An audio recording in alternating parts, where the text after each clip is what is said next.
Good morning, Chatty House. Hello. What's good? What's good? What's good? What's good? We got Security Carter up in here. Sackdown Tony. Rest Dog. Hello. Walton Payton Avi. Walter Payton Avi guy. I like that you changed that. Shout out to Wheezy. I see you, Wheezy. Chris Ochoa. Greetings from Oxnard. Hello. Norm, Michigan. What's going on, everybody? Tank. Or shout out Tyler Jennings if you're here too. We got your gift. We Yeah, appreciate Tyler that. Jennings, Yeah, what up, sick. though? Hey. It was very nice. Yeah, shout out I'ma for the wait till Dan I know he Marino in and here. The Casey he's Tucker not. Band. Hello. Yeah, shout out to everybody. If I miss you, like Warren. Hello. Filthy McNasty. Steven, Coach Christie. Coach Christie. Hello, Matt. Who you coach, Coach Christie? I still help out with soccer. Yeah, I do a little basketball and baseball when I get a chance. Yeah, I coached Little League for 3 years, and then I coached comp soccer for 3 or 4 years. Katrina.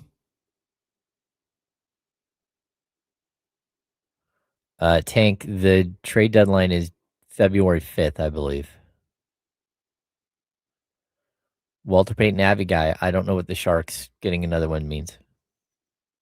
Means they won 2 in a row, James. Come on. I don't. Where are they at? Were they the 6th seed? Where are we at? They're around the wild card spot right now, I believe. They have a wild card? Yeah, like 2 spots.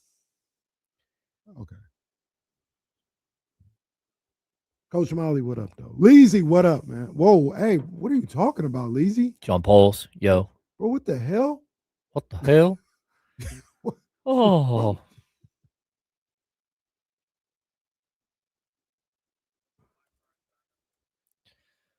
Okay.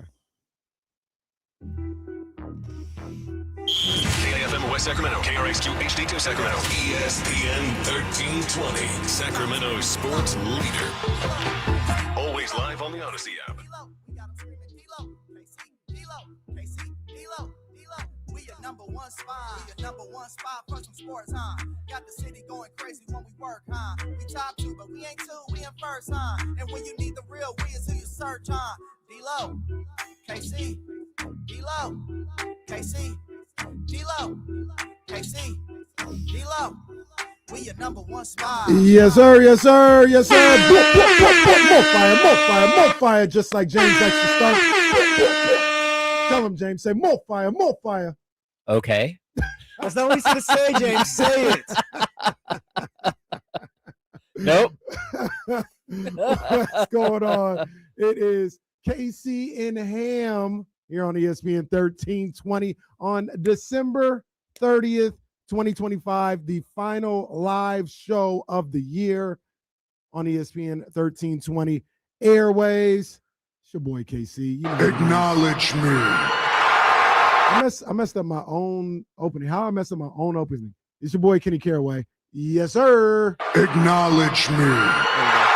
We got my guy James Ham in the building. Link is important. Oh, not that one. Is that honestly? I don't know. Is that a trick question? Like, shout out See, this is why I don't press buttons. We got. That's why they took away Kenny's board too. We got our EP Jesse Tappy in the building. what are you doing with him? And we are live from the worst slums of Sacramento. Yes, sir. And just because I'm glad D-Rose came home, y'all didn't deserve him neither. Yeah, I don't know. Yeah, I don't know. Just see, that's why I don't press buttons. Just that's press right. Button, that's why I don't press buttons. People are noticing I have I don't have my good coffee cup. What's up with that?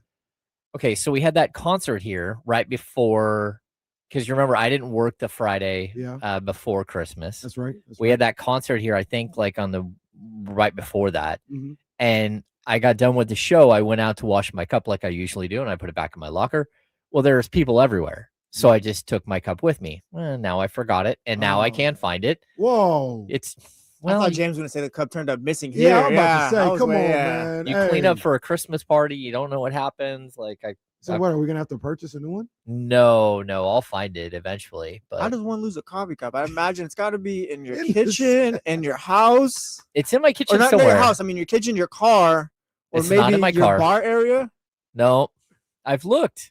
Oh, James, someone swooped on your coffee Yeah, cup, I brother. don't know, man. It's like right there, bro. It's got to be It's somewhere. like right there. Like, were you gonna find it under your bed? So I don't have. Yeah, I jam everything under your bed like you're 8 It's years right old. there. Look in all the cabinets at this point. It's right there. The dishwasher. It's right there. You can't put it in the dishwasher because it's all electronic. I can't do that. No, I Can't do hand that. wash it every day. I put it back. I have a system here Yeah. at the office. I hand wash it. I put it back in the cabinet, back in my locker every day, and I broke my routine, and now it's gone. Man, I'll how find many? it. How many? Because yesterday it was just a little different time. We were starting at 10 o'clock as opposed to 12, and the morning is just gets away a little earlier or something like that. I ended up having, which I never happens. I had 2 cups of coffee. I drink cups of coffee. How many? 2 cups every day. That's when I'm here. When I'm at home, it's maybe 1 cup. Yeah. I drink 2 cups of coffee. I get one right when I get here, and then one, as we're starting the show, or like maybe a second break. Sometimes Yeah, I'll and go get I don't another know why. coffee. I think I got the coffee because I didn't have time to eat. So I was like, all right, I need something to sip on during the show. Yeah. And that was it. But yeah, people were like, oh, I'm on my 3rd cup of coffee. Like, wait, what? Like, why don't you get some food at this point? What are you doing? My dad will drink 2 pots. Oh my God. 2 pots of coffee. That's insane. No, that's crazy. Like what? Like that's the old school way. Yeah. You giant scoops of Folgers. Like just 2 pots in a day, or is he just knocking them out by noon? Yeah, no, they're gone by noon. Yeah. Come on. Yeah. Well, at some point, get a piece of toast. What are we doing? I think he eats too. It's just a Give that coffee. man He a drinks Red a Bull, I lot guess. of coffee. A lot of coffee. Jesse, you a coffee wild. drinker? Nah, I'm asleep by 10 o'clock, so I get my 8 hours, and I just live off of that. The crazy thing is I drink coffee not because I need to wake up. Like, I'm up. It doesn't, oh man, I got a jolt of energy. It's not that. At this point, it's kind of just habit, routine. Yeah. Caffeine doesn't impact me at all. Nah. No. Nah, Like never enough.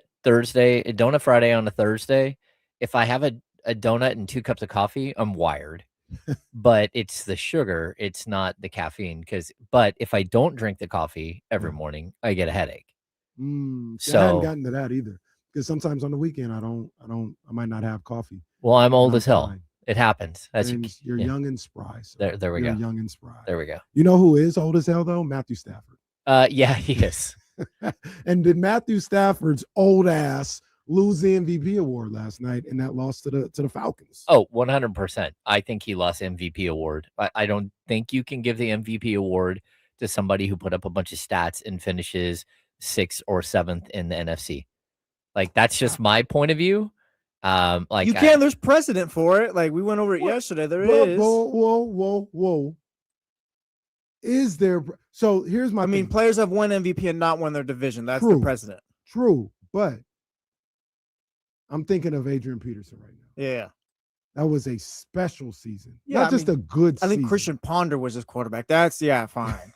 See, and Matthew Stafford has had a really good season. He hadn't had a special season. So if you have a really good season and you're the 6th seed, I don't know if I can give you the MVP. What if the Patriots lose to the Dolphins on Sunday? They don't lock up the 1 seed though. Like it's that's what I'm saying. That's what I'm saying. It's a very week to week thing, and it's like if James already made the noise, he made the or whatever. So it's like if that happens, like I think Matt Stafford is still the MVP at this point. I think if in that scenario the Patriots lose to the Dolphins, not expecting them to or anything like that, but I feel like if we're just still like there's still a chance, I feel like it's still Stafford's right now.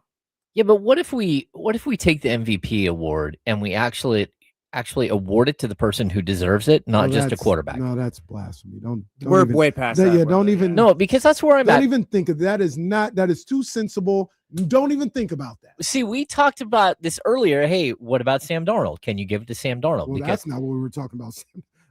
That never entered my mind. Well, no, but if MVP. he's a quarterback on the number 1 seed in the NFC, you have to at least consider it. But here's the problem. Smith and Jigba has been incredible. Mm-hmm. He should be at least a candidate. Mm-hmm. But if you're going to make him a candidate, then you have to make Christian McCaffrey a candidate. It's and to be honest with you, like if we're going there, Myles Garrett should be a candidate.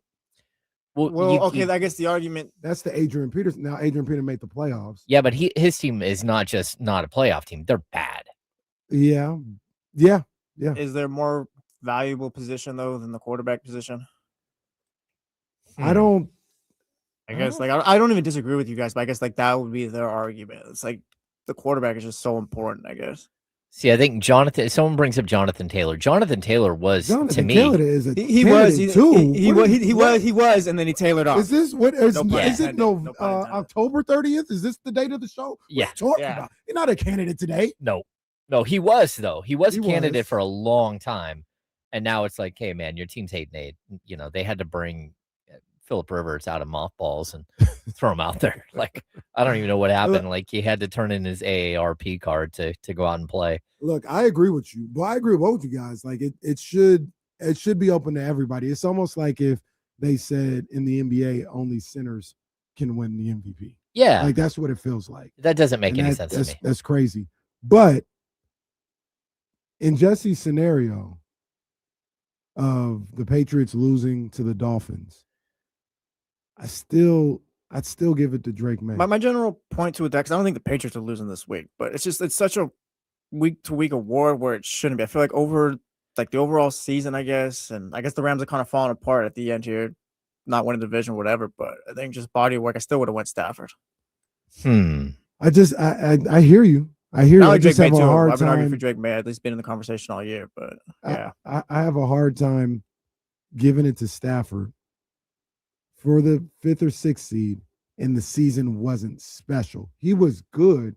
This year, it was, I mean, any year, I guess, it's MVP worthy. Like, it's good numbers, but it's not overwhelming. Like I said, I use Adrian Peterson as the example. That was a historic season. That was a dominant season. Real quick, side by side, Stafford's 40, a little bit over 4,400 yards, 42 touchdowns, 8 interceptions. Drake May, 4,200 yards, 30 touchdowns, 8 interceptions. Does Drake May get penalized at all from you guys or anybody because the schedule has been so bad? No, I don't like that stuff. Like, I mean, if you're playing the Jets every week, the schedule stuff is like a social. Yeah, the Jets suck, but the win percentage for the Patriots. That's like a social media thing. I feel like because then the Panthers have an easy schedule that year. Cam Newton then went to the Super Bowl. Like those kind of things, just like sometimes you do and just it works out. Like you got to play the guys in front of you because if you're bad, if you're a bad team, you're gonna look bad against other bad teams. Yeah. But if they're taking care of business, that's what a good team does. I don't think it. I'm not necessarily making that argument, but their win percentage against or the opponent's win percentage is like 315. I'm not like is that low? Yeah. Okay. That doesn't look great, but that's not their fault. They took care of business. It's not. But here will be my argument for Stafford. They beat the Bills the other week, couple weeks ago too, I think. Here would be. No, they lost. Oh, they lost? It. Oh, yeah, they did. They did. Oh, no. Yeah. Yeah. All right. Well, I'm not conceding, but yeah. We had this other weird thing that they typically don't give a second-year quarterback an MVP. Like, you've got to be so good. Maybe Mahomes won in his first official year. He did win that year, didn't he? Because he was crazy. But it was like crazy over the top. Yeah. But they usually make somebody earn it, right? First, that's what we've seen with like Josh Allen. It's what we've seen with Lamar Jackson. You have to earn it. But then at the other time, like, are you going to give it to a 37-year-old Matthew Stafford who, like, realistically, man was getting epidurals on his back. He's only a 3-time Pro Bowler total. Like, he's never been an All-Pro. Like, his stats say that he's like this spectacular off-the-charts quarterback. Hall of Famer. But it didn't. Definitely Hall of Famer. Well, he's definitely. But is he? Yes. No, he's Hall of Famer. I forgot what I was listening to. It might have been the Morning Roast.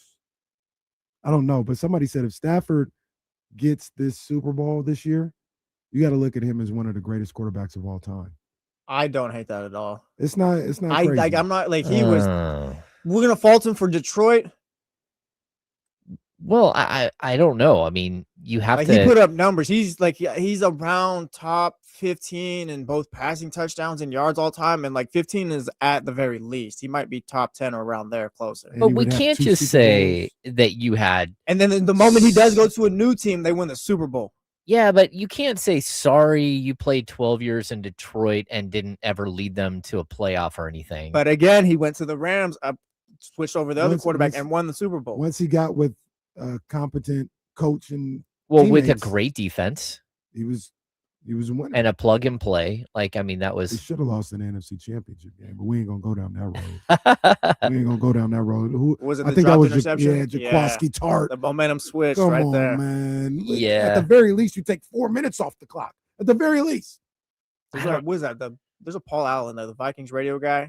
We're gonna work on This that. isn't Detroit, We're man. gonna work on that. That was about that. I'm working on that. Matt Stafford is that sixth was all about time in 6. passing yards. 6th all time. Yeah, sixth all time, I right mean, behind Rodgers. He's already He's a Hall eighth of all Famer. time in touchdowns. James, don't do this. No, he's already. a Hall of yes. Famer. I And guess he's got the Super Bowl. We're talking one of the greatest stats- of all time at that point. the stats say he's well, but I can't throw away 12 years where you do nothing, So where you don't do That- anything in okay, the playoffs okay. at No, all. well, that's not fair hold though. on, We got hold to, on, oh, hold on. We're arguing 'Cause today, I think guess. got him. I think I got him. I think I got him. Is Eli Manning a Hall of Famer? Well, he's won 2 Super Bowls. I'm saying he's already in there. But if Matthew Stafford wins the second, he's one of the greatest of all time. Yeah, I don't. I Eli can't, Manning. I can't give you the greatest of all time. You talk about doing nothing outside of 2 Super Bowl seasons. I don't Yeah. even think they made the playoffs any other year. Is Eli in the he hole made yet? the playoffs one other time out of those 2 years, right? I'd have to I double think check. that's the number. He made the Oh, that's bad. made the playoffs. Not Yeah. even just lost in the playoffs. He made the playoffs one other time outside of those 2 Super Bowl years. He's Okay. a finalist for the Hall of Fame this year, by the way. That just I came out don't- today, I think. I don't think that Eli Manning he's not a first ballot Hall of Famer for sure. And the finalists did come out. He made the playoffs 4 times other than the 2 Super Bowl runs. 4 times. Okay. Yeah, and Okay, he's sorry. One, Eli, one and sorry. done. One and done every time, though. Yeah, sorry. I think what I was thinking is he doesn't have a playoff win. No, yeah, you're right. Yeah, and yeah, they're just all disgusting games outside of the Super Bowl runs. I'm not even gonna read it. Yeah, I think that Eli's going to get in like quickly. Uh-huh. But what separates him from, Jim Plunkett, who won 2 Super Bowls Mhm. and still isn't in the Hall? And you can't just say, well, he had a great Jim defense Plunkett. or whatever. It's like, okay, but no, Jim Plunkett should be in the Hall of Fame. Mhm. If you're going to give it to somebody who has like 2 Super Bowl rings and again was great in those Super Bowls, Mhm. but the rest of his career is like, His last name's Manning, 2-time Super Bowl champ, 2-time Super Bowl MVP, 4-time Pro Bowl. He beat the GOAT, 2 of those, I guess. I Is that what it guess. really comes down to? His last Well, name is Eli, Manning? Eli's got some all-time stats too, though, as well. I don't want to shortchange him there. I don't know. Like in his era, Eli Manning is like He's the 12th best quarterback. Well, we can real quick. He's 11th all-time in passing touchdowns. He is 11th all-time in passing yards, consistent. He was also, we could say, like the 10th best quarterback of his era, but he was also going against Tom Brady, Peyton Manning was there, Ben Roethlisberger was there, Phillip Rivers was there, Drew Brees, like just Hall of Famers on top of Hall of Famers. Like He wasn't on their level though. he wasn't, but that's also like you're the 10th best because like there's 7 other just gods playing quarterback right now. Yeah. Fair. I mean, that's fair. I don't know, but we all watch. I don't want to say I don't know if you drop Eli into today's game And- that all of a sudden he a top 5 quarterback. I don't know, like it's just I don't like it's look at eye it test or numbers. Like the all-time stats are there. The all-time stats are there. The Super Bowls But you are watched there. them. You watched them. I watched You him beat drop- Brady you twice. You drop Eli into today. Is he better than Mahomes, Allen, Lamar, No. Burrow? No. I don't think so. No. So I don't. That's why I say I don't want to use the product of his generation because you put him. I in don't this know. I generation, think he's 5th. I think he's 5th or 4th. Eli won 2 Super Bowls, but he was one and done. But he also went to the playoffs 4 other times. I'm gonna say it right now. He ain't better than Brock. Yes, he is. Don't He do ain't that. better Yes, than he is. Brock. Yes, he is. Don't do that. He ain't Yes, he better is. than Brock. Yes, he is. He ain't Don't better do than that. Hurts. Oh, we are rewriting history today, and I hate it. Damien, No, come back. no. Damien, come No, back. I'm saying, Kyle, where are you? I'm saying, Come get your boys. If you put him in the NFL today, he ain't better than Brock. Yes, he is. I'm No, he saying ain't yes. better than No, Brock. we're rewriting No. history right now. Yes. Oh no. Eli's been in the playoffs 6 times, 2 Super Bowls, 11th all-time touchdowns and yards. He yes. ain't better than Dak. Yes, He Well, ain't better than Dak. If you statistically, put him, Dak if you is put putting him, the numbers. if you put him in the NFL today, he ain't better than Dak. Look, we're talking all-time. Like, what do you want me to do? The guy's got Super Bowls. Your guys don't. Like, he's got the all-time numbers. Like, He's I'm gonna not be a gonna Hall of do that. Famer. He is. He's gonna He be a Hall is. of Famer. I'm not we're gonna argue disrespecting that. right now. If his name was Tim Jackson, would he be in? Well, not Jackson. If his name, if Tim his name was Smith. Tim Smith, would not if it was Jackson. I promise you that. Yes, If his name Tim was Smith Tim is getting the Smith. Hall of Fame. He's 11th all-time in passing yards and touchdowns. Why is Wow. the young guy fighting for Eli Manning? It should be the other way around. I don't know. Like it's tough because this generation has put up monstrous stats, like crazy big stats. Yeah.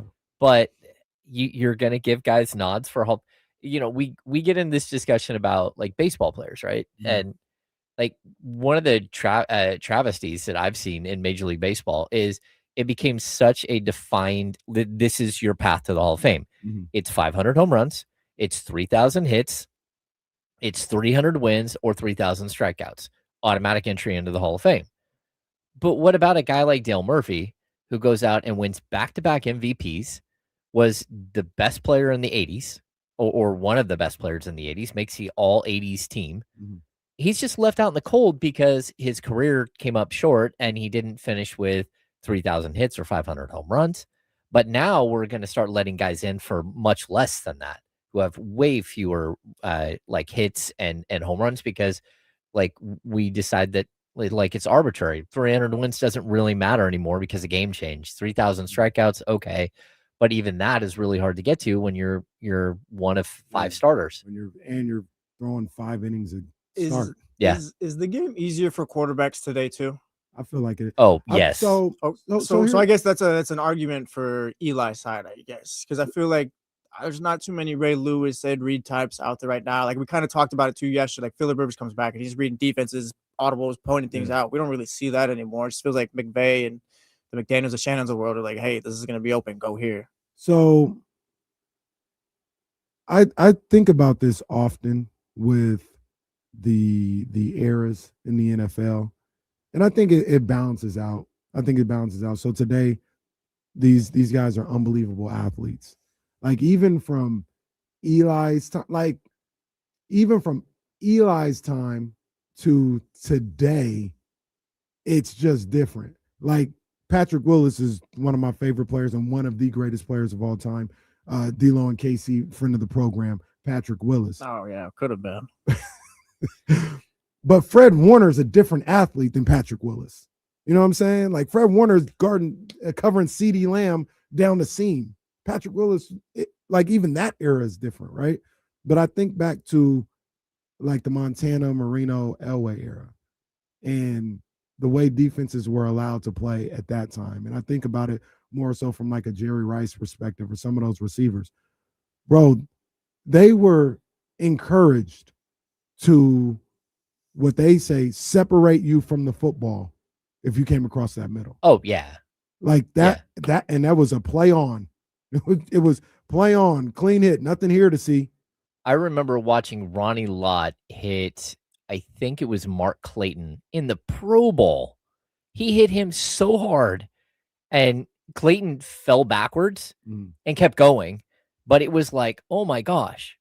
But I'll say this. I've noticed the last couple of weeks, the hitting is back, but it's a different type of hitting. It's way cleaner. People aren't spearing nearly as much. And when they do, they get called on it instantly. And sometimes they get thrown out of the game. And I think that's the way it should be. But you're seeing like the hits, like this weekend, even last night, Blake Corum got hit so hard running up the middle. It took about 5, 6, 7 years or whatever with these new rules. But like, yeah, I think guys are starting to learn, like let up a bit, hit with the shoulder. Like they finally like are just learning the rules that the impossible rules that the NFL put with them. They are, but it's not across the middle. It's not on the it's not. Remember a couple weeks ago when old boy from the Texans hit Xavier Worthy, and you would have thought he like the Chiefs came over there like, hey bro, hey. Yeah. It's like, what? No, if you watch like an old highlight tape of just hits from the NFL, you can go back like 10, 15 years. It's insane. So I only say that to say it's a different time where they had different things to worry about back then. There was different legislation amongst the rules and the players and the way they played the game, and that made it difficult. Nowadays it's difficult because the athletes are so good.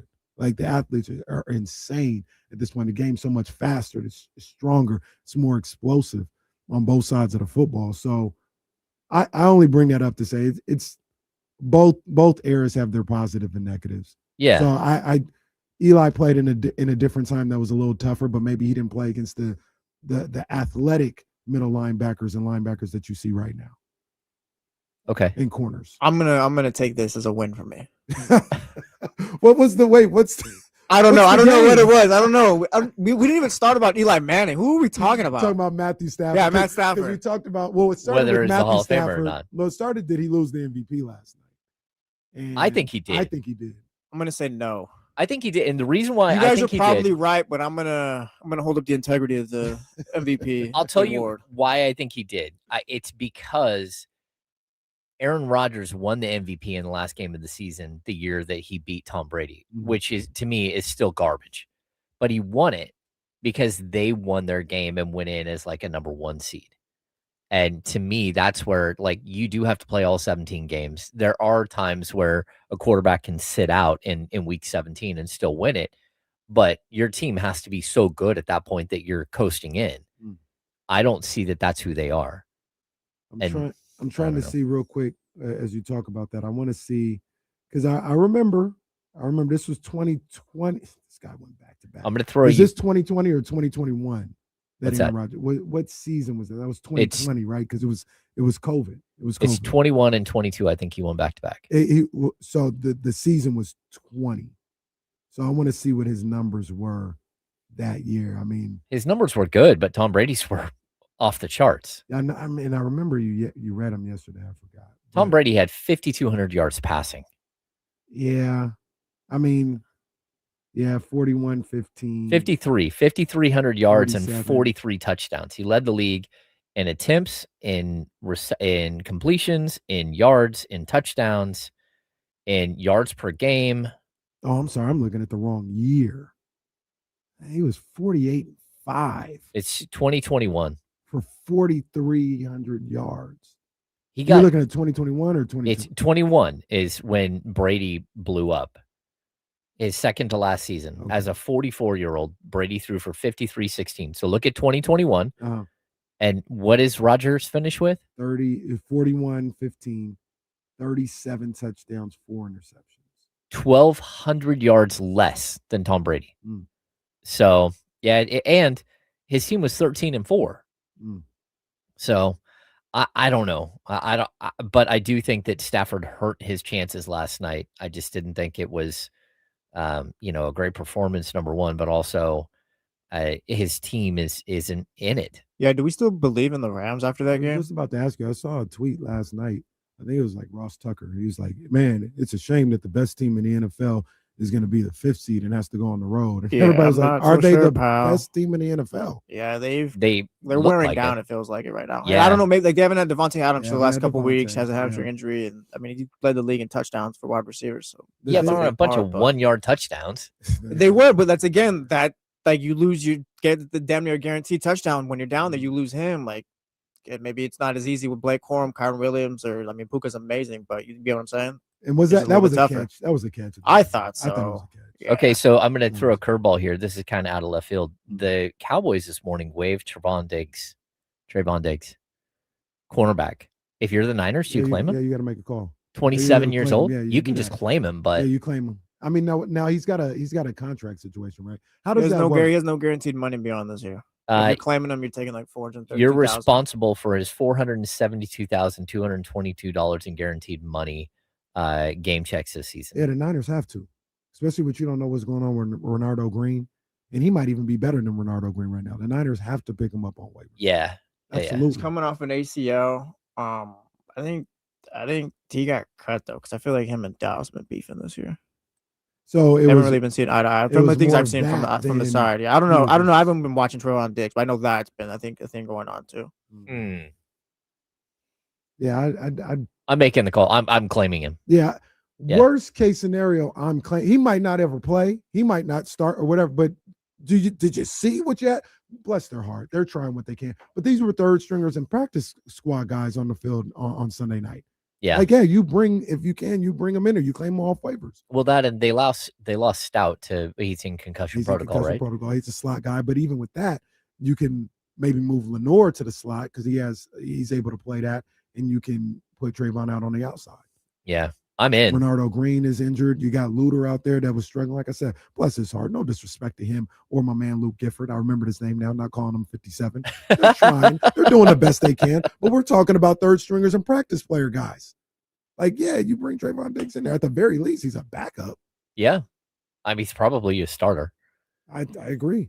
We'll monitor that situation. We'll talk. I want to talk more about that Ram situation, but for the first time ever, it's the last show of the year, and it's awards season. Oh. The KC and Hammies will get started when we come back right here on KC and Ham on ESPN 1320.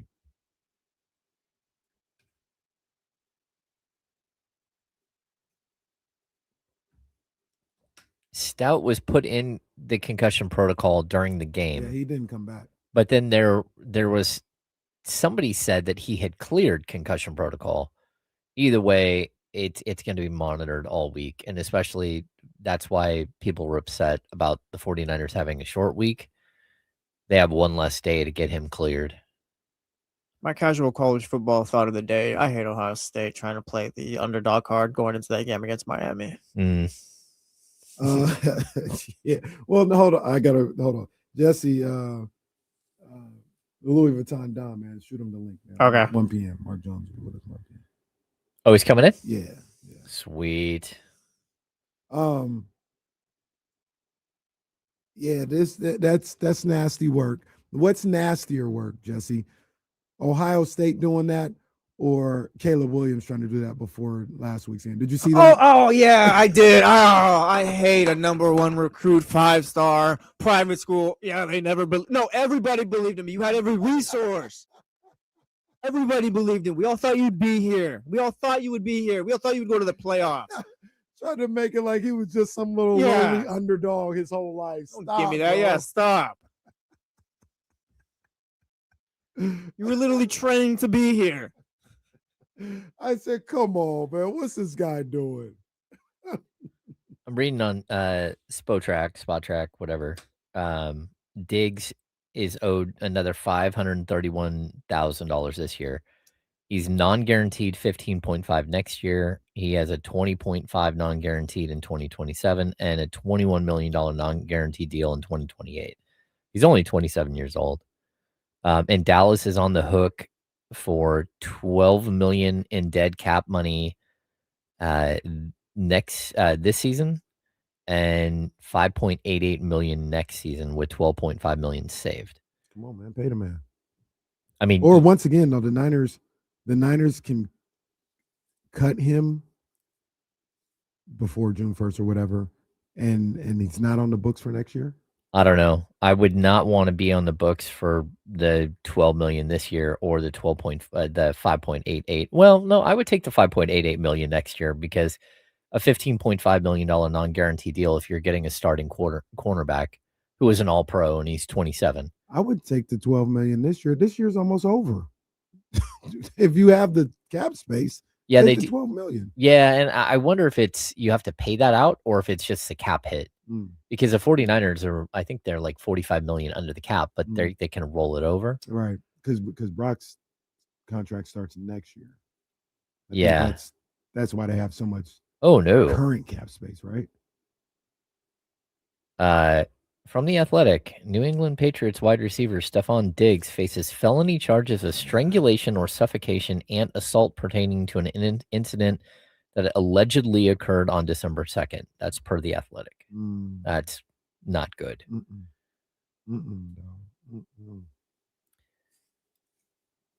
going to date myself here. You remember, you probably don't, Irving Fryer got into a domestic situation right before the Super Bowl in 85 Bears versus the Patriots. I don't remember that. But got stabbed in the hand. He's in the Hall of Fame, I believe. Irving Fryer, Hall of Famer? I believe so. I just know he caught 4 touchdowns from like Dan Marino once in '94. Wasn't he an Eagle?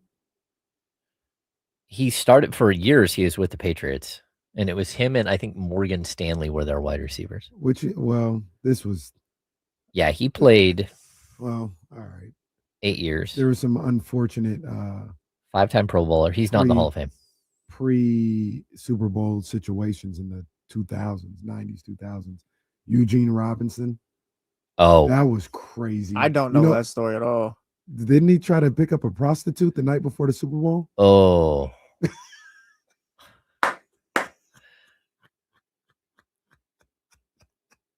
Who knows where the show's going right now? I'll tell you that. Yeah, we don't know. Let's see what direction these guys want to take. Well, we were bringing up because Irving Fryer was before the Super Bowl, right? I believe he was stabbed and like cut the webbing in his hand. But and he had to. I think he played, but he had to have like he was wearing a glove and like it was all taped up. That's crazy. I'm not going to talk about another Super Bowl incident because the guy wasn't even playing. I see you guys in the chat, but I did talk about the Barrett Robbins situation with the Raiders. That was crazy. You familiar with that one, Jesse? No. Okay. Oh yeah. That time. Yeah. That is. We'll leave Eugene Robinson alone. Crazy. Yeah, that one seemed kind of crazy. Yeah, that's not good.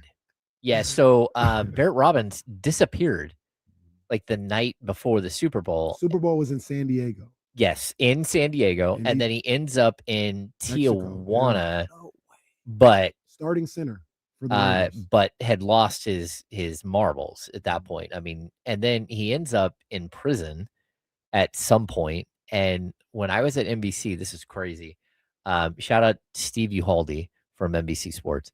He went in, I believe, and they did an interview with Barrett Robinson in prison and went through this whole scenario. I think he laid out everything. And by that point, again, CT and everything else, like I don't know what exactly his diagnosis was, but he had lost his way, definitely. But they ended up doing a podcast that was the Barrett Robbins podcast and spent like almost a year doing it, but pulling this archival footage from when they had actually interviewed him in prison. It was just absolutely wild. That was insane. Jesse, Barrett Robbins, starting center for the Raiders. I believe it was Super Bowl morning, and the reports came up like we can't find Barrett Robbins.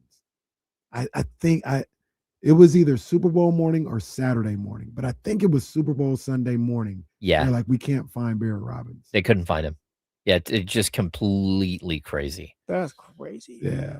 Case, you probably understand this more than James would, but NFL, like just from like the Cowboys documentary stuff, from the stuff you hear, whatever, like NFL, like pre-2000s, 2002, whatever you want to call it, feels a lot like just the stuff you hear about like wrestling in the locker room. It was crazy. And the insanity happening, basis what I'm talking about, just insanity happening behind the scenes, like stuff like that. Because I feel like nowadays everything's, and maybe they're just good about cleaning it up, but like we don't really hear that stuff anymore. So I think my theory on that one is you're dealing with a lot of different stuff. You're dealing with a certain type of individual. It's almost like how I feel with like the UFC.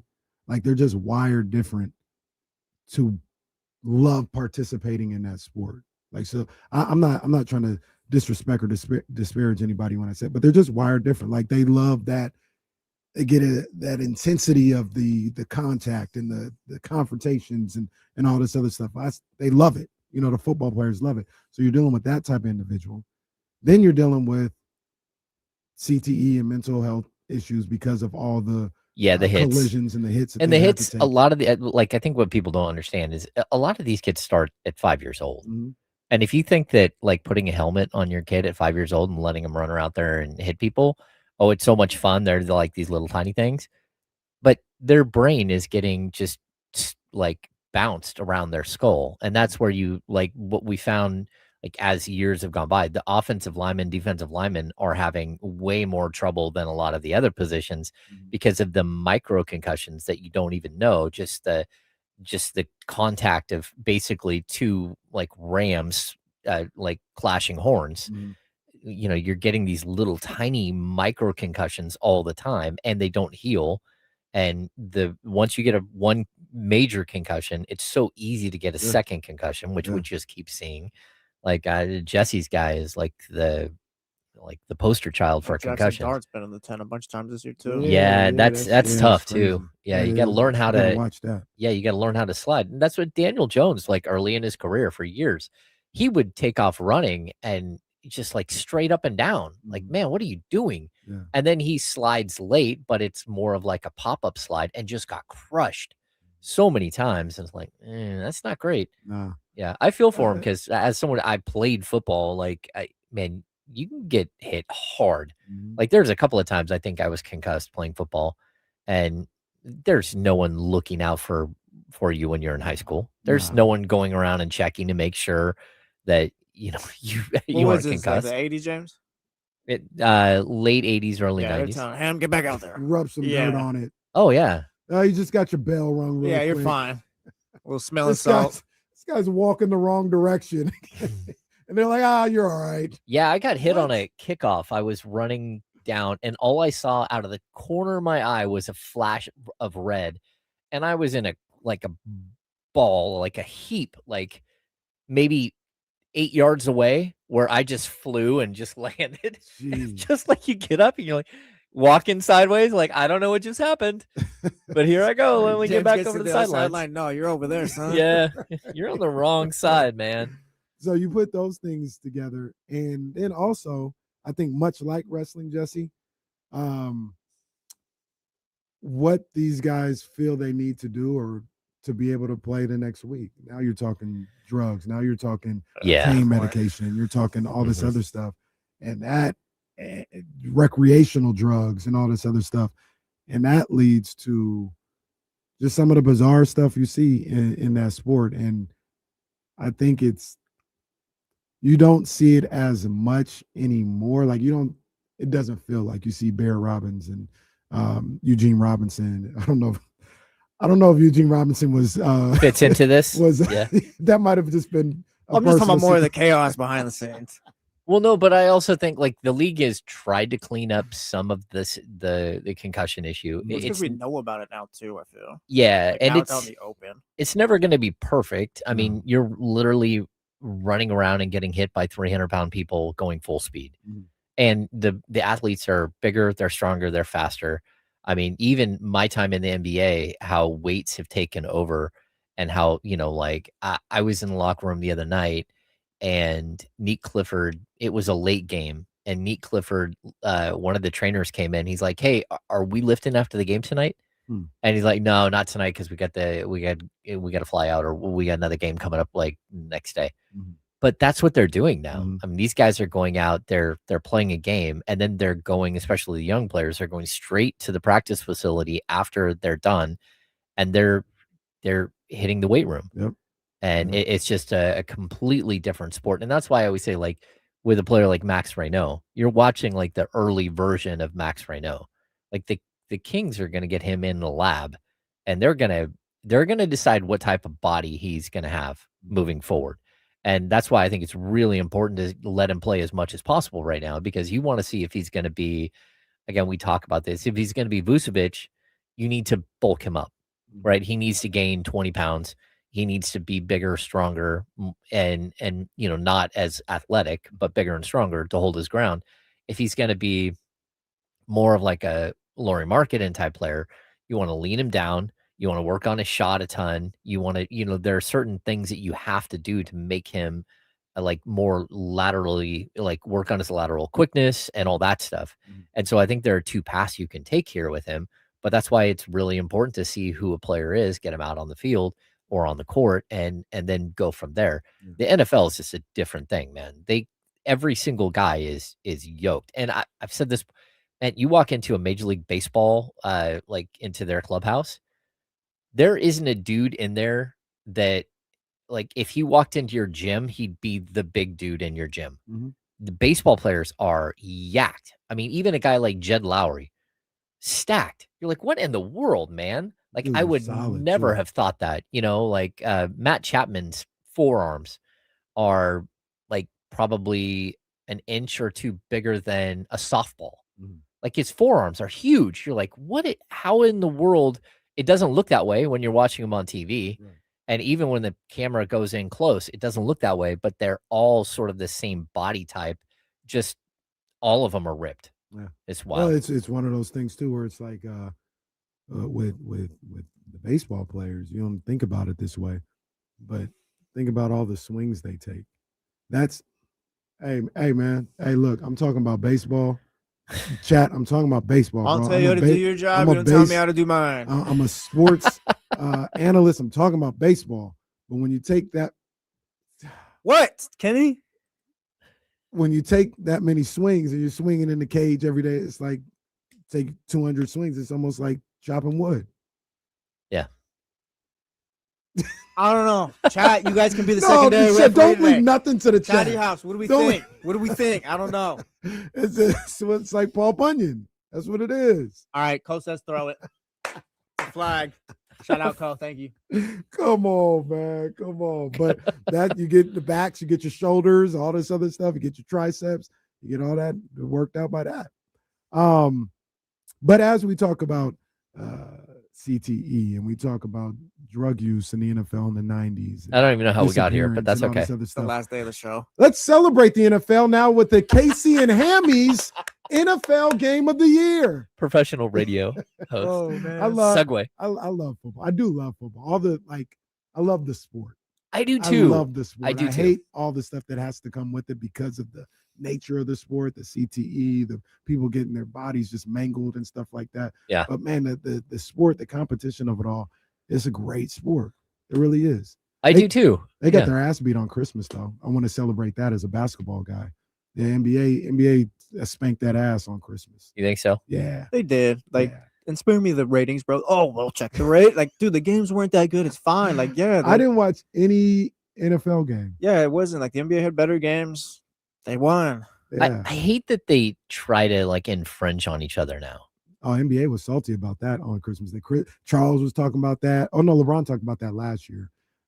It used to be very clear cut. Like we get Thanksgiving, and maybe you can have Thanksgiving night, but you get Christmas, and that's your kickoff, and we're fine with that. But now it's like the NFL is like, oh no, we're gonna steal that. Someone brought up a good point on Twitter. I don't remember who it was, but it's kind of like it's tough for the NFL to do it on Christmas because it's the end of the season damn near for a few teams. So like, yeah, you're dealing with Malik Willis versus insert whoever they're playing or whatever and stuff like or Tyler Huntley and things like that. Like it's not like the Chiefs season's over. Right. No one's playing and stuff like that. At least on Thanksgiving, it's not all the way gone for most teams. Like outside of a couple of like special cases, like even if you thought a team was going to be really good, but they're not as good, they're still like in contention. Yeah. Like, oh, you need this. It's 500. Like you win this and yada, yada. Like the Bengals this year, Bengals Ravens. Like, oh, Joe Burrow's back. Like, there's still stories to tell. Yeah, Christmas is done. Like it's over. But what we're going to do today, last show of the year of 2025, we're going to have our awards, the Casey and Hammys. In each segment, we're going to come back with a new category. This segment's category, best NFL game of the year. We're going the 2025 season, so we're not going to include the playoffs last year. Okay. It's just the 2025 season. If there is a three-way tie, we will go with my pick. Fair enough. Them are the rules. I'm not going to argue with you today. Wow. All right, so I got 5 games. I tried to limit all these categories to 5. Okay. And if there's honorable mentions, if there's ones that maybe I didn't mention that you guys are like, nah, this should be on the list, I'm all open to that. But in no particular order. Seahawks over the Rams, 38-17 overtime win week 16. That's Wait, give me the score again. 38-37. Did I say 17? Yeah. 38-37 overtime. That'd be crazy in overtime. 38-17. 38-37 overtime win week 16. We saw that a couple weeks ago. 49ers Bears 42-38 Niners just this past Sunday. 49ers Rams 26-23 overtime thriller Thursday night week 5. Some home cooking on this list. 49ers. No, I'm messing with you. Bills over Ravens 41-40 week 1. And they had a couple other ones for 5, but I went with Bears over Packers 22-16 week 16 a couple weeks ago on Saturday night. They had the Giants Broncos game that was in there that some people nominated or talked about. What was it? Cowboys Giants week 3. That was a crazy one. I saw some people talking about Packers Cowboys, even though that ended in a tie. I thought it really came down to Bears versus Packers or Broncos Giants. And I went Bears Packers for the nominee. The best game of the year was Bears 49ers. I'm sorry. Like Rams Seahawks was great. When when they took the punt back. But up until then, like the Rams were winning that game. And it's like it's great the Seahawks came back, but Bears 49ers, I think they were tied at 7, 14, 21, 28, like all that stuff. Yeah. It's back and forth, came down to the last play of the game. Like that was the game of the year. Yeah, Michael makes a really good point in the chat. The Bills Ravens got him hyped for the season.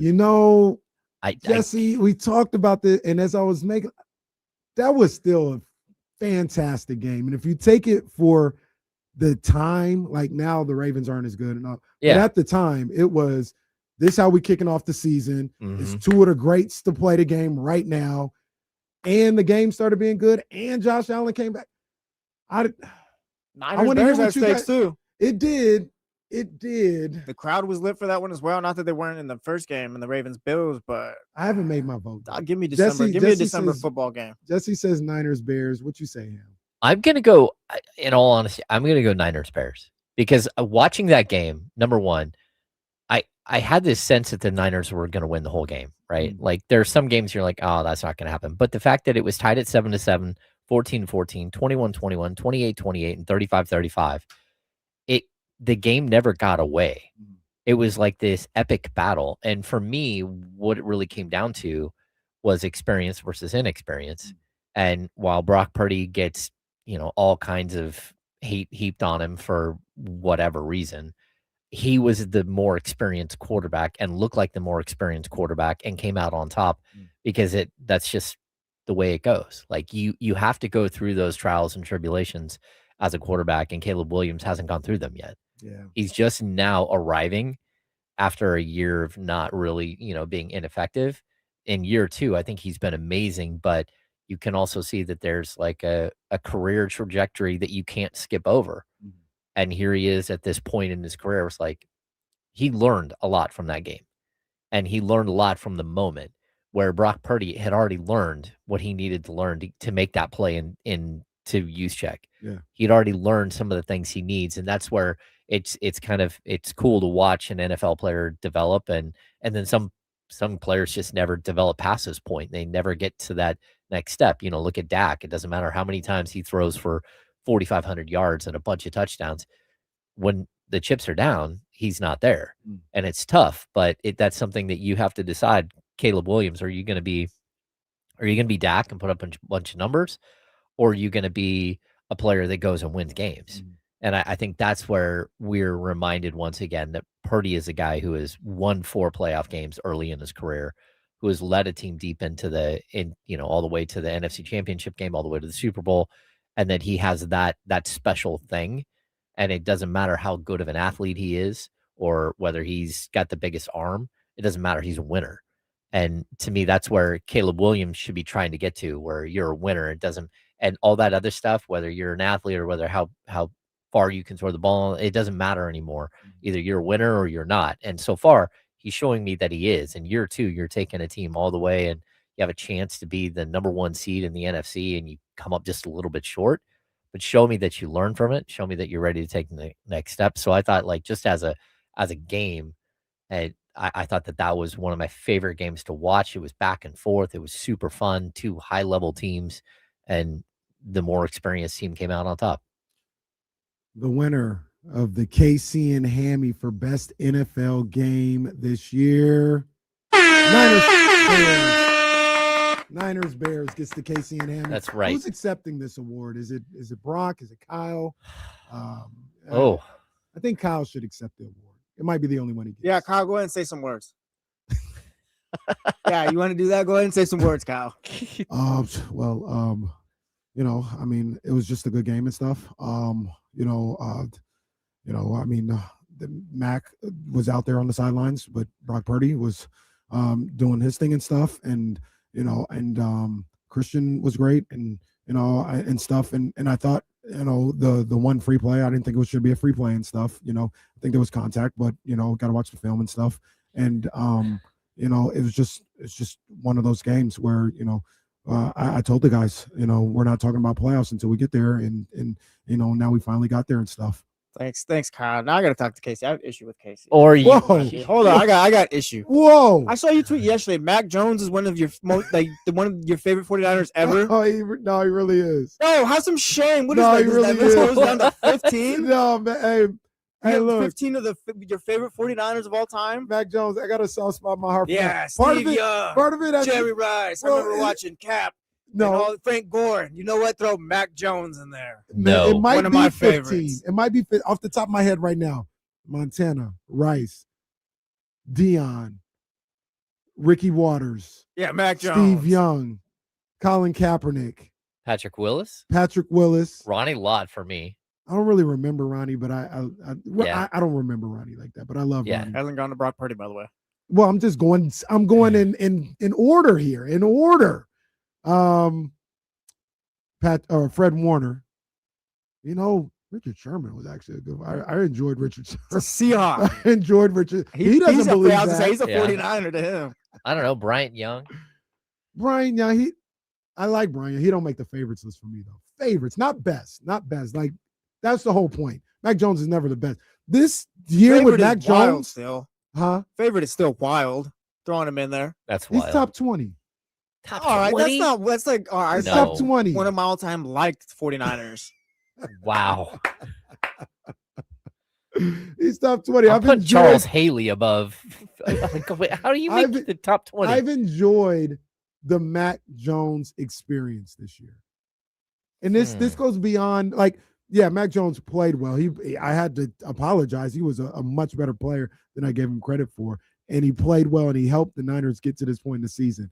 But it's the little nuances. Like I said, watching him absolutely be stressed to all hell after he got the 49ers down in field goal position against the Cardinals and comes off the field, and he's just going to pass out. He's like, oh my gosh, I don't know. Okay, let's just not lose. Like, that was endearing. Then you have stuff with him. He's out there with the boombox guys, with Lenore and Kendrick Bourne and Trent Williams rapping NBA Youngboy. This guy's phenomenal. And then Brock Purdy, after the play of the year, I've watched that play Oh, yeah. 40 times. That play of the year. He goes to the sideline and hits the Dougie. They showed an alternate camera angle. Mac Jones is hitting the Dougie with them. I said, this is my dog. This is my dog. I enjoyed the Mac Jones experience. One of my favorite 49ers of all time, Jesse. One of my favorite moments this season was Mac Jones winning. I can't remember which game it was. He came back and won the game. And then he came off the field and Adrian Martinez grabbed him. The Giants game. And no. You could see the Cardinals game. That's Mac what I'm talking Jones about. was like literally weeping. Yeah, Like, that was a moment where you're like, oh, the dude, he cares. Yeah, he was stressed out. He gets the ball. The final drive, they're losing, and he gets them down to like the 16 or something. They're about to kick the field goal. And shout out to NFL Films or the 49ers production or whatever. And they have him mic'd up, and he's just coming off the sidelines. All right, guys. Okay. Oh my gosh. Okay. All right. Just all right. Nobody okay. freak out. Exactly. Why are you guys freaking out? Who's freaking out? Not me. Exactly. You're freaking out. I'm not freaking out. Exactly. One of my favorite, Jesse, yes. One of my favorite 49ers of all time, Mac Jones. Used to be shame. Top 25. You just keep Yeah, I know. We went from 20 to 25. Top 33 of all time. 20 to 25, yeah. All I'm saying, he's top 75. Okay, he's my favorite backup quarterback ever. No, I don't even know if he's that. That's got to be Steve Bono. Well, I feel like could be Steve Young. Well, technically, it might be Colin Kaepernick. But you're right. Technically, yeah, it's Steve they Young. turned into starters though. Like Mac Cap turned Jones into a starter. started Like he's a backup. Mac He's a Jones- backup at heart though. Like Cap was a starter. Like he's not a backup quarterback. Mac What do you Jones think is of him? 100% above Elvis Gerback. Is my favorite 49ers. I don't even know what Elvis Gerback is. You don't know what an Come on. Elvis Gerback is? Yeah. Gerbach. Talk about a guy who knew how to run out of bounds and not take a sack. He had that big win against the Cowboys though in '95. He was a big dude. That was the play where Jerry Rice took it to the house on the first, like 85 yards on the first. I don't think it was the first play. It might have been one of the first 3 plays. Took it to the house. Like Never forget that. literally 95. the 90s for Jesse, who wasn't alive for most of it. Mhm. The 90s is like every 49ers backup quarterback becomes the Chiefs' next quarterback.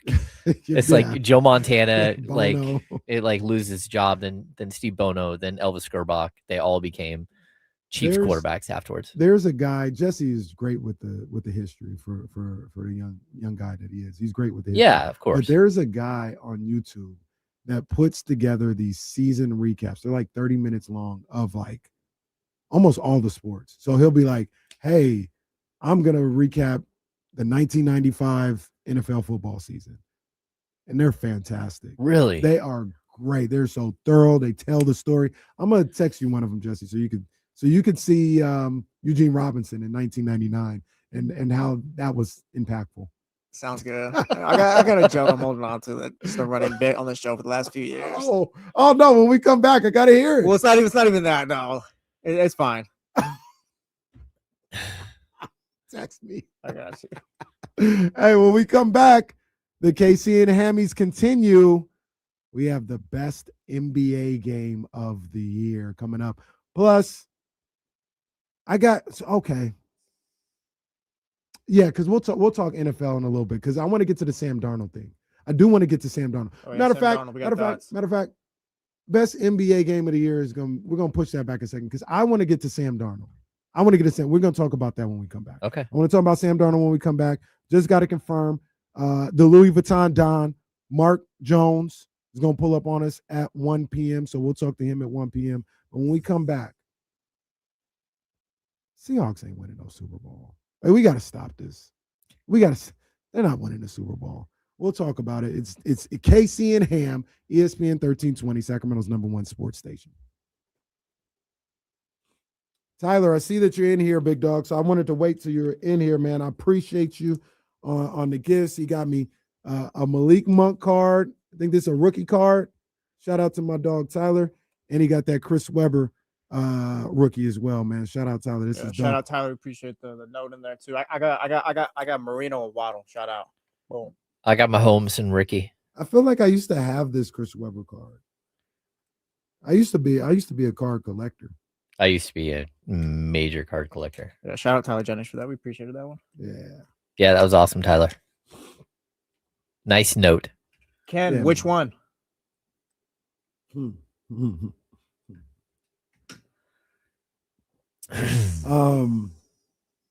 Yeah, did they sign Trayvon yet? Like, what are you waiting on, John Lynch? Matter of fact, you're probably waiting to do this.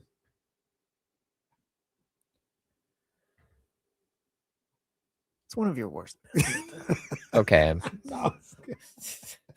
James, do you know what he's doing? We know. Everybody knows. I didn't see what he was doing. I wasn't Everybody watching. knows the John Lynch gift when it's time to go to work.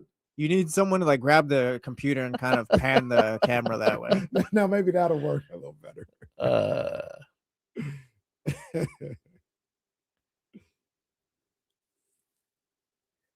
Wow. I'm reading the story on Eugene Robinson getting arrested, which happened a long time ago. Now, did I have that? He was trying to get a prostitute. Yeah, it was undercover cop. Oh my God. Yeah. So then I pan to his Wikipedia page. I don't see it. Safety for the Falcons. I don't the see night it before the Super Bowl. I don't see it anywhere, right? Oh yeah, okay, no, it is with the Atlanta Falcons the next day without much sleep the night before due to the prostitution incident. Wow, that is a sentence right there. Oh. Robinson gave up an 80-yard touchdown reception to wide receiver Rod Smith. Yeah. That's hilarious. Yeah, you know what he does now, right? No. Yeah, he of course is a varsity football and wrestling coach at Charlotte Christian School in Charlotte, North Carolina. Good for him, man. Yeah. Good for him. He's also a co-host on a morning television show, Charlotte Today, on WCNC TV. I definitely would not want that to be like what defines him. It Yeah, kinda that sucks. does, but I'd He was a forgotten good- about he it was a good until you football brought it player, up. too. So, yeah. he was a really good football player. Yeah, 3-time Pro Bowler. But that's Man. and to be honest with you, it's probably more so the stage. Like if that would have happened week 8, he got arrested before the week 8 game. Yeah, you probably forget about it. Yeah, but it was the Super Bowl. And I think it was when he was with Atlanta, right? Mhm. He was 35. Like, bro, Mm. you can't make that mistake. Mm. Not at 35. Nah. Like, Wow. Yeah, he played that game for sure. That's crazy. I saw that, Manny. Yes, Chip Kelly still getting jobs. It sure looks like the Raiders have bigger issues than him, even though I didn't think he helped. But yeah.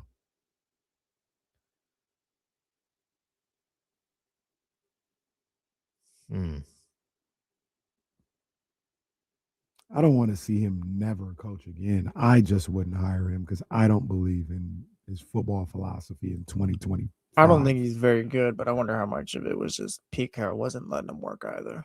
Could be a lot of the case. And the personnel was, I don't know if Jesus could do anything with that offensive group.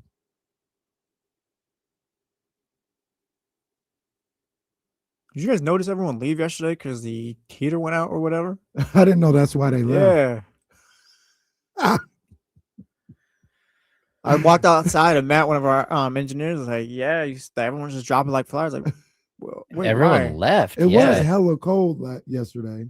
I thought it was that's just how it is. I didn't know there was a reason.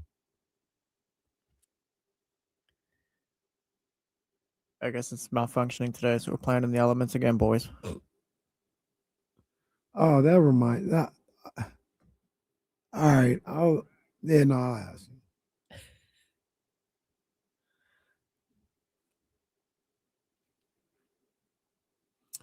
Back here on KC and Ham, the last live show of the year on ESPN 1320. And I'm not sure if this was already taken care of, so I'll take care of it anyway. You're listening to ESPN 1320, KIFM, West Sacramento, KRXQ, HD2, an Odyssey station.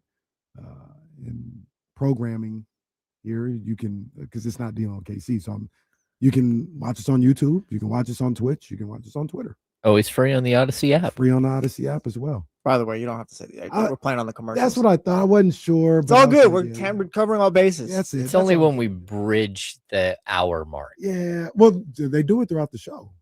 Well, yeah, but they do it at the hour.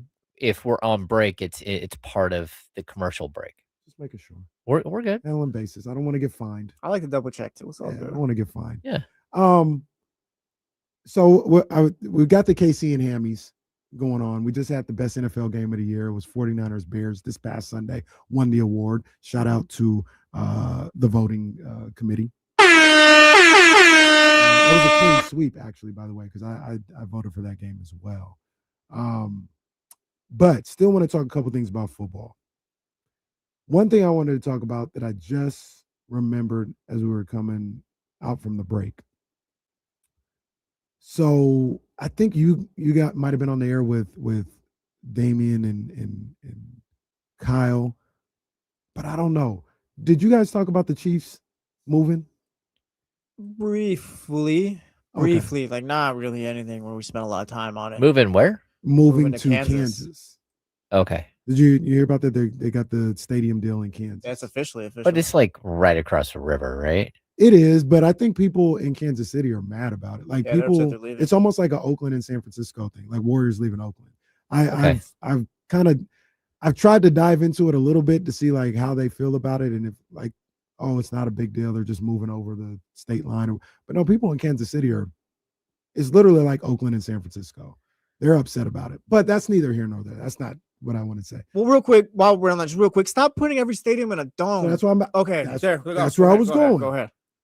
So the AFC West, with this Chiefs stadium that's being built and the Broncos stadium that's being built, all games in the AFC West will be dome games. And I wanted to know where you guys stand on football being played in a dome. Because I don't know how I feel. It's dumb. If you play in Kansas City or Denver's, I guess, weird because their thing is mile high or whatever, and you got to play with that when that's in there or whatever. But like Kansas City, like Chicago, if they're getting a new stadium, don't put that in a dome because you want to host a Super Bowl once. All right, that's the whole thing of Final Four. even still, like WrestleMania. Stop trying to make money. Is my like whatever. Like no, if you go to Chicago, like no, that's bear weather in January. Like that's part of playing the Bears. Like in January, maybe whatever. Like that's gonna be tough. Same with Kansas City. Miami had to go play in -5-degree weather, whatever, and Jesse, they had no chance.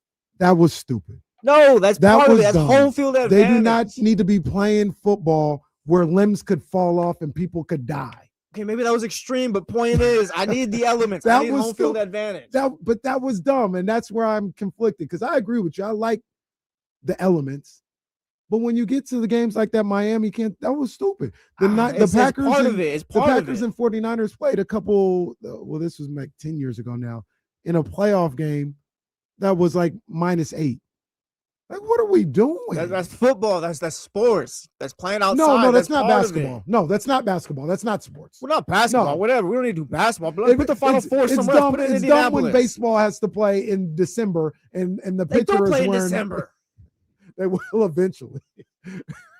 It's dumb. So here's my solution. You're paying all this money. Or first of all, before I give you my solution, Ham, what do you think about it? I don't know. Like, I want the elements to be part of it, but I also I want to watch good football. And like watching a game where guys are all like taking baby steps because there's snow all over the field and you're worried that everyone's going to get injured. Like, see that that's not good football. You don't want to see good football. You want to see dudes air out. You want to see dudes throw it 100, throw for 300 yards there like that. Like, yeah, if you got to play the elements, yeah, you got to run the ball. You got to play defense. Like, that's still good football to me. But I don't disagree, but check this out. That's not the same football that we played for like 3 months. Now the game is completely different. That's part of it. yeah, I don't know. It's not my fault. It's not my fault that my quarterback can't play in the cold. It's not whatever your fault that Brock Purdy may struggle in the rain, but that's just part of the elements. That's part of the game. So to be honest with you, I'm playing devil's advocate to the things that you're talking about, Jesse, because I am conflicted. I see Jesse's point, but I also feel like I said, Chiefs Dolphins was ridiculous. And we get that once every other year. It feels like it's not like, oh, that happens once every 15 years. Like that happens once a year or once every other year, where it's like, yeah, they're expecting -14. That one was bad, but I don't think it's ever like that was extreme. But like usually it's like fine, they're playing like 6 degrees to like whatever. Like that's part of it. I was on the short end of the stick for that one. My team lost, and I'm still saying, yeah, leave it be. What about the fans? We talked They were about there. it. I'm not. Yeah, and some of them didn't make it. Hey, Some of them didn't make it. All right, I'm not trying to laugh at that, but come on. Hey, we're all grown ups. We all get to choose what we want to do. Because like, look, I saw a point on Twitter about it. It's like Dallas has their little big old stadium where they've only got like one Super Bowl. You're not you'll get WrestleMania and the Canelo fights and all that, but you're not putting a Canelo fight in Kansas City. You're not getting WrestleMania in Kansas City, I don't think. You'll get one. Minnesota's getting a SummerSlam.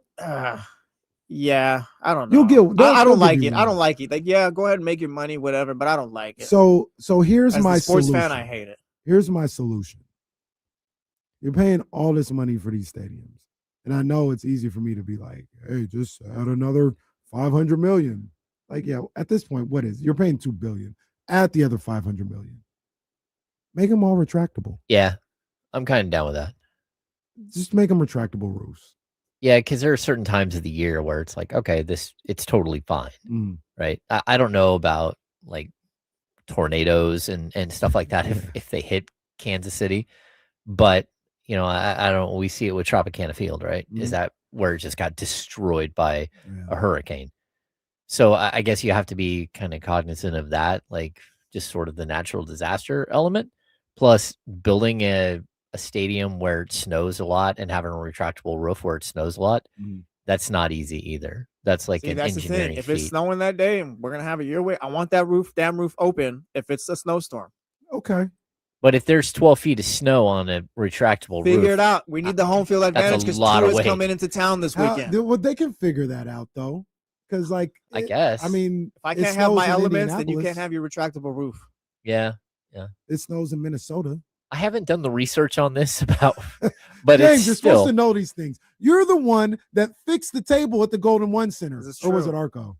Oh no, at Arco, I brought a a drill. So you should and know about this installed stuff. Fix the like U.S. hooks, Bank Dome, please. bag hooks under the table. Fix the Lucas Oil Stadium, okay? Fix That's the an Chiefs' new engineering. stadium. It's an And engineering these feat. stadiums for have sure. no like life to them. They all look the same. Yeah, it's real. Jesse, you wouldn't know about this, but it's real 70s ish with how they used to make. Remember I mean, I wasn't born. Yeah, in the what do you know 70s about that? But I saw the remnants of these stadiums, the riverfronts, Three Rivers, veteran stadiums. They all look the same because they were playing football and baseball in there. And they're doing the same thing now with these football stadiums. They all look the same. Yeah. But make them retractable and figure out how to do it. Now, here's one thing I think happens in those domes I'm talking about, Lucas Oil and Minnesota, is I think there's a slant to the roof. I think that's why maybe a pile up of snow doesn't matter as much. Does that make sense? Yeah, no, I get what you're saying. It's kind of angled. Yeah, so it doesn't sit on the roof. Yeah. Some of it's well, of course. I mean, you have to engineer it to have all the snow slide off, but still. But if you're having a retractable roof, I don't know if you can have that, right? Well, but it's a huge like area that you're trying to cover. Like a baseball stadium is way easier to have a dome than a football stadium, just because of the sheer dynamics of, like you're not just talking about 120 yard long field with the end zones. You're talking about, the extra space. And then the way the football stadium's built is way different than like an NBA arena. Right. So like, I think when the Kings built Golden One, it was on like 800,000 square feet of property. Mm-hmm. That's not that much. Mm-hmm. And so when you look at, like, they could not have put a baseball stadium where they dropped in Golden One. It could have been close, but like it would have gone all the way out to like the edges of the property, because it's just baseball field is way bigger than an NBA court. And then a football field is way bigger than that. So yeah, I don't know. They AT&T, Oracle, whatever, the best baseball stadium in America. I guess it's Oracle Park at this point. That's how I look at that. They fit that stadium so perfectly into that space that they had.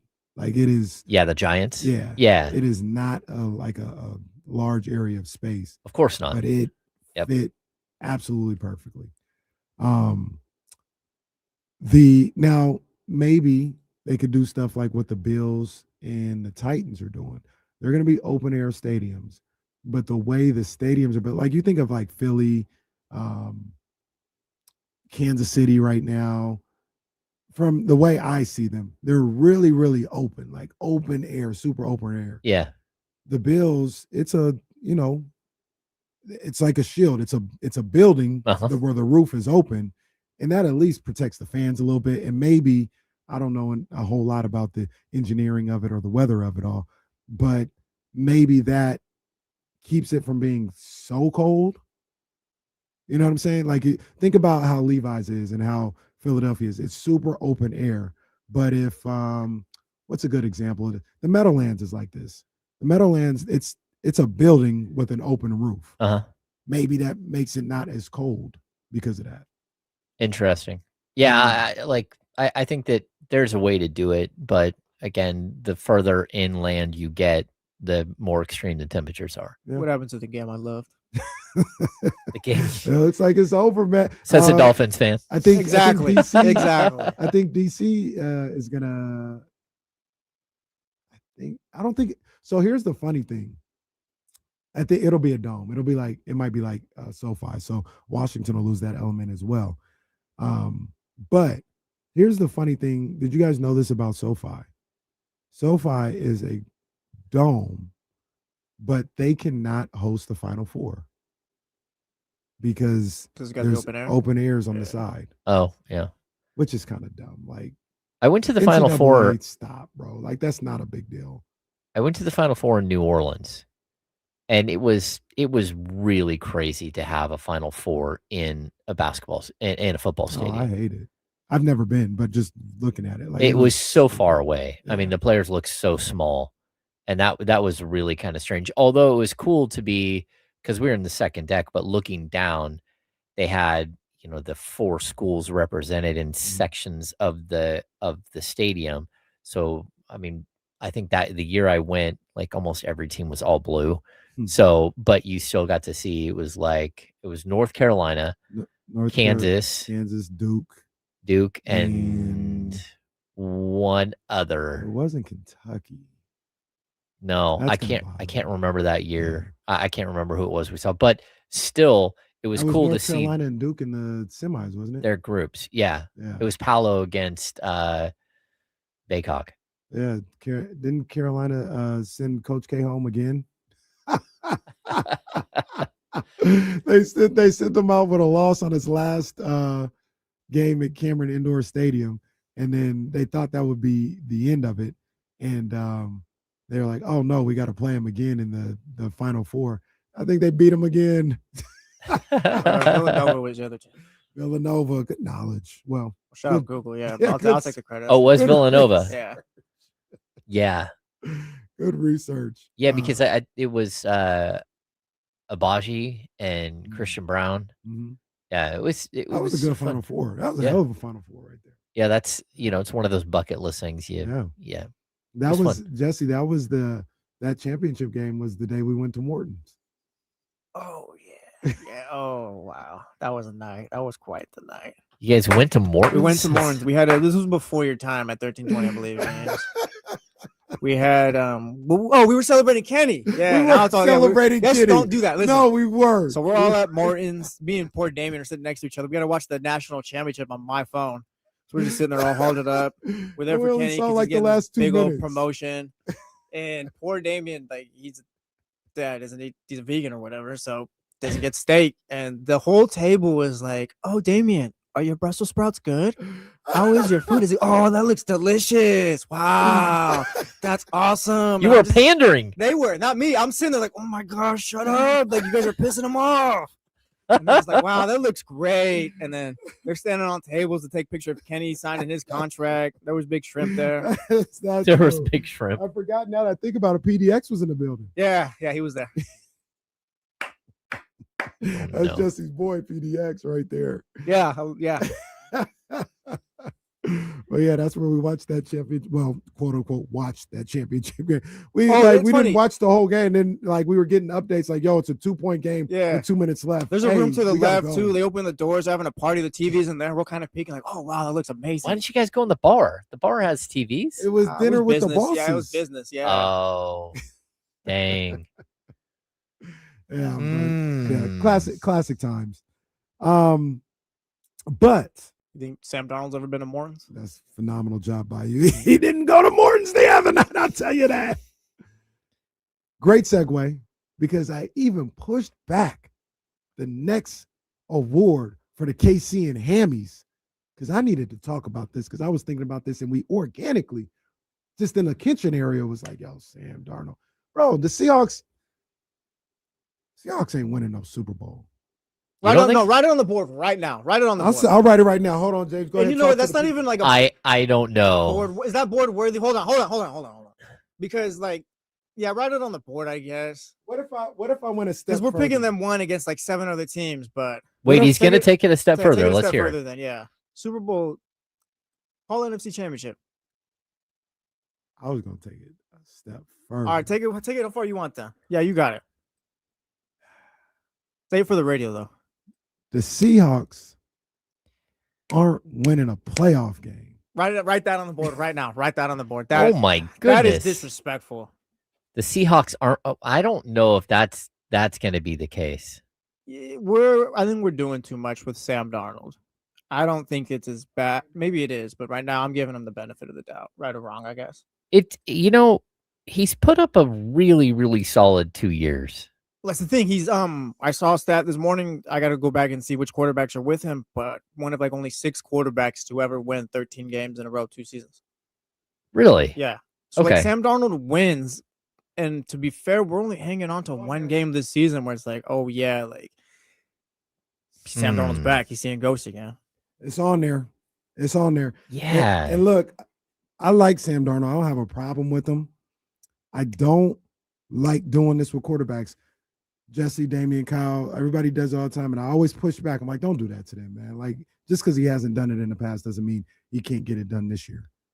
When they talk about any quarterback, like Daniel Jones or whoever, right? Trevor Lawrence.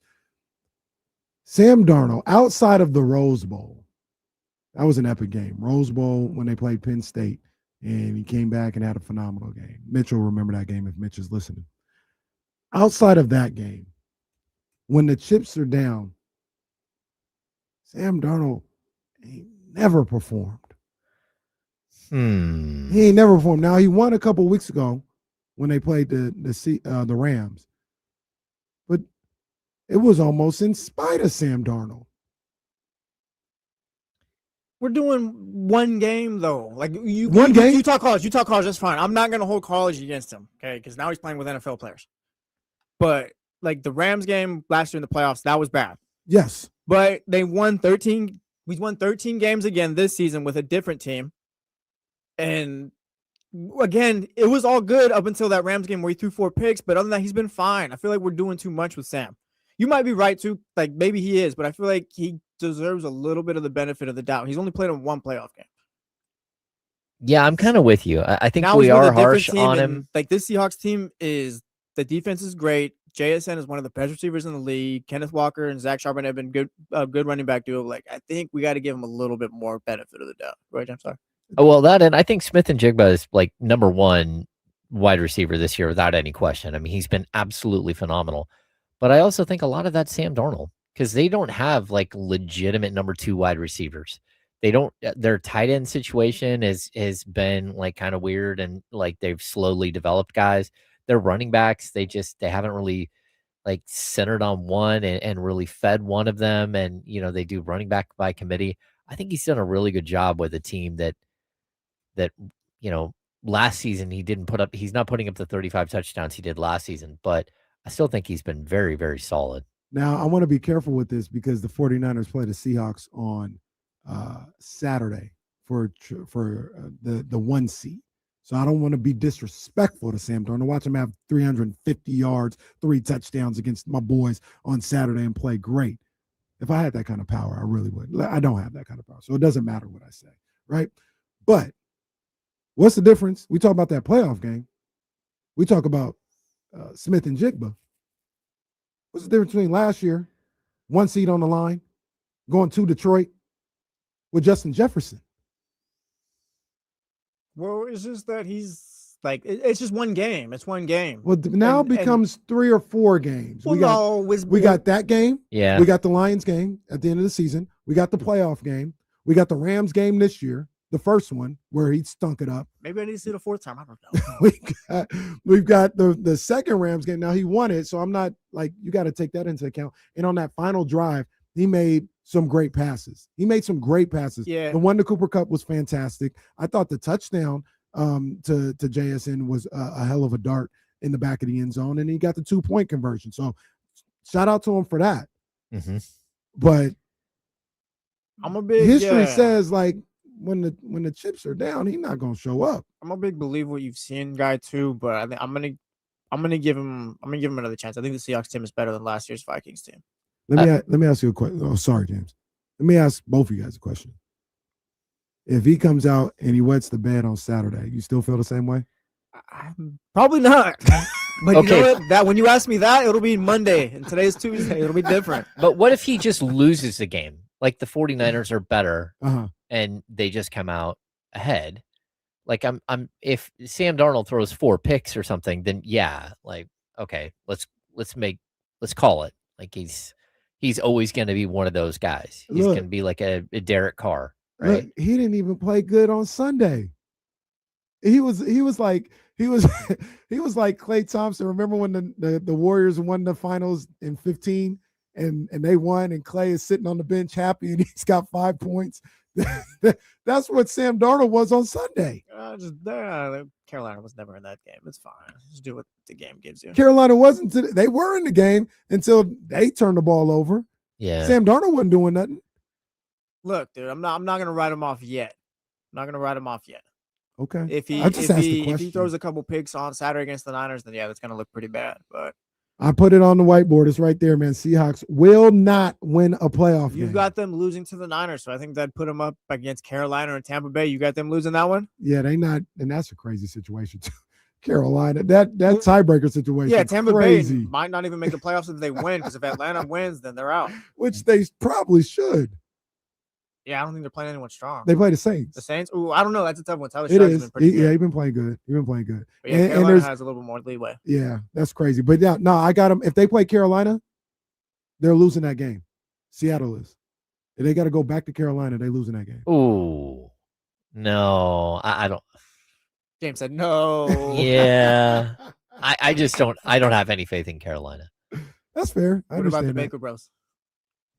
Coming Say off a that loss. again? The Baker Bros, the Bucks, coming off a loss to the Miami Dolphins, winners of their last one in a row. I think the Panthers are better than the Bucks. If they went to Tampa Bay, I think they'd beat Tampa Bay. Yeah, I don't have any faith in the Bucks either. Like like their season's done for me. Like again, I think Carolina's not there yet. I think the Bucks just aren't very good this year. Although they should be better with Mike Evans, and they Best just team in the NFC South right now is the Saints. That's the crazy part. That's the I know Man. the record's not great, but they're playing the best right it's now. possible the division winners under 500. Yeah, That's for sure. crazy. That's For sure. crazy. We'll come back. We're going to get back into the KC and Hammies. We're going to go best NBA game of 2025. We're only doing 2024, 2025 season. So Okay. not this year, but we got the best NBA game of 2025. KC and Hammies. It's ESPN 1320, Sacramento's #1 sports station.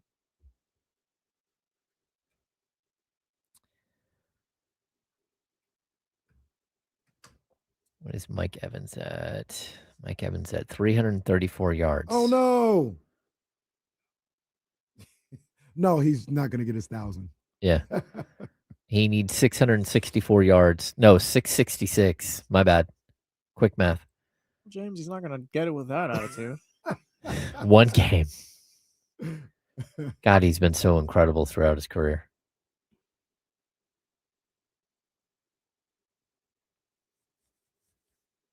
I like Igbuka. He's fun. He is.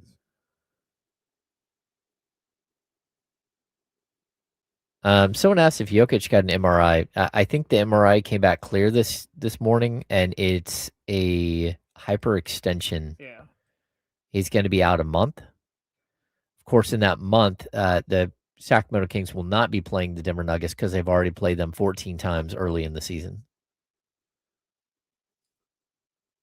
You know, they got him out at least 4 weeks. But you know, with these damn knee injuries, you don't know what might happen, and the diagnosis might be 4 weeks, and then it might be 10, 11 weeks. That's what I've heard.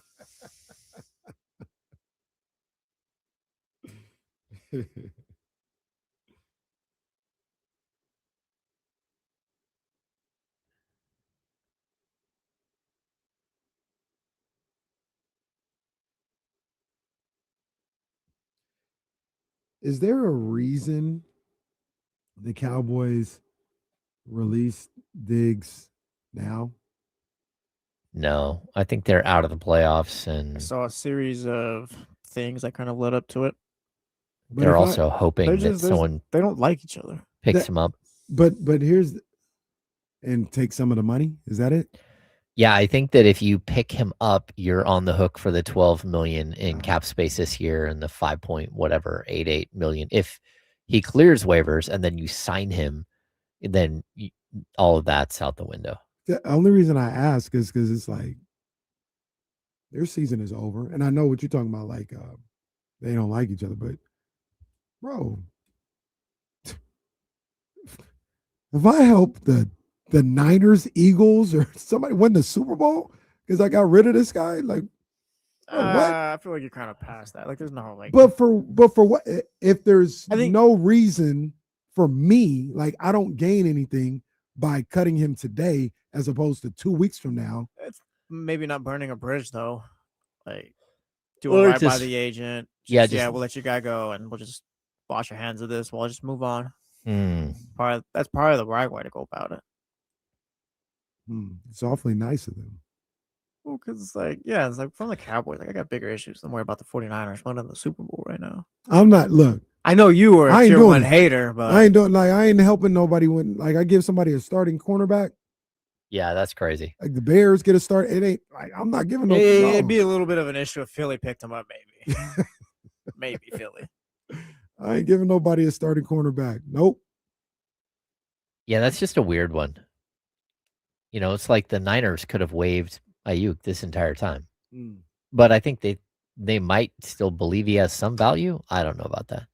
Yeah, I don't know about that. Plus, maybe you can wait. I don't know. I was gonna say maybe you can trade him for anything, a 6th rounder, a 7th rounder. Talking about Ayuk or Trayvon Diggs. Yeah.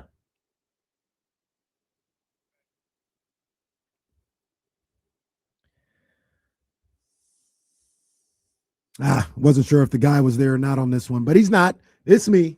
It's Hammer. ESPN 1320. The final show, live show of 2025 here on ESPN 1320. Man, it's been a heck of a 2025. And that's why we're breaking down some of the great moments all year long with the KC and Hammies. The Hammies. That's right, man. And now we had our NFL game of the year, which was 49ers Bears this past Sunday. Now we shift gears and we're going to the NBA. We're going to the association for the KC and Hammy NBA game of the year. Now here's some of the parameters. We're going with the 2024-2025 season. Okay. So nothing so far this year. Nothing so far this year. So we're just going to say the 2024-2025 season. And these are the games that I got for you guys, which is actually, now that I think about it, a little odd because one of them is not in 2025, but that's okay. That's okay. If we're not counting the games from this year, it's okay. We can dip into last year. The nominees for the KC and Hammy best NBA game of 2025. This one y'all might forget, but it was a good one. Lakers over Warriors, Christmas Day. 2024. You guys remember that game? Where the Warriors were down like 6. Steph hit a couple of threes to get it back. The Lakers get the ball with no timeouts. Austin Reeves hits a layup at the buzzer, basically to win it. I'm gonna have to vote for it. Okay. It's up there. Pacers over Knicks, Eastern Conference Finals, game 1. That was a great one. That was the Tyrese shot? That was Tyrese shot. Here's another one. I don't know if you guys remember this, but this is a strong candidate. This was a fantastic finish. Bulls over Lakers, March 27th, 2025. Giddey hits the half quarter at the buzzer. Okay. The sequence, it was a crazy 30 seconds where the Bulls were down 5, hit a 3, stole the ball on the inbounds, hit another 3 to take the lead with about 15 seconds left. I think Austin Reeves again hit the lead shot with like 3 seconds to go, maybe 2 seconds to go to give the Lakers the lead. Bulls no timeouts, inbounded to Giddey. He hits a half quarter to win it. That was a fantastic finish. Fantastic. Next nominee, Pacers over Bucks. First round, game 5. Tyrese sends the Bucks home with a layup. Mr. Halliburton comes out, confronts Giannis. Giannis almost fought about 3 people that game. Oh, that was another collapse. The biggest villain in the NBA, by the way, besides Dylan Brooks. Giannis. Yeah, I'm sorry. I'm gonna push that narrative. Here's another nominee. Now we can have a discussion too after I say this too. The 5th nominee. Nuggets over Clippers, Western Conference semifinals, game 4, the tip in at the buzzer off the Jokic air ball for Aaron Gordon. Oh, I think I got my answer for this. I have my answer too. Now, before you got the answer. There's some honorable mentions that should they be thrown in here. I want to check with you guys. You got a Kings game? No, but we do have 49ers. We do on the list have Well, this is going to be sad because the next segment is going to be the Casey and Hammy's best Kings game. Of what? Of when? 2002? The Beam Team year? 2020. What is It's it? gonna be Rudy different. I got- DeMarcus and Isaiah Thomas's year? I got nominees too. I got 5 games. It's going to be Bogdan- the Bogdanovich Yeah, is the best game 5 winner. games that Buddy Hill jumps over the I got nominees. audio cord. I got nominees, That's bro. 5 games that Scout Recycle played with the Kings on 2K. Scal Labissiere from 3. Win This is over gonna the be a Knicks. short segment. That's the next segment. You guys get ready for that one, man. We got the best Kings game of 2025. But honorable mentions. Now, some people will be like, yo, how is this not on the night? That's why I want to bring it to you guys. Pacers over Thunder, NBA Finals Game 1. Should that bump any of the 5 games? It doesn't bump my winner, so I don't care about it. No. Pacers over Cavs, Eastern Conference Semis Game 2. Yeah, these can stay honorable mentions. Yeah. I'm Nuggets over Clippers, Western Semis Game 1. Aaron Gordon hits the 3. Yeah, these are all great honorable mentions. Mm. Game of the year, I'd go from these choices is Pacers Knicks Game 1. What you got? Is that the Halliburton? It's a shot, yeah. Yeah. Yeah, the one that flies way up in the air. Yeah. Yep. Yeah, that's the game. And I think the reason why I say that is because it's kind of like how the 2002 Western Conference Finals all blends into one game. Mhm. Like you forget, like most of these things happened in way different order than you think. Game 6 is not the Robert Horry shot.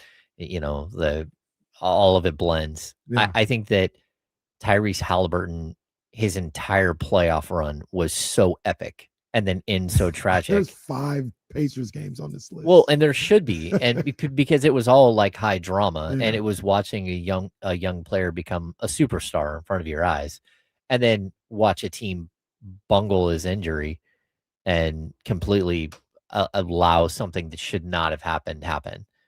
And So to give the award goes to Pacers over Knicks, Eastern Conference Finals Game 1. That's the one I would have had to. So it was, hey guys, look, 2 times in a row. Clean sweep. We all agree this is fantastic. But let me ask you something, because I got a couple of things, couple of directions I want to go here. But let me stick right there with that. It's Game 7 of the NBA Finals. He's got a strained calf. All I can do is advise him. I can't tell him what to do. yes, you can. Not in that situation. If he says he wants to play, James, these guys wait their entire lives to get to this moment and this opportunity. He may never get this opportunity again. I can't take that away from him because of a calf strain that he played with in Game 6.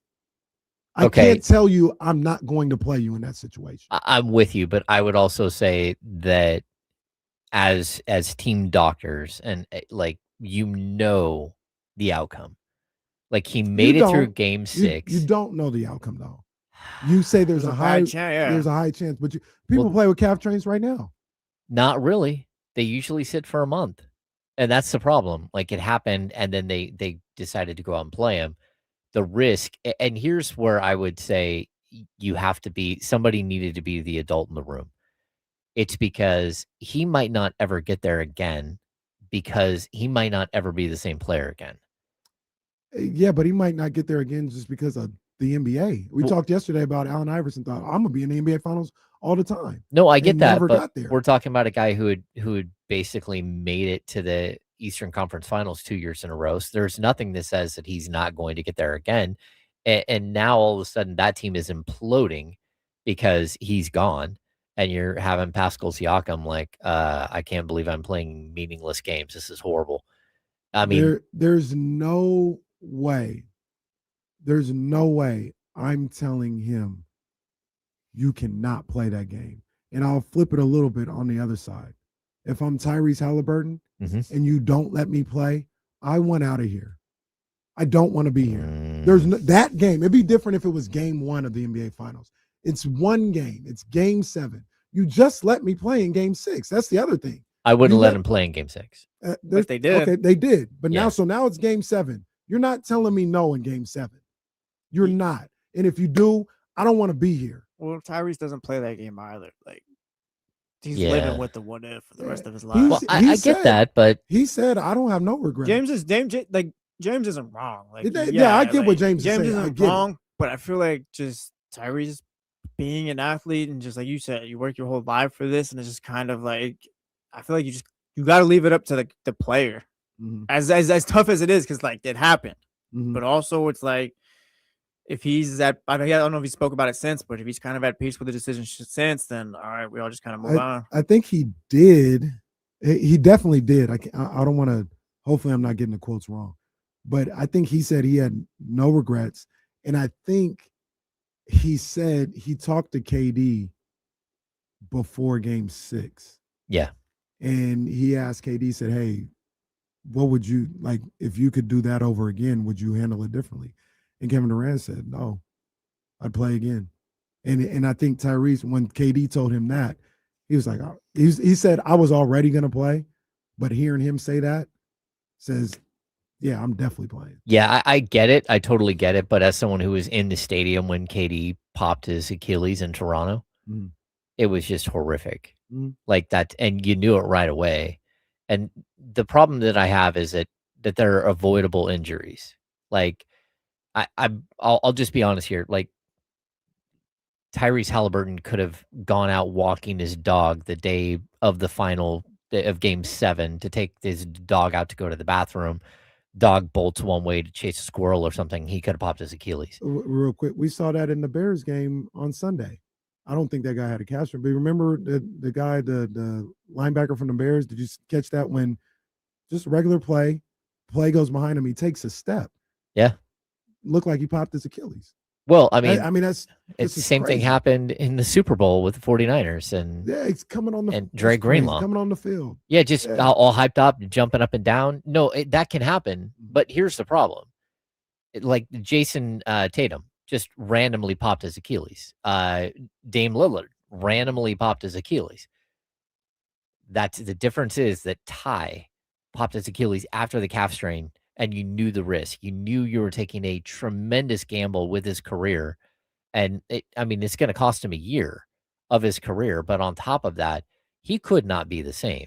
Mhm. And so, like, you knew the risk. Like, even Kevin Durant had a month to heal. Like, it's not like Kevin Durant had strained his calf muscle like right then, like a week or a couple of days before. Yeah. Like, they were rushing him back to get him on the court. With Ty, you knew the gamble was like right there staring you in the face. I mean, I go back to last season.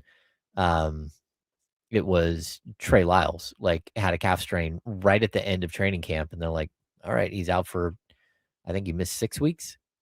Like that's what the injury is. There's an element in that situation of if you're gonna be mad at me, then you're just gonna be mad at me.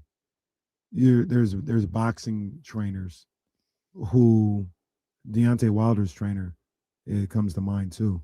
Deontay would always tell him, "Don't ever stop a fight. Yeah. Don't ever stop my fight. If you stop my fight, I'm done with you."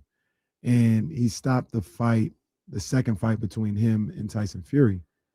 And Deontay fired him. Like he said he knew what it was. He knew if he stopped the fight, he'd be fired, and I'm not working with him no more. And the trainer said, "Okay, fire me then. I'd rather be fired Like, than fire have me. that Like, on my hands." That's what's gonna Yeah. have to happen. Because Well, I'm not gonna let you get permanent damage in that ring to save a job. I No. love you too much to let that happen. And I that's what totally happened. agree. And then it's kind of like this is a little more selfish, but it's kind of like when the Kings decided to trade De'Aaron Fox. If I'm Monty McNair, I've got a big old middle finger for you. Like, go ahead and just fire me now. Like, I'm not doing that. Like, he didn't want to fire Mike Brown. And then they didn't have a press conference for almost a month. After they fired a head coach, they didn't have a press conference because he didn't really want to fire him. And then you get to and in that situation, I don't want that on my my gravestone as an NBA GM. That could be the only time that Monty McNair is ever a general manager in the NBA. Maybe not. He might get another shot, but I don't want that on my, obituary as a NBA GM that I'm the one who made this trade. I would have said just like, no, I'm good. You go ahead and fire me. That's fine. He should have been fired at that moment. Vivek, and I'm not talking crazy about Monty, but we've talked about this before. The second he, from my understanding and what I heard, refused to do the press conference, yeah, you're fired. I understand you don't believe in the decision or whatever, but it's a decision that we came to as a collective. Your job is to do this as a general manager. You're saying you're not going to do your job. Well, I'm going to relieve you of your duties. And I don't blame Monty McNair necessarily in that one, because if he's like, no, I'm not doing it and I'll live with the consequences. If you fire me, you fire me. Yeah, I blame Vivek Ranadive. You should have fired him. Not only that, if you knew you were going to fire him, we talked about this a number of different times, don't have him orchestrate the biggest trade of your franchise's tenure. He has no vested interest. He just, would you want here? Zach LaVine. That's what you want. He didn't have any interest in that trade. He didn't have any vested interest or care the outcome of the trade or what he was getting in return. No, they do. I mean, Wes Wilcox walked away right afterwards. I went to Utah State. Yeah, the University of Utah. Yeah, University of Utah. They didn't care how that trade played out. I mean, I think they cared how it played out, and they tried to do the best they could in the situation, but they were also told like it's a mandate. That's why you hear so many of us around the team say this wasn't their trade. It was ownership's trade. Their action that was. I don't want to put tins on it. It was such a bad return and such a lazy return. You can't tell me they cared how that trade played out. It was such a lazy return. Okay. And I would believe they're like, I'm just doing my job. Like that's me actually, like that's me shooting Monty Bell and Wes Bell and like kind of stalling him out and be like, you couldn't have cared about this trade with the way it got executed. I'm actually saying like, nah, you didn't put your all into this one because it was so lazy. I think you're better than that to negotiate a better trade than that. Yeah. I think you were just like, I know I'm being fired. This crazy owner wants this guy. Just give him the guy. Fine. That's what I'm saying I believe happened because that was so lazy. But at the end of the day, if the owner says we're making the trade, and keep saying, what is the offer? What is the offer? What is your counter offer? What is your offer? What are they offering back? What's the new counter offer? And they get to it, and the owner says, make the trade. That's where, as a GM, you have a really tough decision. And for me, I would have said, you go ahead and do the deal. I'm good. If that's the trade we're doing, I'm going to go ahead and you can just like count me out. I agree. Yeah. I think we're kind of saying the same thing. I think he's like, whatever. Like you want Zach here, whatever. Yeah, I mean, I think they negotiated a deal the best that they thought they could. I mean, there were definitely times where it was like Stephon Castle was on the table, and if they kept pushing, that's what I kept hearing. If they keep pushing, you can get Castle in the deal. And then the deal shifted to all of a sudden Chicago's involved, and it's like, all right. Well, once that happens, it changes the dynamic of the trade completely. And the Kings don't even go. See, my bigger issue is like, how could you not get your 2031 pick swap back? Like at a minimum, like because you care. Yeah. So you're looking at that stuff like you care. Like, all right, I know they want this guy, but how do I maximize this deal? Can I get a pick swap back or like because you care, James. If you don't care, it's like fine, Zach's in the deal, whatever. Yeah. And that once again, that's me saying, Monty, Wes, I think you're better and smarter executives than what the turnout of that deal was. I think you knew you were gone and you just gave the crazy owner what he wanted. Yeah. That's what I believe. Maybe. And like, look, going through that whole entire process, like watching it play out was extremely painful to watch, but like they went back to like Rich Paul at the last minute and said, "Hey, is there any way to fix this?" And the answer was, "Yeah, probably not. Yeah, you probably should just trade him now." And again, the agent angle was very clear. It was like, if you trade him now, you're trading a year and a half of him and a potential playoff run this year, and then next year playoff run before you have to, whether he's going to get his contract extension or not.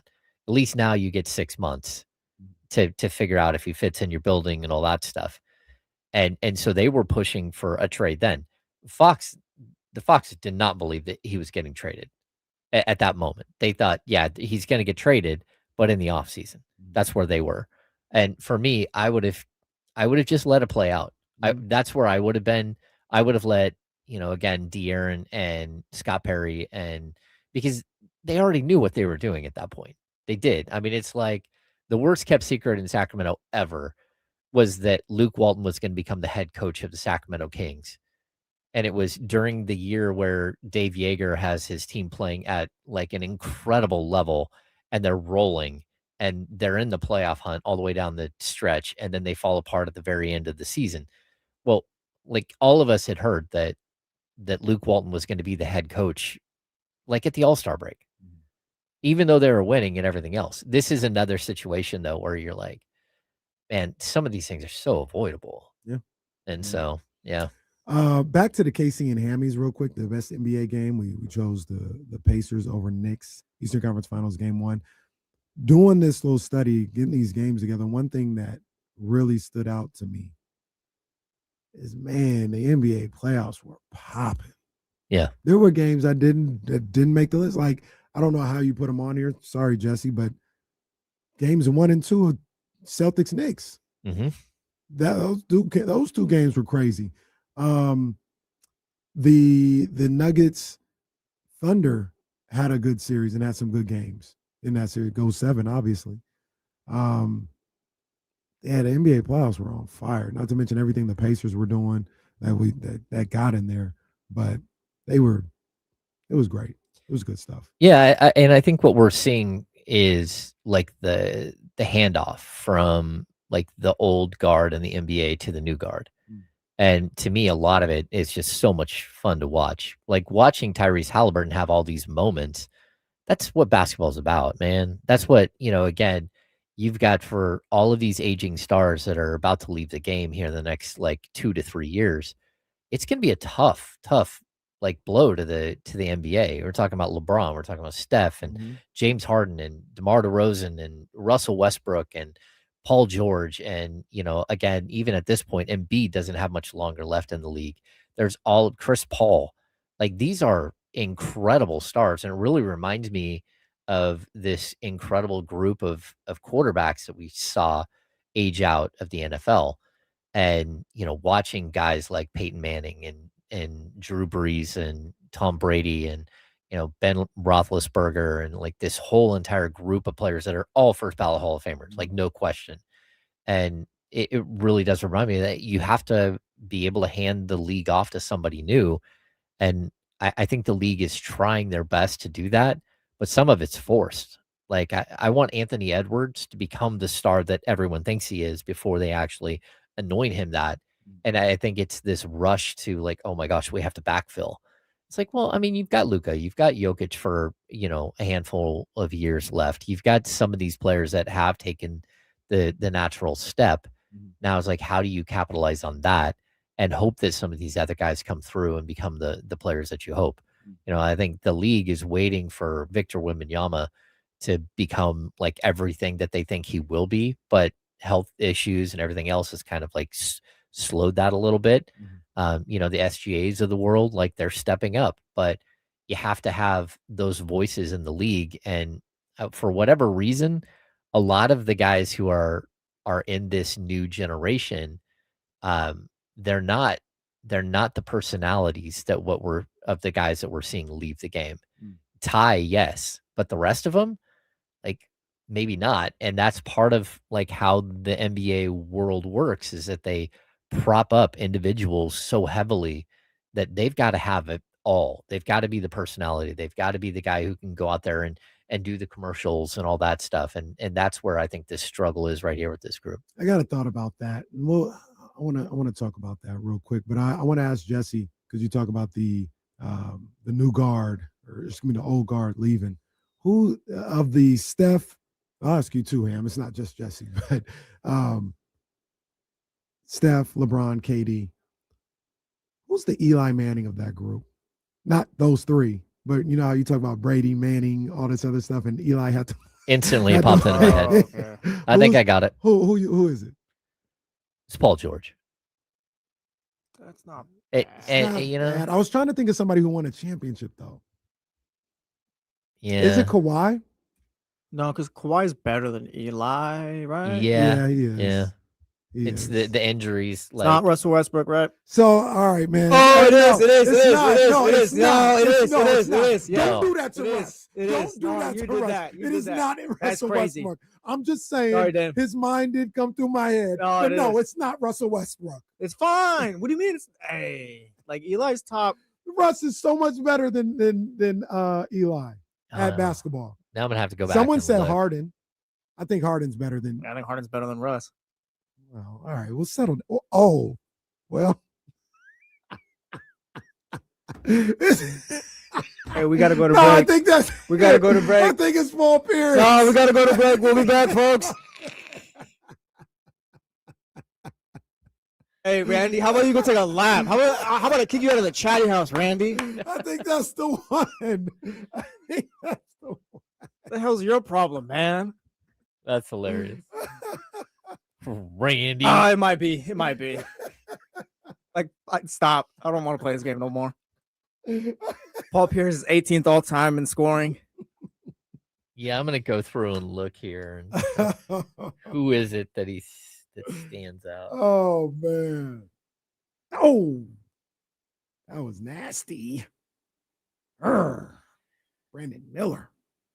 That was a dagger to the chest right there. Oh, I think I have it. Hold on. Well, we can wait. Hold on. Well, we got it. Yeah, I think we nailed it. I don't know if you can find a better. I'm speechless right now.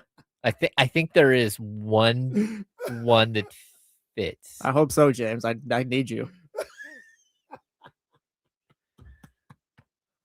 Just went and looked at list of everybody. Man. Oh man. The Boilers is malfunctioning again. Oh, wait, what? Everyone's gone again, I think. Everybody's Gio's still here. left? Shout out Gio. Yeah. No shout out to Gio this week. No shout out to Gio. Why? He's a Seahawks fan. He know what time it is. Oh, is Ain't he? no- Yeah, ain't no shout out to Gio this week. Gio lost the fantasy football Super Bowl last night. Oh, It was super close. Did someone have Bijan? He had Bijan. Oh, and he almost, did. and almost came back. So he was the Rams. He was down by a lot, but then Bijan almost brought him back. And he got beat by Puka. Oh, that's tough. Yeah. Damn. Who was it against? Jim Donahue? Is that who it is? I don't know who Tim Donahue is. Jim. We get those emails, I think. I think I do know who He's a Jim is. sales guy, I actually. think? Yeah. I don't know who he is either, but How many teams is this league? I think it's 12. 12? And me and Kyle are horrible. Like we play fantasy football so differently that we're a bad mix for like a partnership for a fantasy football team. Who's the waiver wire guy? Like, how does that work? That like Kyle is very impatient and just dumps players like Sounds like Kyle. every week. I look and This guy stinks. Get him out of here. We have 3 new guys on our roster every week, and I'm like, how is this happening? What are we doing? But it's okay. It's the way he plays versus the way I play. It's, like I'll wait for a young running back to develop, and so you have him late in the season. Yeah, Kyle waived that guy like 4 times, and then whether or not he took off for someone else, you never know. But like we've had guys that like you have him for a week, and then you turn around and he's gone, and then all of a sudden that guy puts up like 6 weeks in a row, and you're like, oh, we had him. That's not good. Like how come we don't have him? And it's like, oh, you picked up the backup running back on Tennessee. I didn't even know that guy existed. Like, Titans Wire historian. yeah. I think you're close with the Carmelo. I think you're close. Yeah, he is. Yeah, he is. Carmelo didn't win either. That's the thing. With Damn it. So Eli. Carmelo's Phillip Rivers then. That's a good one. That's actually Yes. really good. Damn it. We're back to square one. Yeah. That's another reason why Russ can't be there. He didn't win. Kawhi is probably the Ben Roethlisberger of. Damn, nobody should be on the court. On the court. I was in Who wants Tahoe to be Brett Favre that weekend. You were there that weekend? I was in Tahoe that weekend. Jeez.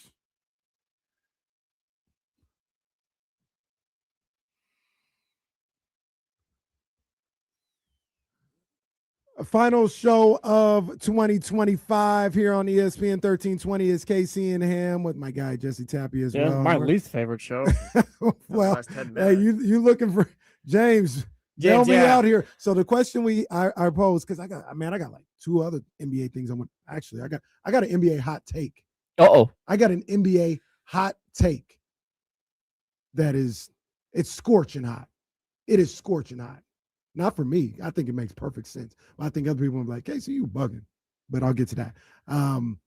But before we went, earlier in the show, we were talking about Eli Manning. Yep. Hall of Famer, all this other stuff. Jesse made the argument, well, he played in this era where all these unbelievable greats were playing. And that's why he wasn't like as heralded during that time, because the greats. I said, you put him in this era, you put Eli in this era, he's struggling to be top 10. Oh, yeah. I think in this era, he's struggling to be a top 10 quarterback. I think in his era, he wasn't a top 10 quarterback. But Jesse said it was because like you had Brady and Manning, like some of the greatest to ever play it. Yeah. And he got bumped down because of the era he was in. I say if you do it right now, he might not be top 10. But we were talking about NBA championships and stuff like that. And I just asked the question. I said, Jesse, who is the Eli Manning? Oh, we were talking about the era of Steph, KD, and LeBron. Yeah. And I was like, who's the Eli Manning of that era where they were great, but they were just in this era with the greatest to ever play. And that's why they're not recognized as much. We had a lot of good guesses, a lot of wrong guesses. I think we got a right guess, though, when Randy said Paul Pierce. And I think James that was spot on. James. James says he found somebody else, though. Who you got, James? It's right here. And that was what was in my head. It's Chris Bosh. I don't hate it. 2 championships. Is Chris as good as Eli? See, that's why that feels a little disrespectful to Eli. Yeah. I don't know. I think Bosh would have put up the numbers. It's just like the longevity wasn't there because of the blood clot. Eli was the leader of his group. Chris was not. Yeah. Chris wasn't even second. Yeah, James. I think we're losing this one. You tried, James. Yeah. But we're going back to Boston. Yeah. And it's Paul Pierce. Whatever. I thought Paul Pierce. It might be Paul Pierce. I love Eli Manning.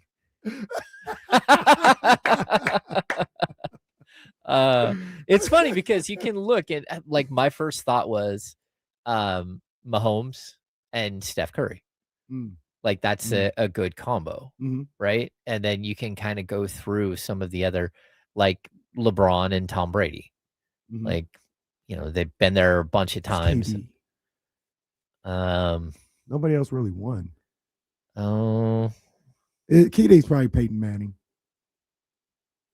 2 championships, was like the greatest. Like he's on the short list of one of the greatest players of all time. Yeah, he is, and Peyton Manning. Yeah, that's probably kind of had some playoff issues where it's like, yo, can this guy really get it done? Yeah, we still ask that about KD every now and then, but he's still got the 2 championships. That you can't take that away from him. Real quick, is CP3 Marino?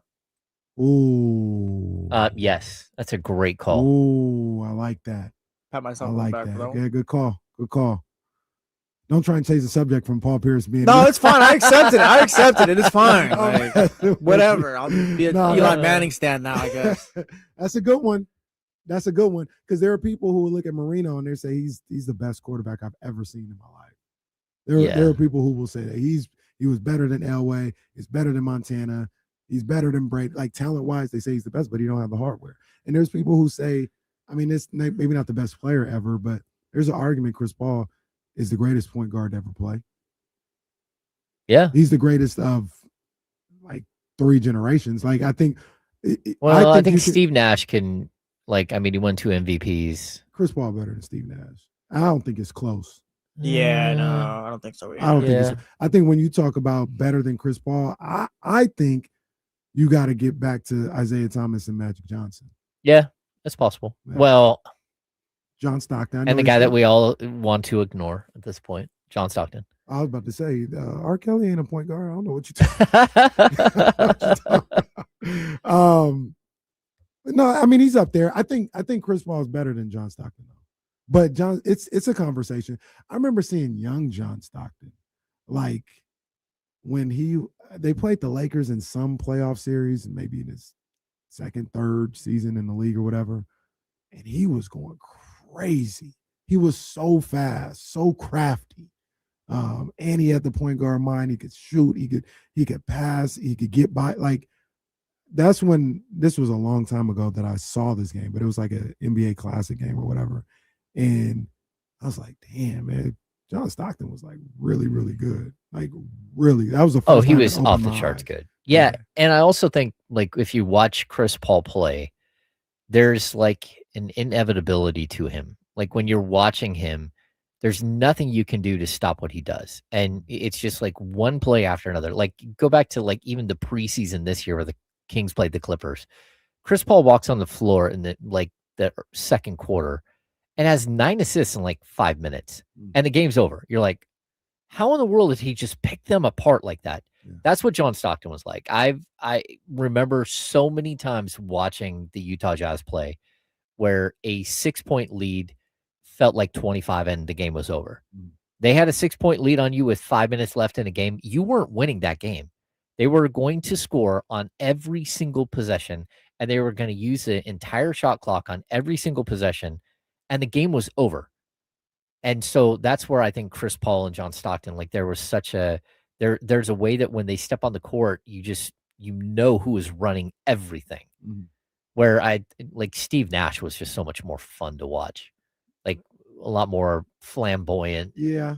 As a passer. I enjoy watching. What Chris Paul did, there was a series in New Orleans where they went 7, I think, against the Spurs.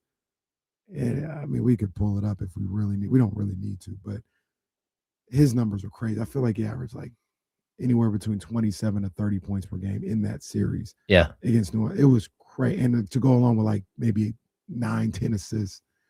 And then what he did that finals run with Phoenix was insane. I don't think John Stockton or Chris Nash, John Stockton or Steve Nash ever played at that level. Steve Nash had a crazy series in Phoenix against Dallas. Crazy series where they basically, I remember the strategy was just to let Steve Nash shoot the whole time and don't let him pass. Don't let him get others involved. Just let him be a one-on-one player and shoot. And he went crazy. But I don't think that New Orleans series against San Antonio and the Phoenix playoff NBA Finals run, I don't think Steve Nash or John Stockton ever hit those heights. He was insane. Think about that clinching game against the Clippers to send them to the finals. I think he might have had did he have 40 that game? Yeah, so he brought them home. He brought them to the NBA Finals. And yeah, he never, those two never reached those heights. Yeah, I mean, it's very possible. I mean, like Steve Nash won an MVP averaging 15.5 points a game. Come on, man. That's crazy. All right, crazy as in a robbery. Yeah. Well, I understand. I understand, Shaq. 50, 40, 90s. I understand, Shaq. They're throwing suggestions on who Draymond Green is in the chatty house. Oh, so that's where that one name came Yeah, from. so right now we got Montez Perfect. That's the one. Antonio Brown. Oh boy. Shout out Bill Romanowski. We got him in there. Oh my goodness. Bill Romanowski is a funny that was one. crazy. Vontez is the one. Yeah, that's the first one that came to my mind. This one feels disrespectful, but if you were there, it's actually not that disrespectful. I don't know if I agree, but Somebody says C-Web is Drew Bledsoe. Drew Bledsoe is really good. Yeah. Really, really good. Like, it doesn't Yeah. feel like it now, years away from it. But in his, he got the Patriots to the Super Bowl. Drew Bledsoe was really, really good. Yeah, that's one more for you guys. Drew Bledsoe's a Cowboy to me. So Oh, my I'll sit this gosh. one out. Well, that and well, that's funny because he was a Patriot for so long and you're a Yeah. Dolphins Oh, yeah. guy. And what he did at Washington State, he was really good. Yeah, at Washington no, State. like He went Chris to Washington Webber. State, right? Yeah, I think so. Yeah. Chris Webber's way better than He Drew is. Bledsoe. He is. Yeah. I agree. But Drew Bledsoe, at first I saw it, I was like, don't be disrespectful. And then I was like, Drew Bledsoe was actually pretty good. Like, he was a really good quarterback. Yeah. Drew Well, Bledsoe. it's like Drew Brees. Drew Brees was like off the charts good. Yeah. I mean, but he only won one Super Bowl. But he, 5,000 yard passing seasons? Just absolutely incredible. Yeah. He was the truth. Okay. You guys want to hear my hot take? My NBA hot take? Yes. Oh, man. Draymond Green, Richie Incognito. Oh. Oh. Wow. This is naming the most problematic. Well, and hey, I actually, like, at NBC, I got to hang out in the green room with Bill Romanowski and with Ricky Waters. You brought up Ricky Shout out my Waters. boy We Ricky watched Waters. games together. Nice. Yeah, he was such a joy to watch. Yeah. The spin move. That was my dog. Ricky Waters That was spin my move. dog right there. All right. Got an NBA hot take here. And while we're talking about the NBA, This is what I was thinking. some too. people were, oh, goodness gracious. That's what I- And Dominic Sue was better. That was that. Yeah, he was. Yeah, right. Yeah, he was. Okay. He was. And he wasn't. He stomped He on was people. problematic, but he wasn't as problematic as these guys. Yes, he was. No, he stomped on the Packers offensive lineman, I think. Didn't he use his helmet as a weapon? And No, that was Myles Garrett. Garrett. oh yeah, my bad. My bad. That was the other. Still looking to break the sack record this week. Yeah. Yeah, I mean, what did he went shut? He got shut out last week, didn't Yeah, a lot of the talk coming out of that game was that the Steelers were trying to shut him out rather than just win that game. Oh, this he? is Hey, I kind of love that. I saw that a couple times from Browns Hey, fans. Yeah. this is a great call from the Casey Tucker band. Drew Brees as Jokic. Drew Brees. Jokic is Rodgers, I feel, maybe. Yeah, I think Jokic is better than Drew Brees. Yeah, Drew Jokic is Brees better was than Breeze, great. and Rodgers at one point, like at his peak, was like, this guy is the most talented quarterback in the league, maybe of all time. He just he didn't have enough titles at the time. Right, and that's what I feel with Jokic, and I felt with Rodgers. Because Rodgers could sit in the pocket, he had a monster like- arm, he could roll out, Yeah. not take off like crazy, but Well, he was can run. athletic. He was Yeah, he athletic. can run. Yeah, and I was like, oh, he could kind of do it all. Are we watching the best quarterback ever? Like that. That's what I felt watching Rodgers, and some people throw it out there like, oh, are we watching the best NBA player to ever play? With Jokic, like, are we watching the greatest? I just I'm looking at the comparison between Rodgers and Drew Brees. I mean, Drew Brees, his last 5 seasons in the NFL threw for over 70% passing, including 2 74s, 74.4 and 74.3. He finished his career with 80,000 yards. He's 15,000 yards ahead of Aaron Rodgers. You think Drew Brees is better than Aaron Rodgers? Yes. I say there's no way he's better than Aaron I might take Drew, but like also the difference is that Rodgers could do more, I guess. Like Brees is a Threw good for quarterback. Like 50 more touchdowns. Brees than Aaron couldn't take off Rodgers. like Rodgers could, or roll out in the pocket like Rodgers could, I think. How long did Aaron sit? Was it 3 years? 4 About years? 3, 4. Oh, that's a good point. What? Because Brett Favre was. Yeah, in he front sat of him. behind Brett Favre for a few years. Oh, I don't know if I can't. I honestly can't remember. Was it? I think he only sat at 3 least years? 3. I'll check right now. I think he sat like 3 seasons. It's the first 3 seasons of his career. Yeah. And as soon as he started playing, he went crazy. Wasn't his first season that year they lost to the Cardinals in the wild card when he fumbled in overtime? I think that was his first year as a starter. No, they were 6-10 his first full year as a Second starter. season, His they won second 11-5. season. That must have been it. Yeah. Yeah. Yeah, his first 3 seasons, no stats. He lost 3 years. Yeah, I think that's a point for the Rodgers take. Yeah. But let's give him. You guys Hey, got to stop making me defend Aaron Rodgers. You've been doing that a lot. You've been. let's What are you just- doing with him? hey, let's just give him 4,000 yards all 3 of those years. He's still 3,000 yards behind Drew Brees in basically the same amount of time. Drew Brees it's close, but James, I was there. Yeah, Aaron James, he was Rodgers- outside. Aaron Rodgers was the best I at don't that know. time. I think we got to find a comp for Breeze. And what was- 5,000 yard seasons. What's Breeze MVPs looking like? What he win, 2? Won. I think he won 1. But I mean, he was truly in the era of Even Favre and Brady. Did Breeze? No, I mean, yeah, Brady and Rodgers. and- And yeah. Rodgers, because Rodgers was taking all them MVPs. Yeah, People were looking at Manning. it. They Manning were and there. Brady. People were there and was like, nah, this guy's the best. Rodgers got the all-decade team in 2010. People were there that's and they said, Rodgers. nah, this guy was the best. We don't can know. find a comp for Breeze, but I think it's Rodgers. I think so too. Yeah. Well, Breeze is my dog too, though. I like Drew Brees a lot more than I like Aaron Rodgers. yeah. Drew Brees was amazing. And what a story. His career damn near felt like it was over.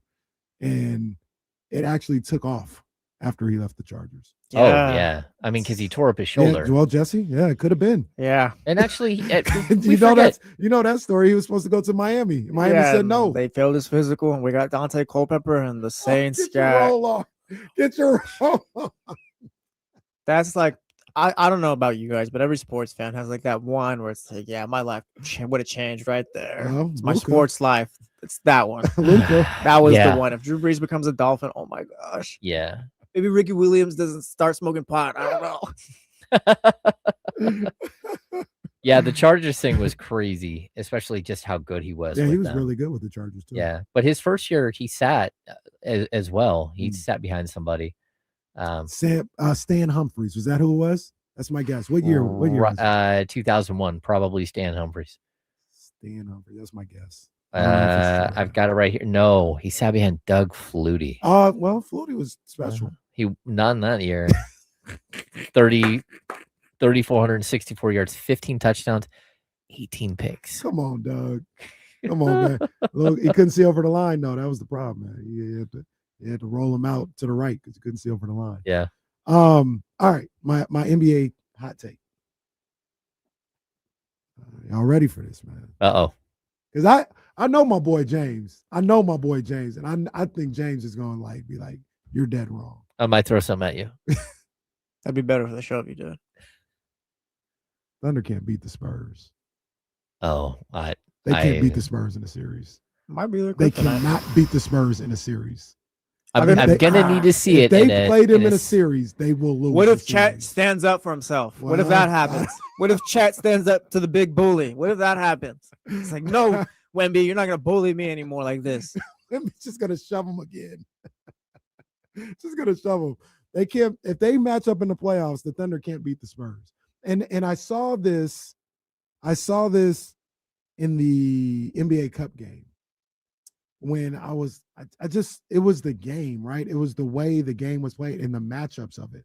I was like, oh, the Spurs got something for everything they want to do. Mm-hmm. They've got Harrison. They've got Dylan Harper. They got Steph Castle. They got De'Aaron Fox. They've got Vassell. They've got the wings all over the place. They can go with Keldon Johnson, Sohan. And then you got the X factor, which is one of the things that I always thought OKC made them really, really special, was you got this 7-1 freak in Chet Holmgren that can score on the perimeter, could play on the inside. He's a matchup problem. He defends. And that's tough to deal with if you're any other team in the NBA. Well, the Spurs said, I see your Chet Holmgren and I'll raise you a 7-4 alien. And I don't think they can beat him. I don't think it's a hot take because of who OKC is, but I don't even hate it. Let's radio show this a bit. Like, shout out Jacob. Does OKC need to go break the emergency glass? Do they need Giannis to beat the Spurs? Now we talking. Yeah, shout out Jacob. Yeah, shout out Jacob. Now we talking.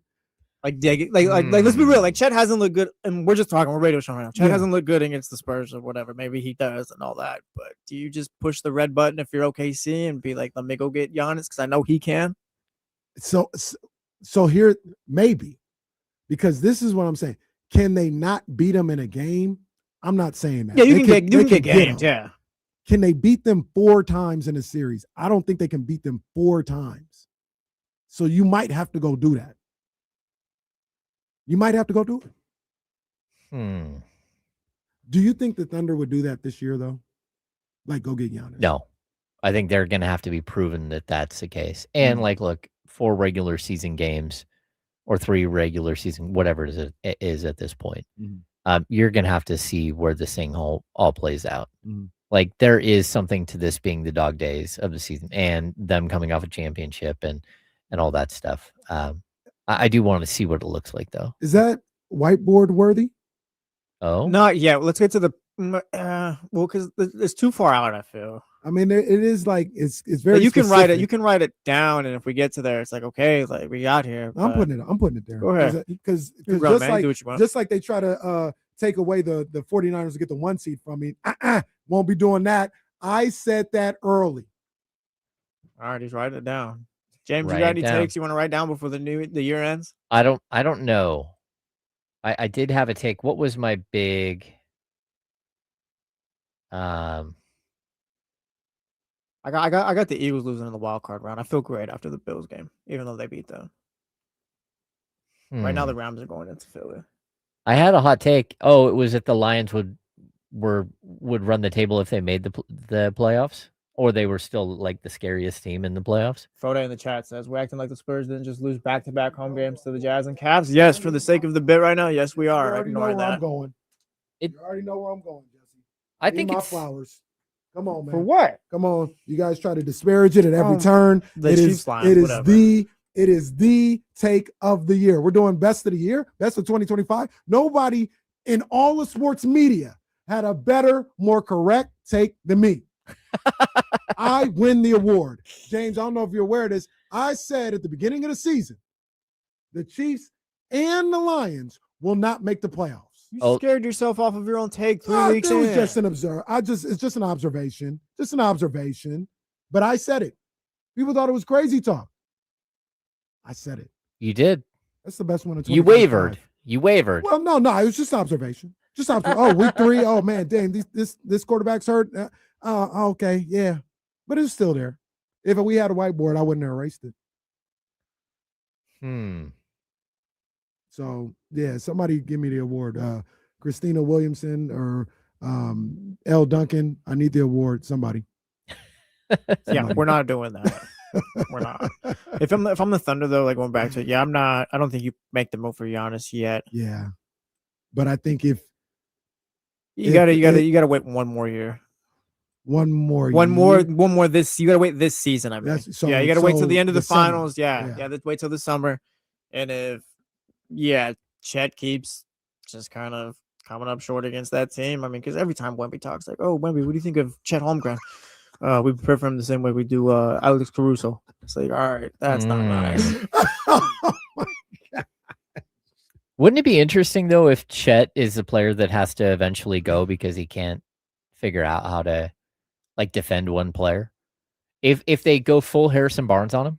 Oh, that would be that. I think that would be a mistake. You know what I mean? Yeah. Because that's what it's like. Oh, Harrison can't defend Kevin Durant. Oh no, he can't defend LeBron James. It's like, no one can defend LeBron James.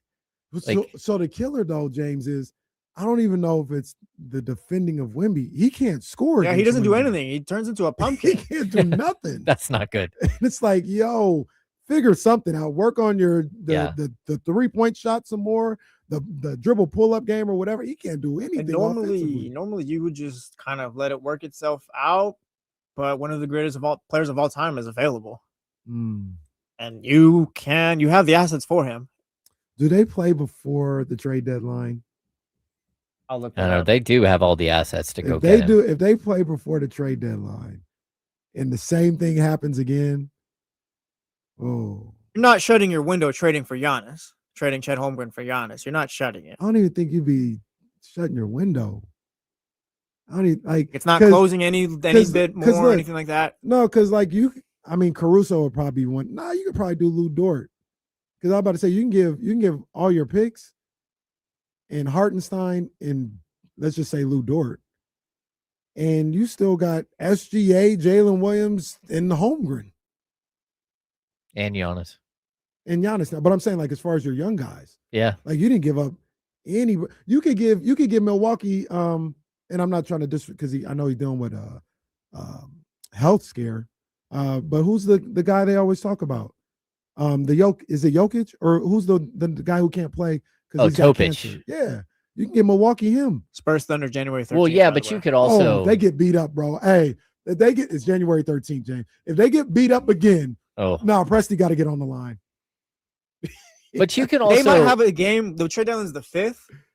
Yeah, I'm gonna look it up. If it's February 5th, they play again February 4th. Oh my gosh, But bro. see that team, that's where you start looking. They have the Aaron Wiggins contract. They have Casey Wallace. They have so many players, the AJ Mitchell. Like they have all these guys like, hey, I would like that guy on my team. We are radio showing because I don't think any of this will happen. No. But yeah, I think that's a fun thought. Yeah, that's kind of the move they might have to make. And OKC has so many picks. I mean, they could literally just hand over a top 5 pick from the Clippers, a bunch of picks. Yeah. If they don't make it to the finals because of the Spurs this year, I guarantee that they make that move in the summer. I guarantee they got to. Because that's, to me, and I know we're about to break in a second, but to me, that's what they're missing in that Spurs game. They're missing another guy that can get their own bucket. That can, because right now, let's just say Wemby has Chet locked up. There's this weird thing going on with like Castle and Harrison Barnes kind of locking up Jalen Williams when they play. Like that's looking a little iffy. Brother, now you're in the finals.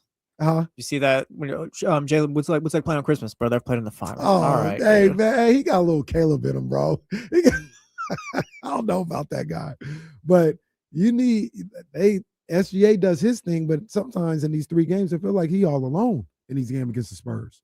And if you could go get somebody else that can go get a bucket for you, relieve some of the pressure off all the other guys, you might have to go do it. You know who I asked? Well, I asked Mark Jones because he was on the call for that Christmas Day game with the Spurs and the Thunder.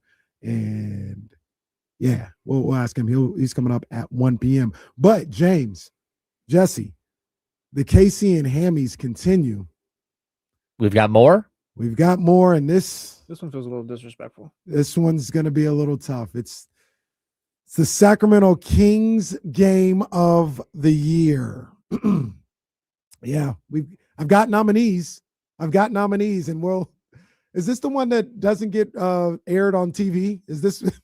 No, this is the one where we don't even say the nomination. We're gonna just talk about how bad it's been for the last few years. That's what it is. We got more of that coming up. It's KC and M right here on ESPN 1320.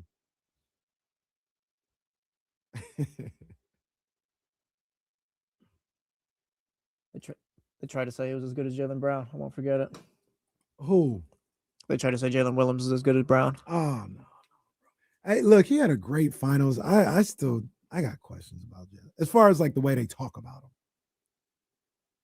To your point, like he ain't Jaylen Brown. Yeah. Wilson, I'm not sure there's a team that trades for Giannis this season. I don't think the Knicks do it because they got a good chance of making it to the finals out the East. And I'm not sure who else. I think the Bucks are really trying to do everything to keep him. I think so too. Your boy was talking again. I gotta watch this podcast one time, but Rich Paul was talking about it, and he said, Rich, you gotta watch out from this dude, man. Let me read the quote because I didn't see the clip. I just read the quote. But some of the terminology this guy be using, well, you gotta watch out for this dude. Rich Paul says NBA players don't like to take blame for being the bad guy when discussing the Giannis trade. Quote, if I know the Bucks like I think I do, and I know them very well from ownership down, settle down. That's a threat. That's a threat. All right, Rich. He said it's tough to do. It's all about communication. You sit with a guy like Giannis and you say, hey, what do you actually want to do? No player wants to have the blame. LeBron was criticized for making a decision he was allowed to do. He's a free agent. He can go wherever he wants to go. The way I see it is no, the Bucks don't want to trade Giannis. And I think that's what will keep him from getting traded. I'm with you, James. I don't think they're ready to do it. Wilson brings up the Hawks. That's a team I guess I have an eye on too. Yeah. Yeah, the Hawks. Well, and the Hawks are looking at Anthony Davis right now too. And they have quite a bit to offer. And the idea that they could like potentially move on from Reece Sachet is kind of crazy too. Well, if you're the Hawks too, you can look at that team and be like, yeah, we're playing really well. We're a top star away from like being a real title contender. Okay, so we have a weird update on the Trayvon Diggs situation from Jordan Schultz. He says, my understanding of the Trayvon Diggs situation is this. After the Cowboys finished their Christmas game versus the Commanders, Diggs requested with head coach Brian Schottenheimer to stay in Washington for the holiday since he's from the area and his family stays there. Players often ask for and are usually granted additional family time during the holidays if the schedule makes sense. Dallas played Thursday. Schottenheimer denied the request. Diggs again said he wanted to be with his family and that if he went back to Dallas, he'd just be flying right back on the first flight out, especially with players having several days off. The team vehemently denied his request again, and then today the team released him. He's healthy and ready to join a team for the playoffs. Who's wrong there? I kind of feel like the Cowboys could have worked with The him. Cowboys are wrong. Yeah, I think they could have worked with him. Because especially if he's like, oh, I'm just gonna fly right back. I mean, if he's got the day off, Yeah. like if they have days off, like why would There's you? no work going on, nothing like that. And he's like, yo, if I fly back, I'm just gonna have to fly right back. Like, Yeah, it's just let lame. me stay. But it shows you where they're at. Mm.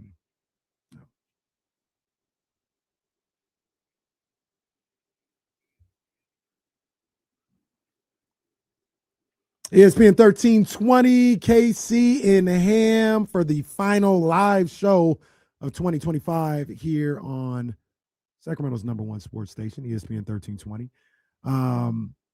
We've got the KC and Hammies going on. And yes, we do have the KC and Hammies for the best Kings game of the year. Yes, we're going to do this. We're going to do this. D-Lo would not let us do this, but he's not here. So we're going to do this. we're going to do this. Okay? We would have had tears if I was here with Kyle. Right. We would have a whole lot of tears today. It would have been like the That's right. 2025 tears. But we've got that coming up. Mark Jones, the Louis Vuitton Don, play-by-play announcer for your Sacramento Kings as they play tonight. They play the Clippers tonight on a game that was flexed off of NBC, and it's just going to be local. Regular 8 o'clock game. Just this regular 8 o'clock local game. We'll talk to him at 1 p.m. But before we get into the KC and Hammy for the Sacramento Kings game of the year, let's go to the Elk Grove Kid Talk line, man. 916-909-1320. And let's hear from my guy, TC. TC, what's up, big dog? Hey, what's up with my two brothers, man? What's Jesse, happening? what's up, man? What's up, still TC? Good, Jesse? What What's happened? up, bro? We still good. Yeah. We good, bro. Yeah, we're great. What you need? Yeah, we're we great. all good, man. Yeah, I just know, think you hate. We all just don't be saying, we just don't be saying eye to eye. But listen, we gonna enjoy. We gonna enjoy ourselves on that. Hey, but look, check it out. So, hey, we're gonna make it real quick. Ham, what you guys think about that? Hey, I'm with you, KC. Scott, we might have to go back on thinking about Trae Young. I know you say you don't like him, but I had a trade package because since they're trying to dump him. And what's the boy's name? Hammer? Am I saying that right? Zachary? Receshe. So listen. So what if we gave them Zach LaVine, Dennis Schroeder, and Keon Ellis for Trae Young, Zachary, and one of their 2026 first-round picks this year? Because they have 3. They have theirs. I believe they have the Spurs. And some. I'm just, There's no chance, TC. Why would they give us Ricochet and picks? Why would they give us Ricochet at all? But the picks, no, you're not getting either one of those two. You might get Trae Young and like it. So, and then also, Ham, what you said yesterday when you said Kings fans might not like, I love Monk, but Kings fans going to be angry if it's for Cruz. I mean, me, but to a point. Because I can overlook that. Because the first thing that comes to my mind is a rebounder and 6'9". That's all I needed to hear. 6'9" and rebounder. Nice. We need length. We only have one of them. Wow. Happy holidays, TC. You might get a flag, TC. I'm checking the ref right now. I don't know. You got it nice. First thing that comes to instead of a flag, you get a nice. Oh man, that's crazy. I do love the concept. Like, hey, Hawks, you guys got 3 picks. Just shoot me one of those. What do you want with it? Especially if You're not. we'll take You don't want it. the better player and the #1 pick in the draft from last year, who's actually pretty decent. We're just not sure about. For one of the worst contracts in basketball, Dennis Schroeder, and who is Keon? Well, I'm going to say like the Zach LaVine, Trae Young contracts line up. Like they line up perfectly. Like it's within a couple of dollars of each other. So like that in itself does make sense. And if you wanted to try out the Trae Young experience And, that I could definitely see like, okay, go ahead and throw in, Keon Ellis as like a sweetener in the deal because the Kings aren't going to want to give up a bunch of picks. Right. And there's not a big market from what I can tell for Trae Young around the league. There are teams that are like intrigued by the possibility, but they're all also like the good teams are concerned about like the money issue going forward, and of course defensive liability issues and all that stuff.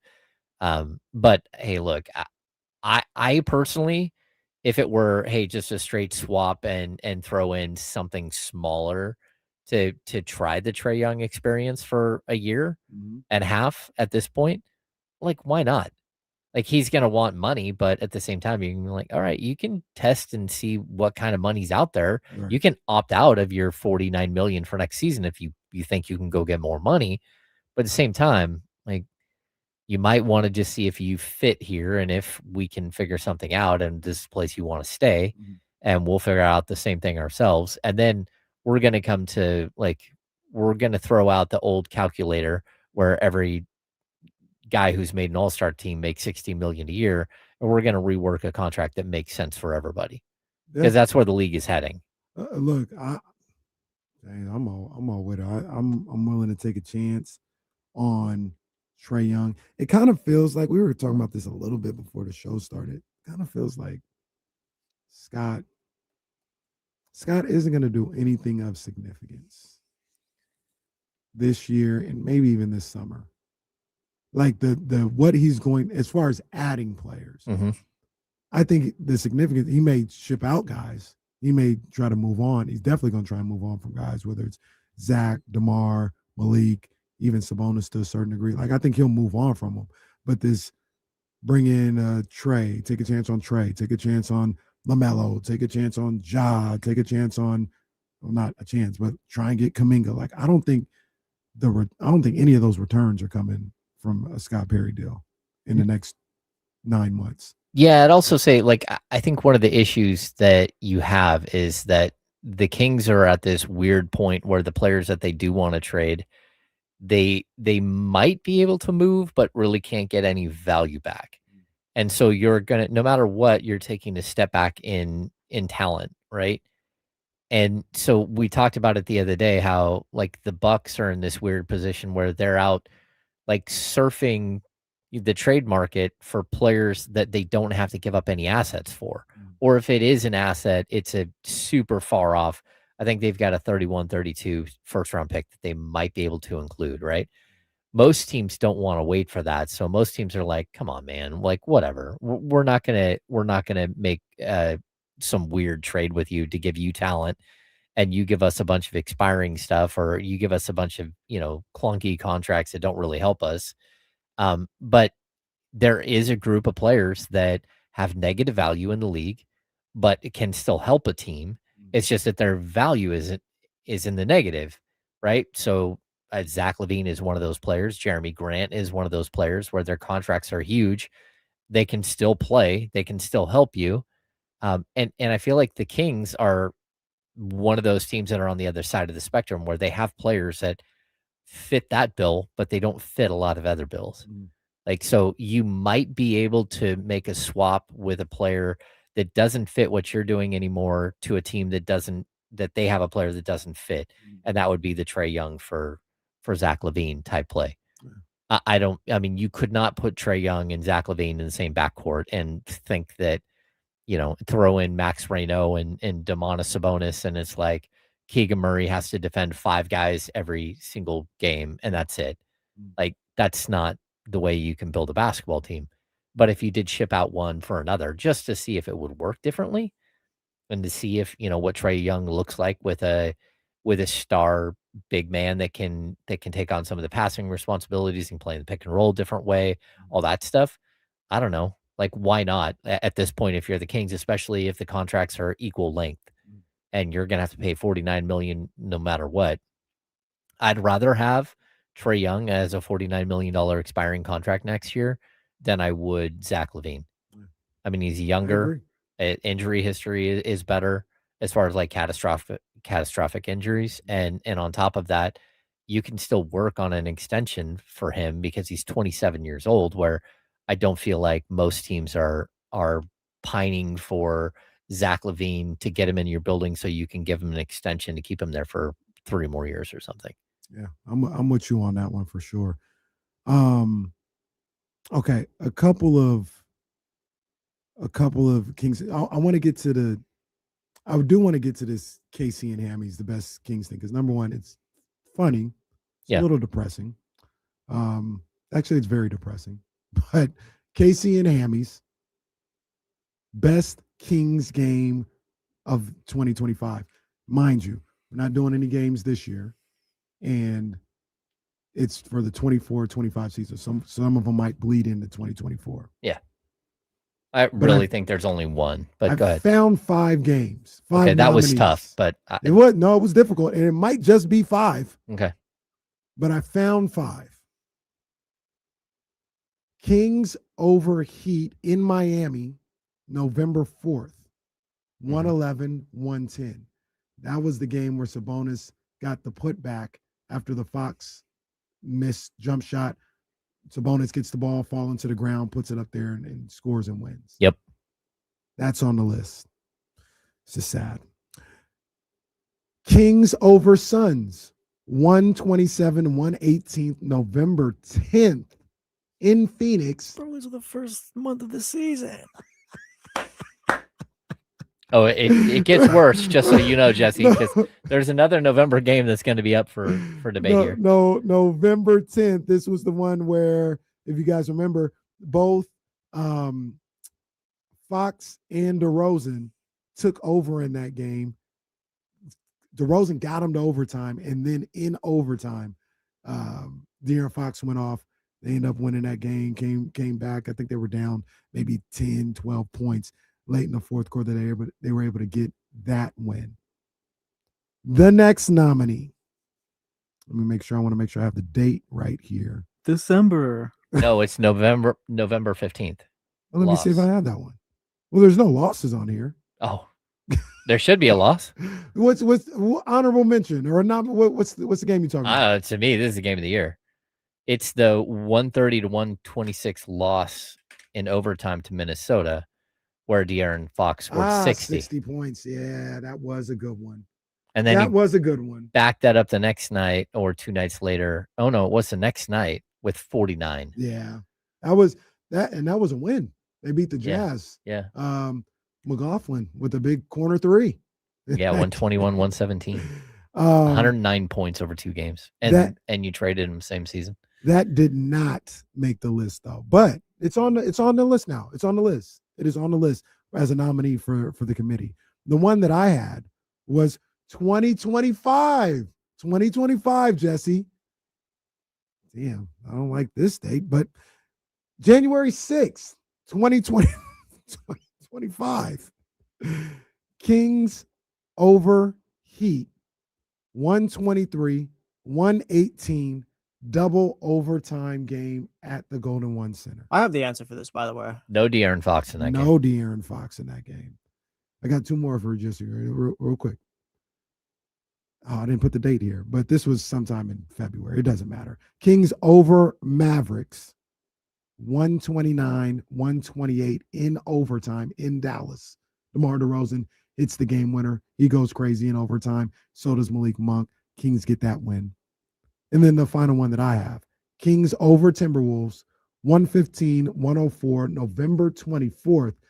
Jay Crowder off the airplane in Tim's starts.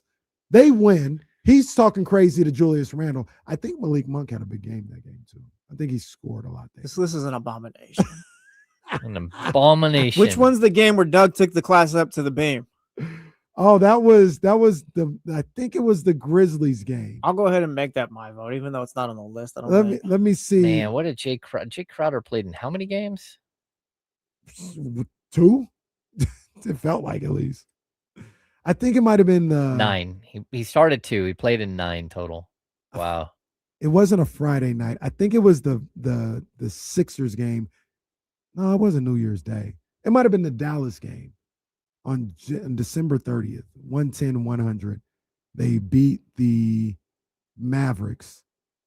And Doug might have took him to the beam that one. It was either that one or December 30th. I think it was your December 30th game. Yeah, because it was kind of a nondescript game. It was early in that stretch, and that's what got people like hyped up. Like, oh, see, Doug gets it, and then they ended up winning. Okay, so the 27th is when they fired Mike Brown after the night before they played the Pistons, right? Yep.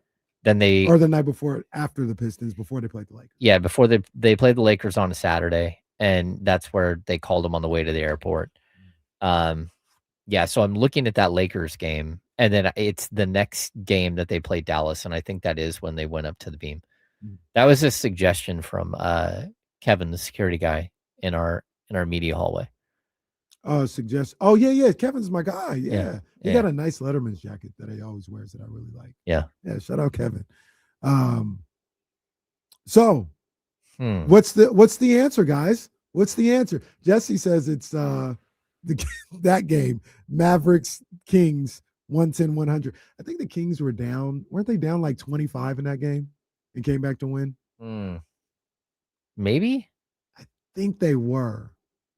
I really do think they were. That was the same night Niners played the Lions on Monday Night Football and lost. And I remember I wasn't fully watching the Kings game. I tapped into it, and I think they were down like 20 something. And then I was like, oh, this is an abomination. And then they came back. They were down at least 14. They were down 37-23 after one quarter of that game. And we're talking the February 10th? No, we're talking, this is the game they went to go see the Beam on December 30th. Okay. That's Jesse's vote. Am I correct, Jesse? Whatever Doug took him up, whenever he took him to the roof. Whenever they went to the roof, that's the game. I'm going to say my game of the year is the loss on November 15th, just because watching, and that was an in-season tournament game. Yeah. You can't have a game of the year be a loss. You can when a guy goes for 60. No, because how are you going to accept that award? Imagine if we were doing that today. You ship it to San Antonio. No, where the grass is greener, Jesse. The grass is greener there. Everyone's hyped up. We'll name this the Grass is Greener Award. No, it's like, oh yeah, Kings Game of the Year. The year they lost. The Grass is Greener Award, Clifford, man. You want to come accept this one? Ship it on out there. A little tiny piece of AstroTurf. Oh, man. Look, we're going with the tiebreaker, which is me. All right. The game of the year was the game on January 6, 2025 against the Miami Heat, the double overtime game. No De'Aaron. They were down. I think they were down 20 in that game too, and came back. DeMar DeRozan hits his great shots. And at that time, we thought, you know what? This team's got heart. Doug Christie, he hugged Sabonis and Keon Ellis at the end of the game. And we're like, it's going to be all right. We got Doug. This team is different now. It's going to be all right. I'm old enough to remember when De'Aaron Fox and Domantas Sabonis hugged. Well, geez. That might be the kiss of death. Hey, they went on to win 5 out of 6 and got to 23-20 right there. Included a win in Boston without De'Aaron Fox. Oh, yeah. I think Devin Carter played well in that game, too. Yeah, they beat Boston, and then they beat the Bulls, and then they lost to Milwaukee on that trip, and then they beat the Rockets, Wizards, and Warriors to make it 10 out of 11.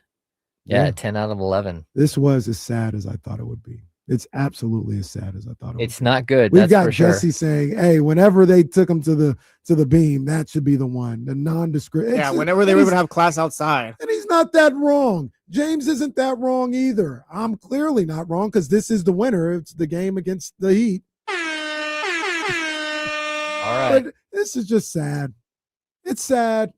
It really is. I got an interesting story, too, that I want to get across. But do we have the Elk Grove Kia talk line ready to go?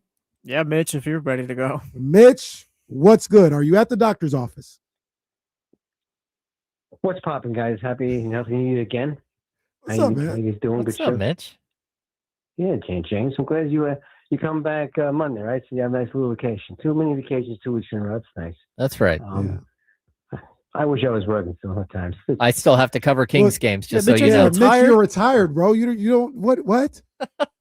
Yeah, I know. This is the worst time of year. It was from Thanksgiving to Christmas. It was really, really rough at FedEx. But I missed people, missed customers, or most of them. 90%. You always, I guess, have a tendency to focus on the bad. And of course, I missed the dogs. Yeah. Only 2 bites in 20 years. That's pretty good. That's a pretty good track record. Yeah. I'm glad you're not getting bit by dogs right now. I really am.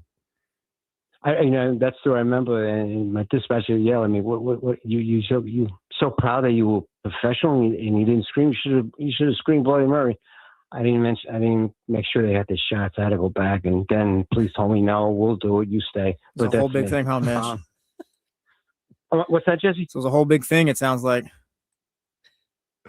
I think you're right. I should have always make sure they have the shots. Yeah. Makes it, yes. Isn't that what oh no, Bob, you could say make sure your dogs are neutered and have their shots. Spayed or neutered. Yeah, something like that, yeah. Yeah. What's on your mind, Mitch? Yes, Jesse. I get right to the juice, to just to my call. Have the Kings ever had the top pick? Make some trades, get a little younger, a little bigger, but no way do I want to see them give up their draft assets, especially in the first round. Maybe we'll get lucky, maybe.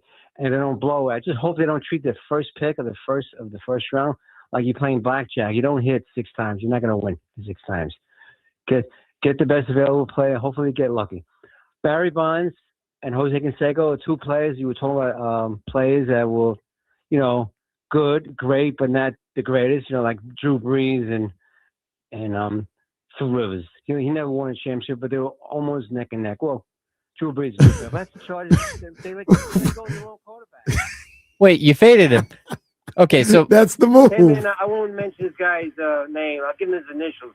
OJS. Happy New Year, Mitch. I don't even know what happened. First of all, no, Barry Bonds is light years better than Jose Canseco. Yeah. Like, what are we talking about? And Jose Canseco won a World Series. Yeah, he did in '89. Yeah.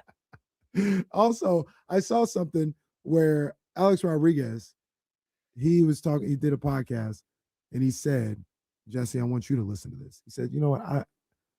You're talking to a guy that's watched every World Series pitch since 1986. I've watched, nobody has watched more baseball than me. Barry Bonds is the best player to ever play. Yeah, steroid agreed with steroid. Alex Rodriguez. Recognize it. Yeah. Respect it. Whatever. Like bro. respect. Yeah, hey, yeah. The biggest cheater in the game. Yeah, talk we had about the same second guy. Yeah. Hey, he's coming from a place of honesty. A-Rod is such a fraud. Don't even get me started. That's my boy. Wow, how this happened was like, oh, A-Rod is so cool. Wow, A-Rod. Wow, Jennifer Lopez. Blah blah blah. It's like, no, A-Rod is a fraud, bro. That's my boy, man. I like A-Rod. A-Rod. I did have on the list, fraud. I don't know if we're gonna get to it because we've got the Louis Vuitton Don Mark Jones coming up at the top of the hour, and we'll have some resolutions at the end. But I did have the KC and Hammy for best Major League Baseball game of the year. This might be off the telecast. We don't need to go through the whole thing. It might be off. Yeah. I know that one's 7. the easiest one. It was game 7. I have a list of 5, but it's like who's playing for second place? You guys can go get dinner. It's game 7. It's game 7. Real quick. So I was watching this YouTube video. This was just interesting. This was just kind of interesting to see. I was watching this YouTube video the other day, and it was like the top 30 crowd reactions in NBA history. It's not a formal one. It's a YouTube video maker made it or something like that. But I was just watching because I like to see that kind of stuff. And they were going through the list of 30 down. They got down to the top 10, and we're talking Kawhi shot. We're talking Ray Allen shot. We're talking like think of the greatest crowd reactions that you can think of, and it's there, top 10. Number 3, I can't even remember. I think it might have been LeBron hitting the shot against Orlando in the playoffs and stuff like that. We get to number 2. This is, mind you, this is just a random YouTube guy anywhere in the country. Do you guys know what number 2 was? Can you take a guess? I'm assuming it's a Kings one, the way you're talking. Well, yeah, but which one? I'm not sure. Do we want to go playoffs, the most recent playoff round? Robert Horry shot? No. What do you got? The Kevin Huerter shot. Oh, wow. This guy, whoever it was, making a compilation of the greatest crowd reactions in NBA history, was on point. Was like, yo, Kawhi shot, Kawhi's this and that, LeBron did it. Like, I was like, yeah, it makes sense. It makes sense. Yep. Steph did this. Great. Number 2, when I saw the King's Court, I said, what? But he might not be wrong, though. That crowd reaction was crazy. That resonated nationally. Well, like when people saw that, I remember Worldwide Wild was like, yo, they broke the sound in there because there was like the mic broke or something like that. The mic popped. They're like, they broke the sound in that place off of that shot. That was baffling. Okay, so my favorite moment, like over the 16 years that I've covered this team, is like people are saying it in the chat. It's a Tyreek Evans. That was on the list shot too. I think that was like 23 or something like that. Yeah, the crowd that night. I mean, when he hit that shot, I've talked about this before, but me and Zach Harper were lined up right behind the basket, and they used to have us in one of the luxury, well, not whatever those seats, the club seats were, but that's where the media box was for like the overflow media. Yeah. And the shot came right at us, and we were both leaning and watching it hook in, and then the whole place lit up, and then he stood on the scorer's table and was standing there waving, and Jason Jones had to grab his legs because the table was moving all over and Jason was holding on to him. Yeah. So he didn't fall. Classic. Yeah. Jesse, you got it queued up. The number 2 game short. Loose again. Herder for the lead. Listen. No, they broke the mic. They broke the mic. It's like muffled. You can't even like hear it because how loud it got. They broke the mic. You hear the guy on the call. It's Mark Jones. We'll ask him about that. He was there in the building that night. I want to ask him about this and a number of different other Kings things. By the way, you guys know what number 1 was? Worry shot. It's ESPN 1320. It's KC and Ham. We'll be back.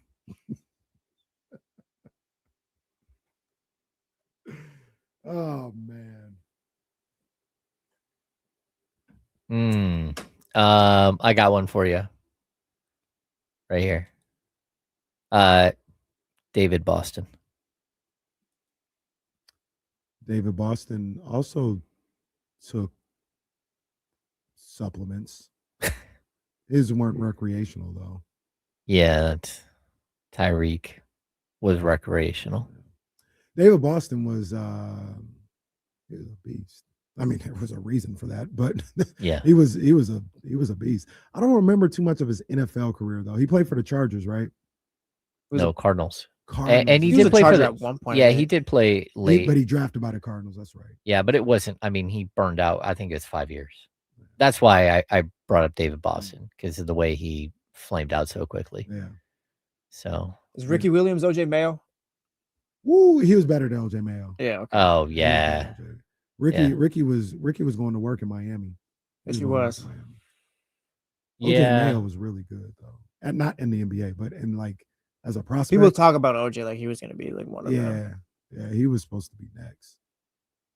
Yeah, was 5th pick in the draft, I think. I think so. Yeah.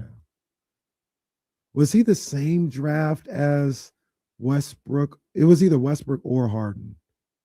Because he came out the same year as Kevin Love. And then Kevin Love play with Westbrook. So Harden is Blake Griffin, Hasheem Thabit, Harden number 3.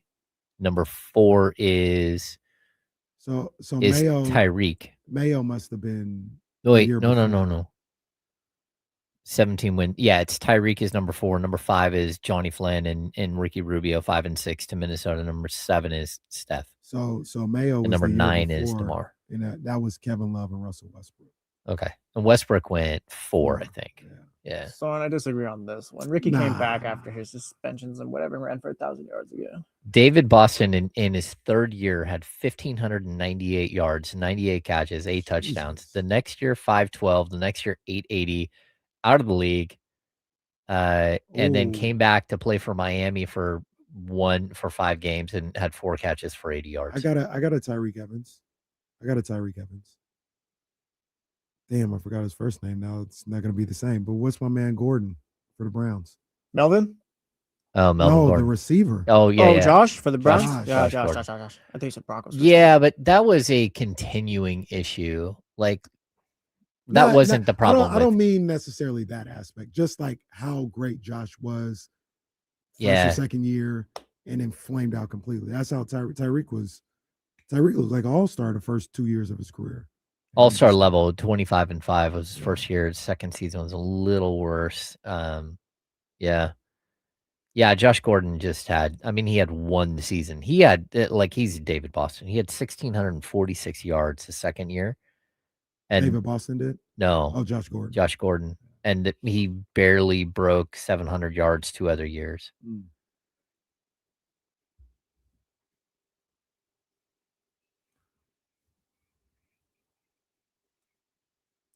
See Mark, right? Back here on ESPN 1320, the final show of 2025, live show here on ESPN 1320 is KC, is James Ham, and we got the Louis Vuitton Don. You know, we can't close out the year without talking to the Louis Vuitton Don, my boy Mark Jones in the building. Mark, what's up, man? How you doing? Good, man. Good. Glad to be able to close out 2025 with you guys, man. Yeah, it's good, man. It's been a crazy year, right? It has been. And Mark, we can talk all things with Mark. You know, we can obviously could talk Kings, and we're going to talk Kings, but we could talk everything, all the tea. So Spill it. We've been doing a number of different things here on the last show of the year, right? We have the KC and Hammies, you know, giving out awards for best game of the year, and then we got on this crazy NFL NBA comp type thing, right? Right. So I don't know how we got here, but I looked at Eli Manning. And we said, who is the NBA comp for Eli Manning? And we said it was Paul Pierce, a guy who was good, but he wasn't up on that upper echelon of the guys of that era. When you talk about the NBA, you're talking about Paul Pierce playing in the Steph, LeBron, KD era. When you talk about Eli, he was in the Brady, Manning, Breeze, Aaron Rodgers era. But they have championships. Some people will go to the depth saying, like, no, these guys are really that good. But I was outside. We lived it. They weren't on that level. Is that a good comp? Yeah. I would say Paul Pierce is about right. Yeah. You know, I mean, listen, Eli made some plays. Paul made some plays. At first, I was thinking more Jason Terry, you know, for the championship. Don't say that in Sacramento.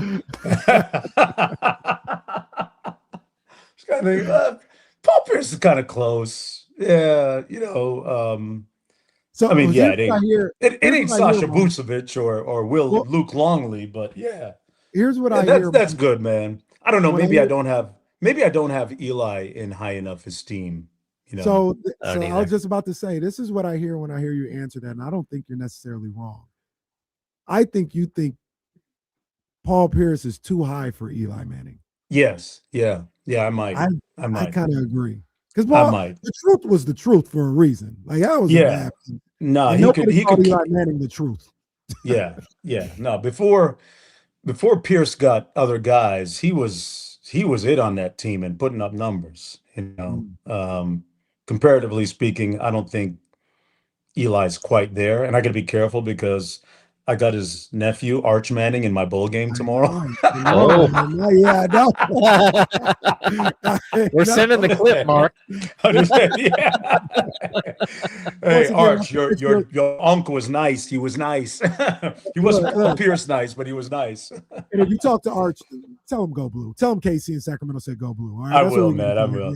I will. I know how you feel about the Maize and Blue, man. They got some guys who are motivated to show up and play tomorrow, though. So it'll be good. It'll be good, man. Bryce Underwood. Yeah. No, I think that's actually going to be a good game. That's actually going to be a good bowl game in this new CFP era. That's a good game to play. But I also, so there's another thing we were asking about. I saw this random YouTube video of the greatest crowd reactions in NBA history, right? Right. And you know, all the usual suspects were on there. It was 30 of them, right? So it's like, you know, just think of the Warriors games and all this other stuff. And we get to the top 10 and it's the usual suspects, right? It's Kawhi's shot against the Sixers. It's LeBron against the Magic in the conference finals that year. It's just all the ones that you could imagine. Was Ray Allen's against the San Antonio Spurs in there too? Ray Allen's was in there, top 10. It just NBA history. You can think about it. Sure. You'll never believe what number 2 was. Number 2. Chase down block by LeBron? No. No.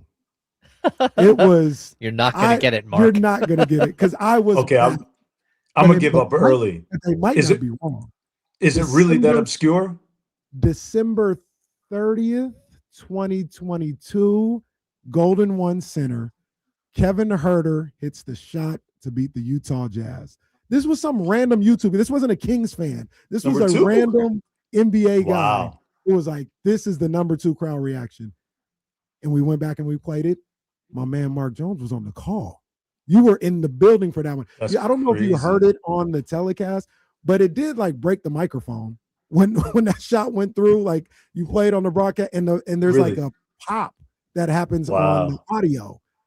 I got to ask you. You were there. Obviously, I'm not having you say that was number 2, but how crazy was that pop? People talk about that to this day, about that particular game, that particular moment in the goal. That was the one against the Jazz, you said? Yeah, against Utah. Yeah. And Mark Jones, I remember. Golden One Center. The mic is yours. It's coming back to me now. I think that was Fox leaving the runner a little bit short. It came back. We got the possession. It went one more. Huerter with a 3 from the left above the break, right? And okay, I'll give it. Hey, I'll stretch it. I'll give it top 5. I don't know about 2, but it was top 5. That's a classic. That was a great moment. I remember that now. Man. The building was like, I've never heard it before, man. It was at the burgeoning, growing part of the Beam team, right? That was the year. And we'd go on to be in the playoffs and play the 7-game series against the Warriors. But that shot by Huerter, man. And, I knew it was going in when he let it go because Kevin was still in the midst of showing everybody that he was a different Kevin from the guy that just filled corners in Atlanta for Trae Young, right? He was still in the look at me, I'm going to show you type of phase. And that was a huge shot. It was a huge shot, man. And great moment. Great call. Yeah, thanks, man. Thanks. Hey, man, I live to hear that din in the arena again, man. That amount of noise, I don't even think that's your best call in the run, buddy, run. That opening and COVID years. I forgot about that one. Buddy run where he had to jump over the top of like an audio cable. Like in the middle of COVID. Yeah. Oh, that's right. Yeah, that was a whole ad campaign. That's right. They took that clip and really ran like Buddy with it, man. It was hit that 3 and then sprinted out of the gym. And I knew he was going to do that because that's his MO, man. When he hits a game winner, he's out. That's right. Buddy's gone. Right. There's been some good ones through the years, man. And some really good ones. Mark, I'm definitely not going to put it on any type of level, not ranking it at all. And James, you were there for this. I'm always amazed by this Kings fan base and what happens for these games in the Golden One Center. Because this wasn't Kevin Huerter, this wasn't Buddy Hield, this wasn't the playoffs. But I was in the building about a week ago when they played the Rockets, and Westbrook hits the 3 and Schroeder hits the 3. That place was turned up. The team had won 6 games at that point. 6 games. And I went back and listened to the telecast. Mark was on the call. You hit it was crazy to see under those circumstances how loud that building was, how energized it was. And you get to see it not every night because they don't win every night, obviously. But when they do have those moments, are you still amazed by the fact that, this place is still rocking like this? I remember thinking after that game that, man, this is a team that's like 7-22 right now. It would be easy for the fan base to be unenthused about things. I mean, guys, I my wife and family and I, we were Miami Heat season ticket holders from day one for the first, 30 years of the franchise. And sometimes when they weren't winning, they're across the causeway at the Big Pink having something to eat at the cafe, having drinks, But Sacramento, man, I remember we were just coming out of COVID and we were playing the Bulls in March during the Luke Walton era. And I remember during the first break commercial, taking my headset off and turning to Katie at the time and saying, Katie, there's 17,000 people here. And we're not even going to win 30. We're barely going to win 30 games this year. It blew me away, man. Just how loyal and devoted the Kings are and continue to be, the fans. And I'm praying that and I got faith in Scott Perry to be able to turn things around for the franchise. And I would almost feel better if it's a slow reconstruction than a swift one, because you got to lay down the bricks so that it's built on something solid. And the fans, I think, are savvy enough to realize that if it's going to have sustainability, we'll endure a little bit of pain, a little bit more incremental pain. And, it's been pretty painful. So unfortunately, it's something that they're a little bit used to, going 16 and a half years without being in the playoffs. So, if it's a couple more years, as long as Scott gets it right, which I believe he will, then they'll be in good stead and have a lot more noisy moments at Golden One Center. Mark, I love being able to say the microphone is yours, Golden One. I live for those moments, man. Yeah. Mark, you're around the league a lot. Who is it? Is there any buzz with some of the Kings young players that you're hearing at all? Like, are people going, this Max Rhino kid is interesting? Or is it still like, hey, he's got to prove it's just a player putting up stats on a bad team?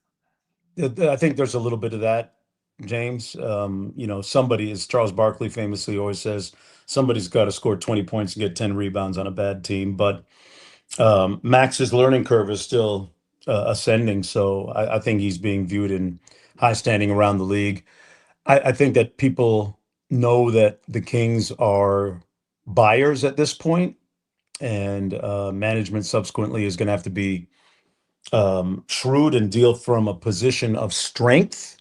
When you look at the players that Sacramento has to offer, man, I mean, Zach LaVine is an all-star. DeMar DeRozan is a 6-time all-star. Dennis Schroeder has played an important role on winning teams. Keon Ellis might be outperforming his contract more than any other player in the NBA right now.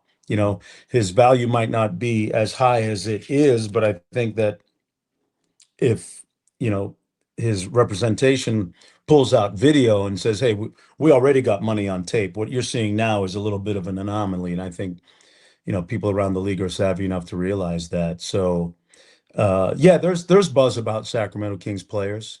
I think we're going to see at the turn of the new year, heading into the trade deadline, a little bit of movement. Mark, I want to ask you, what are you looking for the rest of this season? This is going to be a tough road with the record wise, but obviously we're all looking at the rookies. But I'll give you an example. I want to see a little bit of a elevation and growth from a guy like Keegan Murray. I want to see what he can do throughout the rest of the season, where he might be looked at as the guy to score and distribute and create and other things like that. Is there anything specific that you're looking for the rest of the season from this Kings group? Yeah, I think you hit on the main one right now. Keegan, who's, fourth year. I think the mandate for him, and he understood the mission at the start of the year, growth for him, but growth not just in, performance, points per game, 3-point shooting percentage, defending, but growth in disposition and demeanor. And I think we've seen Keegan has been a lot more demonstrative this year. We know guys that in the NBA, confidence and your leadership voice, your voice to be heard by your teammates and opposing teams is important. And I think we've seen Keegan growing that way this year. That's one of the variables I'm looking at in terms of being able to say this team got better. Nick Clifford is another guy. That Laker game aside, I think that he's shown good growth. Look at that. I was laughing about the Laker game. I was watching and thinking, okay, my man is going just a little bit too fast. It's because LeBron's on the court, and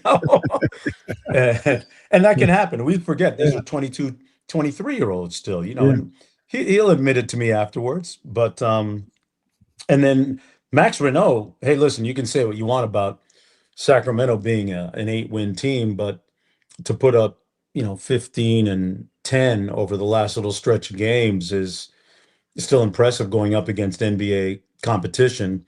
It's not leading towards winning in the big picture now, but he's getting better. So I think a year from now, when you look at those three guys, and I think their continued growth, it'll take some of the sting out of what the team is going through this year.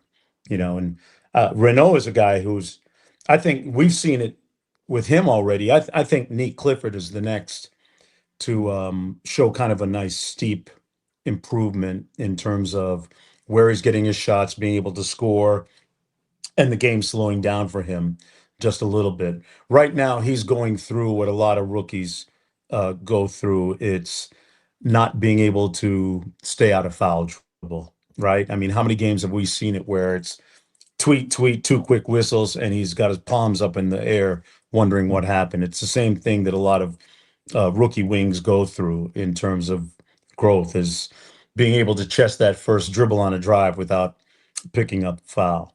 Yeah. Mark, you're around, like we travel in the same circles around the court, but some people talk to you that won't talk to me. And I'm just wondering, where are you at? I mean, some people talk to me that won't talk to you. I guess they don't want to walk up to you. But when you're having conversations around the franchise itself, how are they feeling? Like, I know, like from my conversations, there's like a realization of who and what they are right now, and they're trying to move to get out of it. But it's also, I don't sense a panic as much as it's like, this is the reality to where we are today, and we're going to ride this thing out. That's what I've got for most of the people that I've been around. But what are you kind of feeling with this group? That's pretty accurate, James. I mean, I feel like Scott set the tenor of things when he first came in, talking about the pillars that they want to stick to and building it the right way. The first 25, 30 games that we've seen so far tell you that when you look at Doug's rotations and substitution patterns, that they know that they're in a search and discovery part of the mission right now, an evaluation part of the mission right now.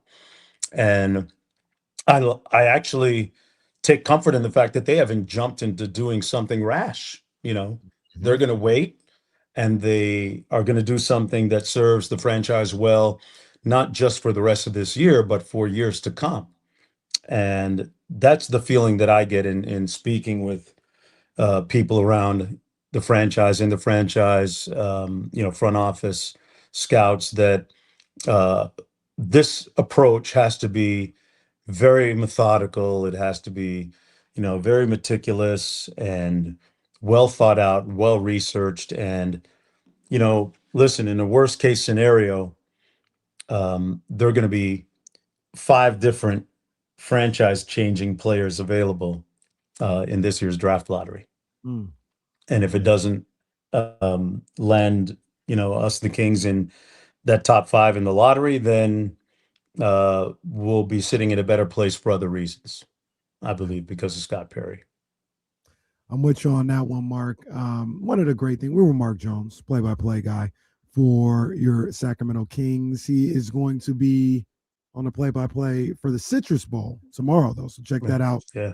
University of Michigan, Texas, going at it in Orlando. Check that out. It's going to be a good game. The Cheez-It Citrus Bowl. I'll be bringing back all kinds of 84 different flavors of Cheez-Its for you guys. Just give me the original. I don't need to get on. I don't need to get started. Give me the original. I'm good with the original. You're not a New Jack, huh? You want the original stuff? Give me the original. I'm good with that. I got a pack of barbecue in my bag all ready for you too. I'll try bar. That sounds a little interesting. I'll try. James, what's your favorite? I don't know. I like a spicy Cheeto sound. I mean, a spicy. Yeah, it sounds good. Barbecue. I got some habanero. Yeah. Think about that.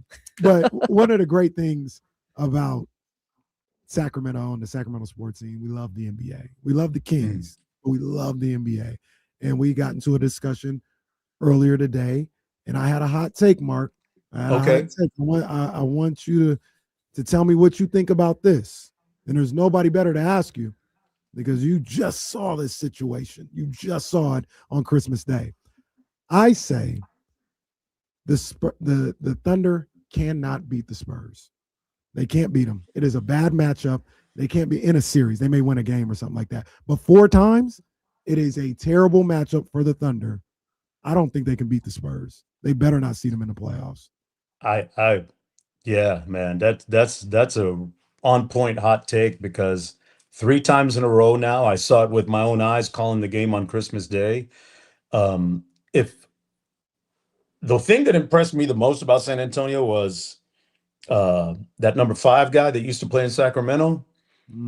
He was incredible running their offense. They've got Stephon Castle and Dylan Harper. They've got 3 great ball handlers that are able to guide their offense in such a way that OKC can't turn them over. And if OKC is not turning you over and getting points off of that, which they're number 1 in the league at, it's a problem. Now you got to come down and you got to run your half-court offense, set offense against Wemby in the middle and really good perimeter defenders. Castle is a fantastic point of attack defender. I think in the next 2 years, in the next 3 years, he could be an MVP candidate, honestly.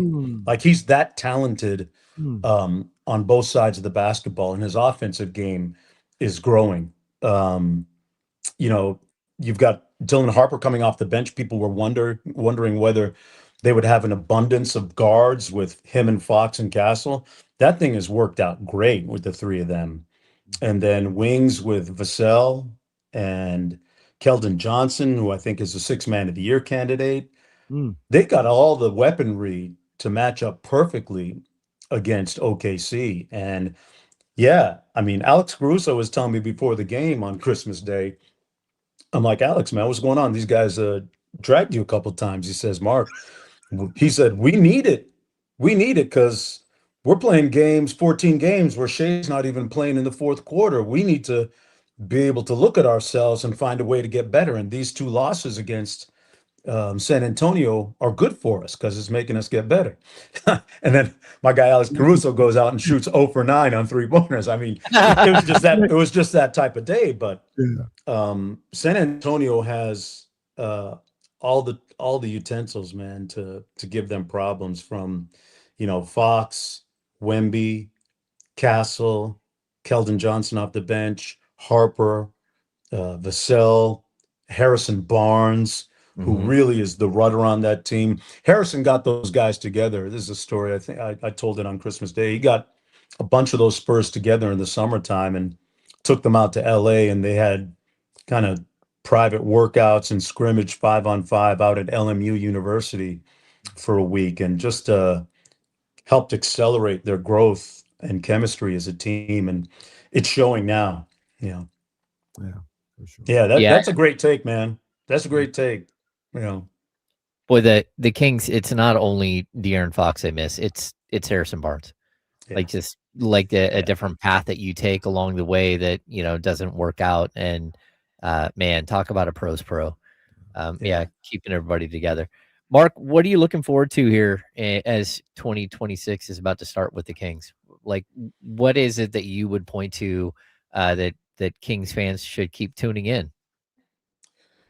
I would love to see guys step out of themselves a little bit, and in this kind of role, in this method of finding out who and what we have as a team and the space of discovery that we're in. I would love to see everything thrown up against the wall and try a lot of things in such a way that it's hard playing, it's fast, and it's entertaining. I'd love to see our guys come out, and we may not have everybody to do it all the time, but if things aren't going to go the way you want them, at least fail brilliantly and dramatically. You understand what I'm getting at? Like, let's go out there and press 94 feet every game to exhaustion and commit to playing 11, 12 guys. If that can happen, it might not be able to happen because you deal with injuries and, it's been a revolving door of guys being in and out of the lineup, right, this year. But I'd like to see us just alongside that, just see the young guys get better and, accumulate draft capital so that we can make some significant moves, in the summer during free agency or through the draft, and kind of get things moving in the right direction with this trade deadline coming up. But that's it for me. I'd like, we mentioned some specifics. I'd love to see Keegan Murray continue to be more forceful at both ends of the court and as a personality-driven guy on the bench too. I'd like to see the two rookies, Max, continue to get better, get stronger, be more of a defensive presence, and Nick Clifford kind of settle in a little bit more with more minutes. And you only get it through reps, man. You only get it through reps, and better now than later, right? Yeah, absolutely. I'm tapping in for rest games to hear more Mark Jones Black culture references. I can see him now. Keegan Murray for 3 in his Chris Brown bag. It depends. Wait, there's a 2026 edition coming out. Yeah. There's definitely a 2026 edition coming out, man. It's got to be a vibe. It's got to be a feel, man. Because me, man. I'm trying to stay sucker free in a world full of lollipops. Westbrook to the lane. Oh, his clothes were folded. Let's go. It's funny, like we mentioned the young guys, but hey, listen, I'm not throwing shade at DeRozan and Russ and Levine, because those guys are fun to watch still, man. When Zach gets on those scoring binges and tears, he's amazing. I could watch that all day. When DeRozan walks a guy down from the mid post onto the block and turns around and shoots a 12-footer with his eyes closed and scores on somebody repeatedly, I love that. I lose my mind. I want to see more of that too, and when Sabonis comes back, hopefully he gets it going. So for sure. I want to see the kind of fast get into, like when Dennis Schroeder gets mad, I like seeing that. Yeah. When he was cussing out Luka the other night, I want to see that. Hey, listen, you don't have to win the game, but you can win a fight. That's right. Right? That's right. That's a fact. You can win a fight. Yeah. Doug's talked about it. Yeah.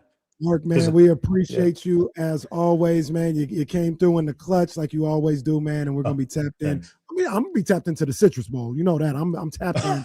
I'm watching. I'm seeing the Michigan get that win in this new era. You're doing the Michigan, huh? We tapped in, man. You have a great New Year's, man, and we always love hearing you on the call, man. So thank you. I can't wait to be back, guys. I'll be doing pretty much all of our games in the month of January coming up as college football comes to a close for me, and I look forward to being in Sacramento and seeing our guys do something special. Thanks for having me.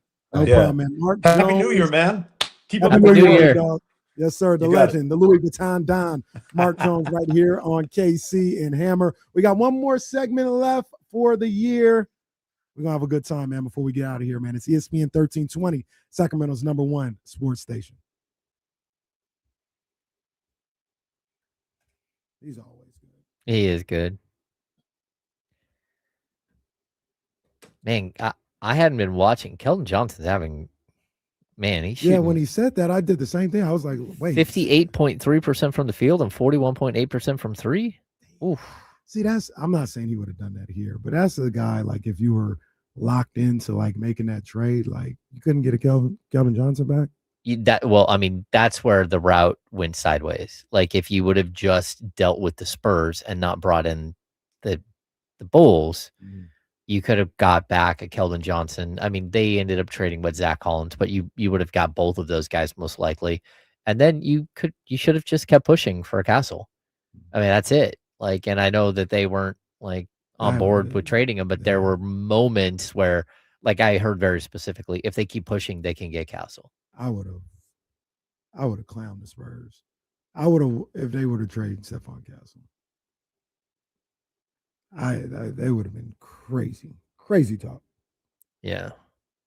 Not the talk, but just like them actually doing it. I'd be like, y'all tripping. Aaron Fox is great, but I ain't trading Stephon Castle. Yeah. Per 36, Keldon Johnson's at 20.7 and with 10 rebounds. Jeez. Yeah, that's effective. Casey, would you agree that Max is out of the scout prospect zone now? Yeah, sure. Like I think so. That's something I said about a week or so ago. Yeah. He reminds me of Scal, and people took that a little bit as a shot at Max, but I thought Scal was like a really talented guy. Scal was a top 3 prospect coming into his freshman year at Kentucky. Got burned to the ground by Calipari. Left, fell to 28 in the draft because of that. And then, you know, again, I love Scal. He's one of my favorite players I've ever covered. I still, every time I see him, it's nothing but love. Having him in the building last year was great. He's one of the kindest people you're ever going to run into, and his life story is absolutely unbelievable. I mean, getting trapped in an earthquake and stuck under a wall for 8 hours while people came and dug you and your family out, just absolutely crazy what he's been through. But he just never really, he's one of the players that when you have too many young players on your roster, somebody always gets lost. And, you know, they did a lot of what the Kings are going to do with Max this summer. They're going to try to toughen him up. They're going to, you know, have big men come in and use like big arm shields and just hit them every time they go anywhere near the basket. They're going to have those same guys like working on how to box out and everything else. Some guys get it and some guys don't. And, you know, it could just be that, you know, Scal and Max are both like these super finesse bigs, and you might not be able to toughen them up in the right way to make them great defenders or whatever. But I just think the NBA kind of just missed the boat on Scal. Like stereotypical, like modern day.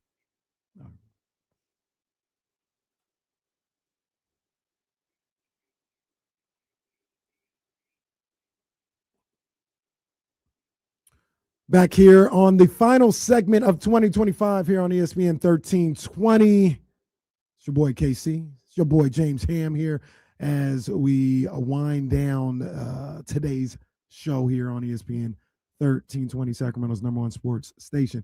And I want to bring something that we were talking about off air, on air. A couple of weeks ago, I talked about Maxime Reynaud. I said he kind of reminded me, not necessarily like his game type, but the potential career arc or the type of player he is, of Skal Labissière. And I think a lot of people took offense to that or took that as a diss. And it definitely wasn't meant to be that, because I think Skal was a pretty good player. Like, it didn't establish himself in the league as a really good player. Maybe and hopefully Maxine has a better career than Skal does. But you talk about skill, like today, I think Skal was a more skilled player than Maxime Reynaud, a better defender and all that other stuff. Maxine has a really good feel for the game, though. He's got a feel for that position. His ability to finish around the rim is looking really, really good. But the whole point was, somebody asked me, like, do you still feel like he's like Skal is a prospect? And like, it wasn't a diss at Maxine at all. I think Skal was a pretty good prospect coming into the league. And you were just kind of talking about, you know, how the NBA maybe missed the boat on Skal Labissière. Yeah, I think Skal is a modern day stretch 5. And like he put up huge numbers last year in the G League. Like I still think that there's something there, but it has to be the right situation. And maybe he's never going to find the right situation. Like I don't even know where he's playing this year. It's been about 10 years, hasn't it now at this point? Nah, maybe not that long. Maybe about 8 He's years. a 2016 Going draft. on Yeah, 10 it's years. a Wow. year before. It's the Papa Giannis, Malachi Richardson, and Skal Labissière draft. I would say this: like Skal never once got a a 13-game run where he averaged 29.1 minutes per game, which is what we're in the midst of with Max Reno right now. I mean, Max is playing almost 30 minutes a game, and they're just saying, hey, like, they've got no one else. I mean, Drew Eubanks is hurt. Domantas Sabonis is hurt. It's him, and it's, Dylan Cardwell, who for the Kings have sent to the G League right now. So I don't even know if he's going to be able to play, if he's going to play tonight.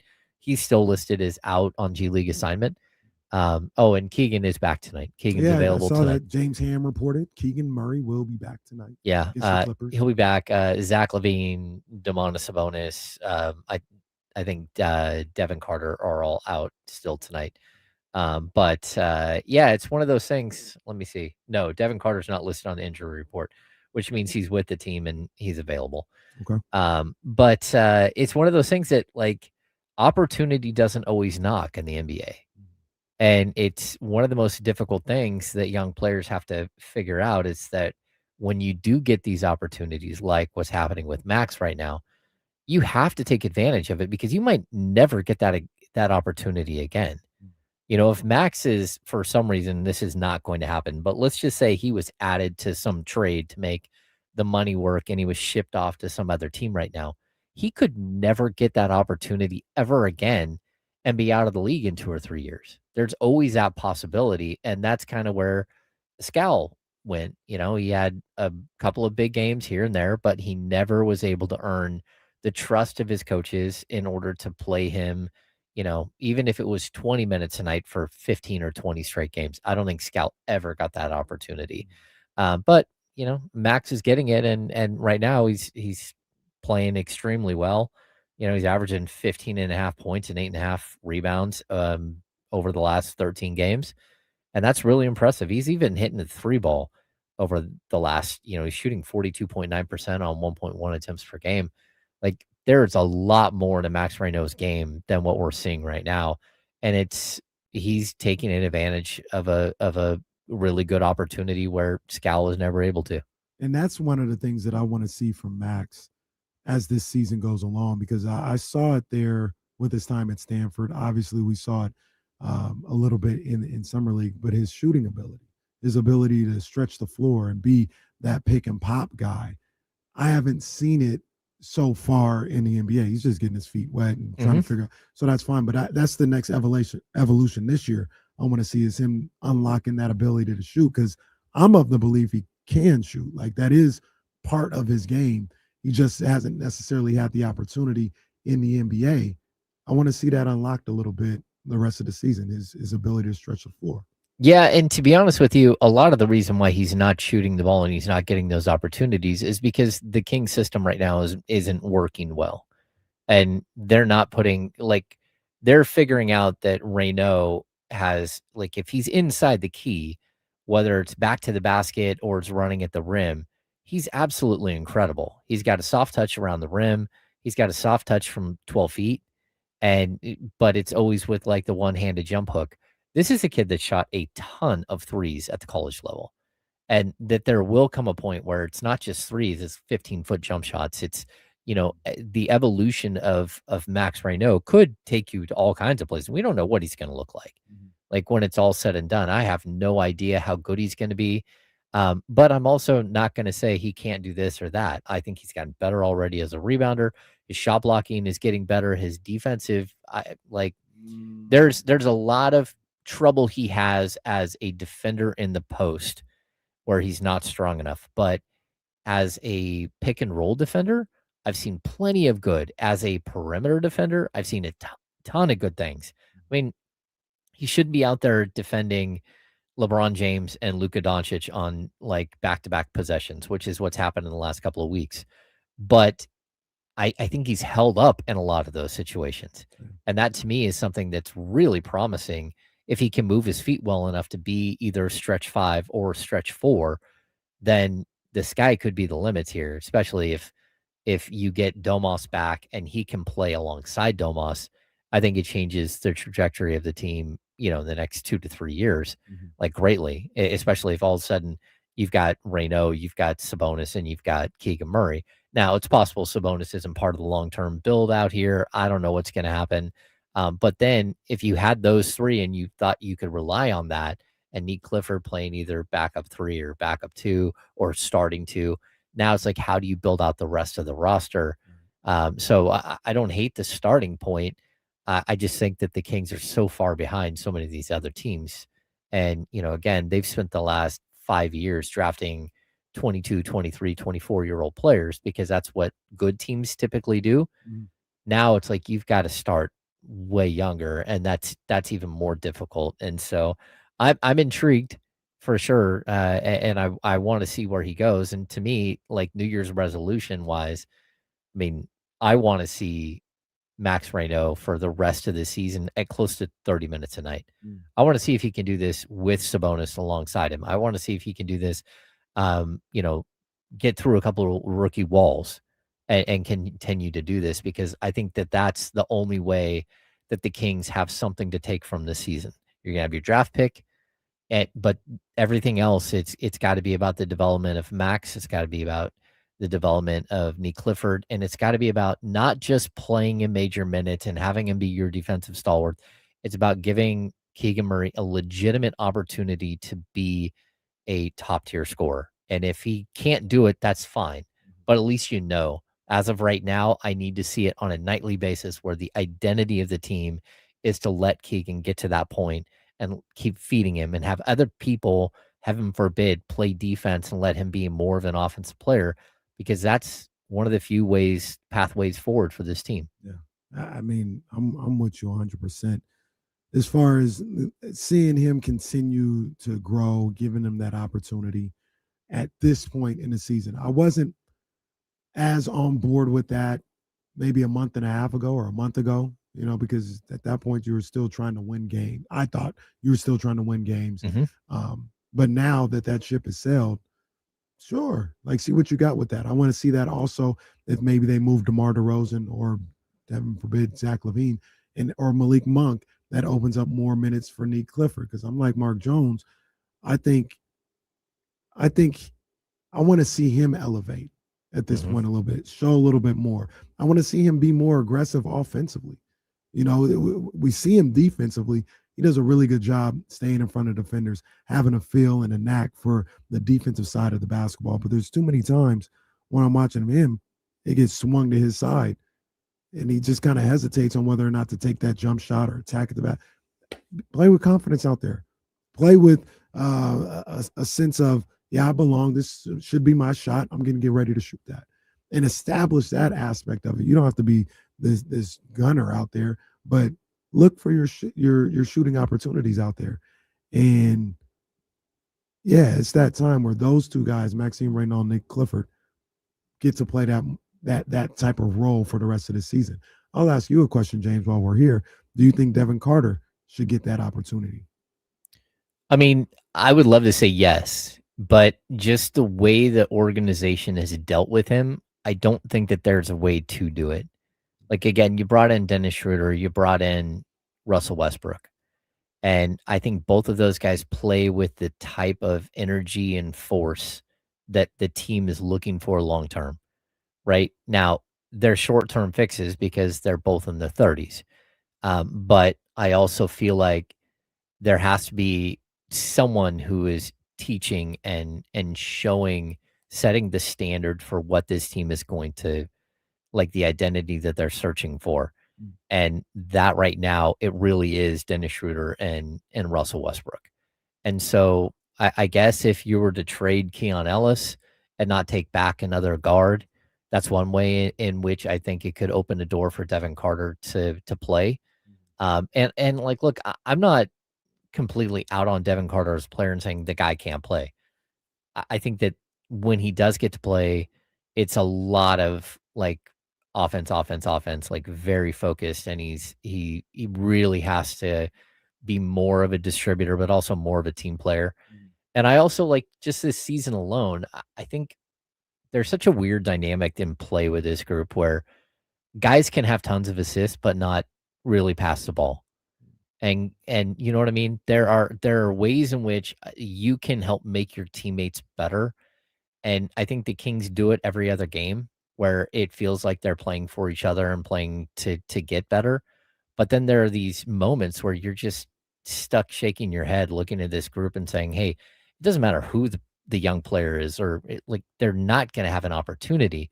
And again, there's a big difference between playing 35 minutes a night and saying you're getting your opportunity and featuring somebody. And I want to see some of these young guys get featured because I've seen the same thing you have. Like Neat Clifford has a ton of offensive game that he is not using.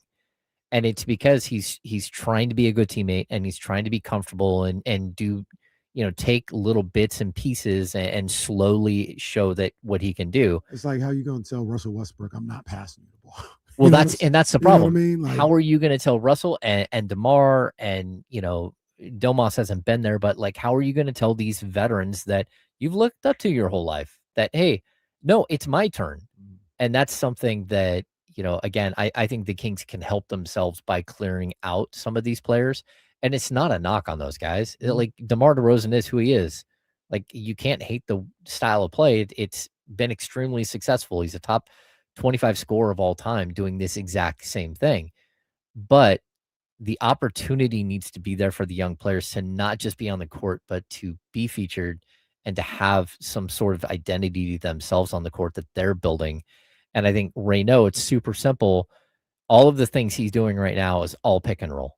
And he's got such soft hands and such a soft touch around the rim that it makes Russell Westbrook look good. Russell loves to pass to Reynaud. He's doing really good things with the ball when you get it to him.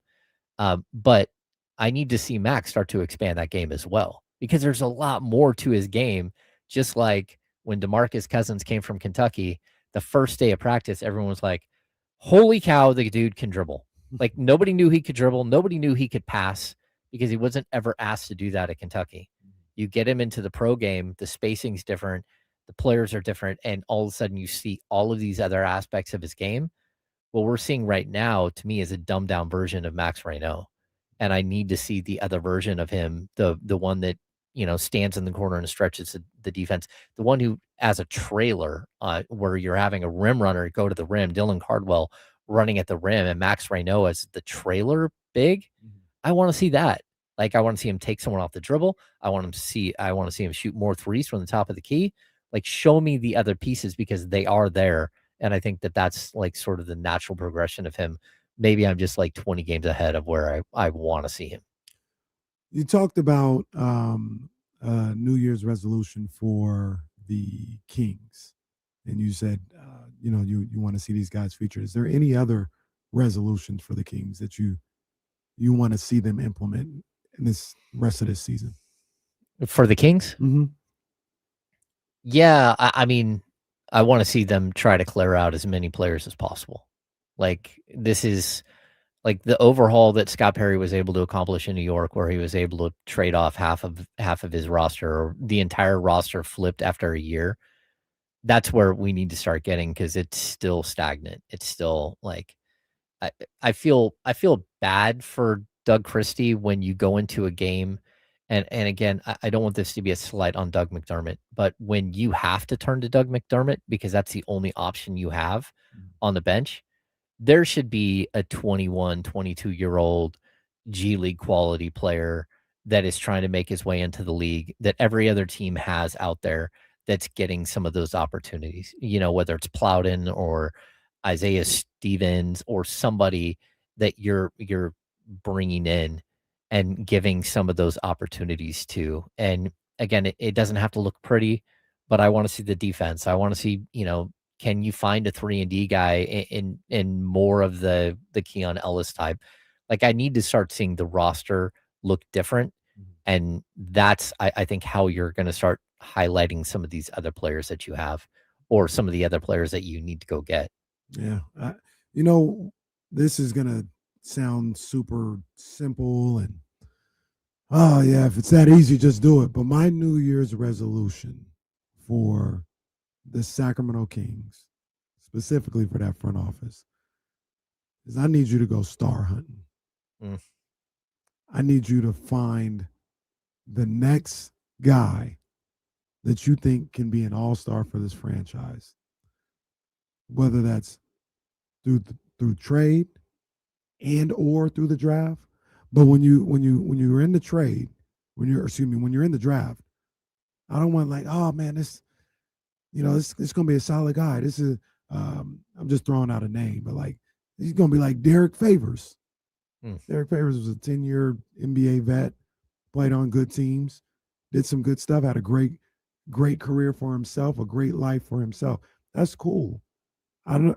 If you're telling me you can choose between, let's say, Koa Pete and Michael Brown Jr., and you think Koa Pete's floor is higher than Michael Brown, but that ceiling for Michael Brown, he could be a star. Man, goddamn it, go give me Michael Brown. Mm-hmm. I need a guy that I'm willing to take a chance on that can elevate this franchise at some point soon and be an all-star. I don't want another role player. I don't want another solid guy when you're picking in the top 5 potentially. Man, shoot for the fences. Yeah. That's what the mentality I want them to have. I think also in that vein, you need to look for that mentality. Like you're talking about the Kings mentality, but they need to go look for the dude who wants to be the guy. Mm-hmm. And I don't think that that's something like that is what they found with De'Aaron Fox in 2017. And even De'Aaron, I would say, like whether De'Aaron like wants to be like there's a mentality that De'Aaron has, like he's always been brash and cocky and all that stuff. He's never been, I want to be a Hall of Famer. I want to be a multi-time All-Star. I want to be an All-NBA. It was always like, well, that stuff will come with wins. Mm-hmm. And it's like, okay, but no, sometimes you can transcend that. You can transcend wins. I mean, Luka Doncic was like getting that type of publicity as a young player on a bad Dallas Mavericks team. Mm-hmm. So like you can be that, but I want to see somebody who wants to grab the bull by the horns and say, this is my team and I'm going to be great. And I'm not going to let anything get in my way and stop me from being great. Mm-hmm. And so that's something like when they're going through the draft process, I'm looking for the it factor as much as anything else with this team, like shooting problems or like whatever it might be that draws you. I'm looking for someone who has the mentality that this team, I think, has been lacking. Mm-hmm. And it's kind of like the Russell Westbrook mentality that I am going to run through a brick wall. I don't care. Mm-hmm. And it's like, go ahead and put up another brick wall. I'll run through that one as well. Right. And I mean, that's how you get 18 years into a career. And every other game, you're setting some new standard for the NBA, whether it's 2,000 assists or passing Magic Johnson. 2,000 steals, passing Magic Johnson, just passing Dominique Wilkins on the all-time scoring list. That's what I want to see. Yeah, and that's what's going to be needed in a place like Sacramento because it's a tall task. It is a tall task out here, man. And quickly, New Year's resolution for the 49ers, win a Super Bowl. Just win the whole thing. Yeah, just win a Super Bowl, man. And it starts on Saturday night at Levi Stadium against the hated Seahawks. Sam Darnold. I'm not writing this on a whiteboard, but Sam Darnold, he ain't coming into Santa Clara and winning that game. Oh, he ain't winning that game. We ain't never seen not whiteboarding it. We ain't never seen that from. I mean, I already got him being the 1 seed. It's the same thing. It's the same thing. Sam Darnold not coming in there. He might need to do it twice too. Yeah, he ain't doing that. He's not gonna have to do it twice because he ain't gonna win the first game. He ain't gonna win a playoff game. All right, he's not gonna win it. That's right there on the whiteboard. You already put it. You wrote it on the paper. That's right. That's right. James, man, it was a pleasure rocking with you for the last 2 days, closing out the year here on ESPN 1320. Jesse, you as well, man. It was fantastic. I enjoyed it. This was a great time. Can't wait for 2026, man. Can't wait. Happy New Year's to my guys, man. Happy New Year's, everybody. Yes, Happy New Year. And did you? I don't know if you heard. Mark Jones said Paul Pierce is better than Eli Manning. Yeah, I heard that. That was respect. Yeah. Cool, Made you feel better? Not really, to be honest. We kind of like still agreed. But... You guys have a great New Year. Have a safe New Year. We will be back here with the Insiders 10 a.m. on Monday morning to talk about the number 1 seed San Francisco 49ers. That's right. You heard it here first, right here on Sacramento's number 1 sports station, ESPN 1320. Vamos 49ers.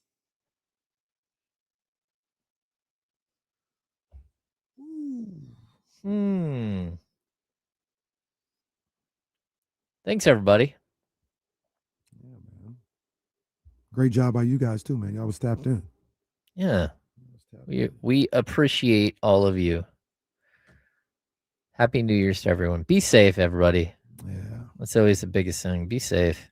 It's one of the reasons why I don't necessarily like going out on New Year's. I like the idea of New Year's celebrate, but it's just there's a bunch of yahoos out there on New Year's Day. There New is. Year's Eve. We have a New Year's Day game. Kings play that do. night. I'll be there. Yeah? Yeah, I'll be there, man. Oh, yeah. Happy birthday, Tiger Woods. And LeBron. Tiger Woods turned 50, and he can now play in the senior tour. Wow. Yeah. I don't know. LeBron turned 50 as well. He's been 50. I don't know what you're talking about. 42? I think he's 41. 41. Yeah, absolutely incredible what he's been able to do. Yeah, I definitely I want to see the opportunity shift. And I get it. You want to win games. You don't want to get fired, all that stuff. It can't be like 28 losses in a row or whatever. It just isn't good for anybody. But I need to see like the power shift, the dynamic shift. Man. Yeah, man. LeBron. All right, man. Oh, LeBron, it's his birthday. Yeah, he turned 41. Yeah, him and Tiger got the same birthday. Oh, look at that. 9 years apart. Excellent. Once again, man, thank you guys for this year. Happy New Year. We'll be back on Monday, and enjoy I was going to say the holidays, but Christmas is done. Enjoy New Year's. Yeah. Y'all be good, man. We out of here.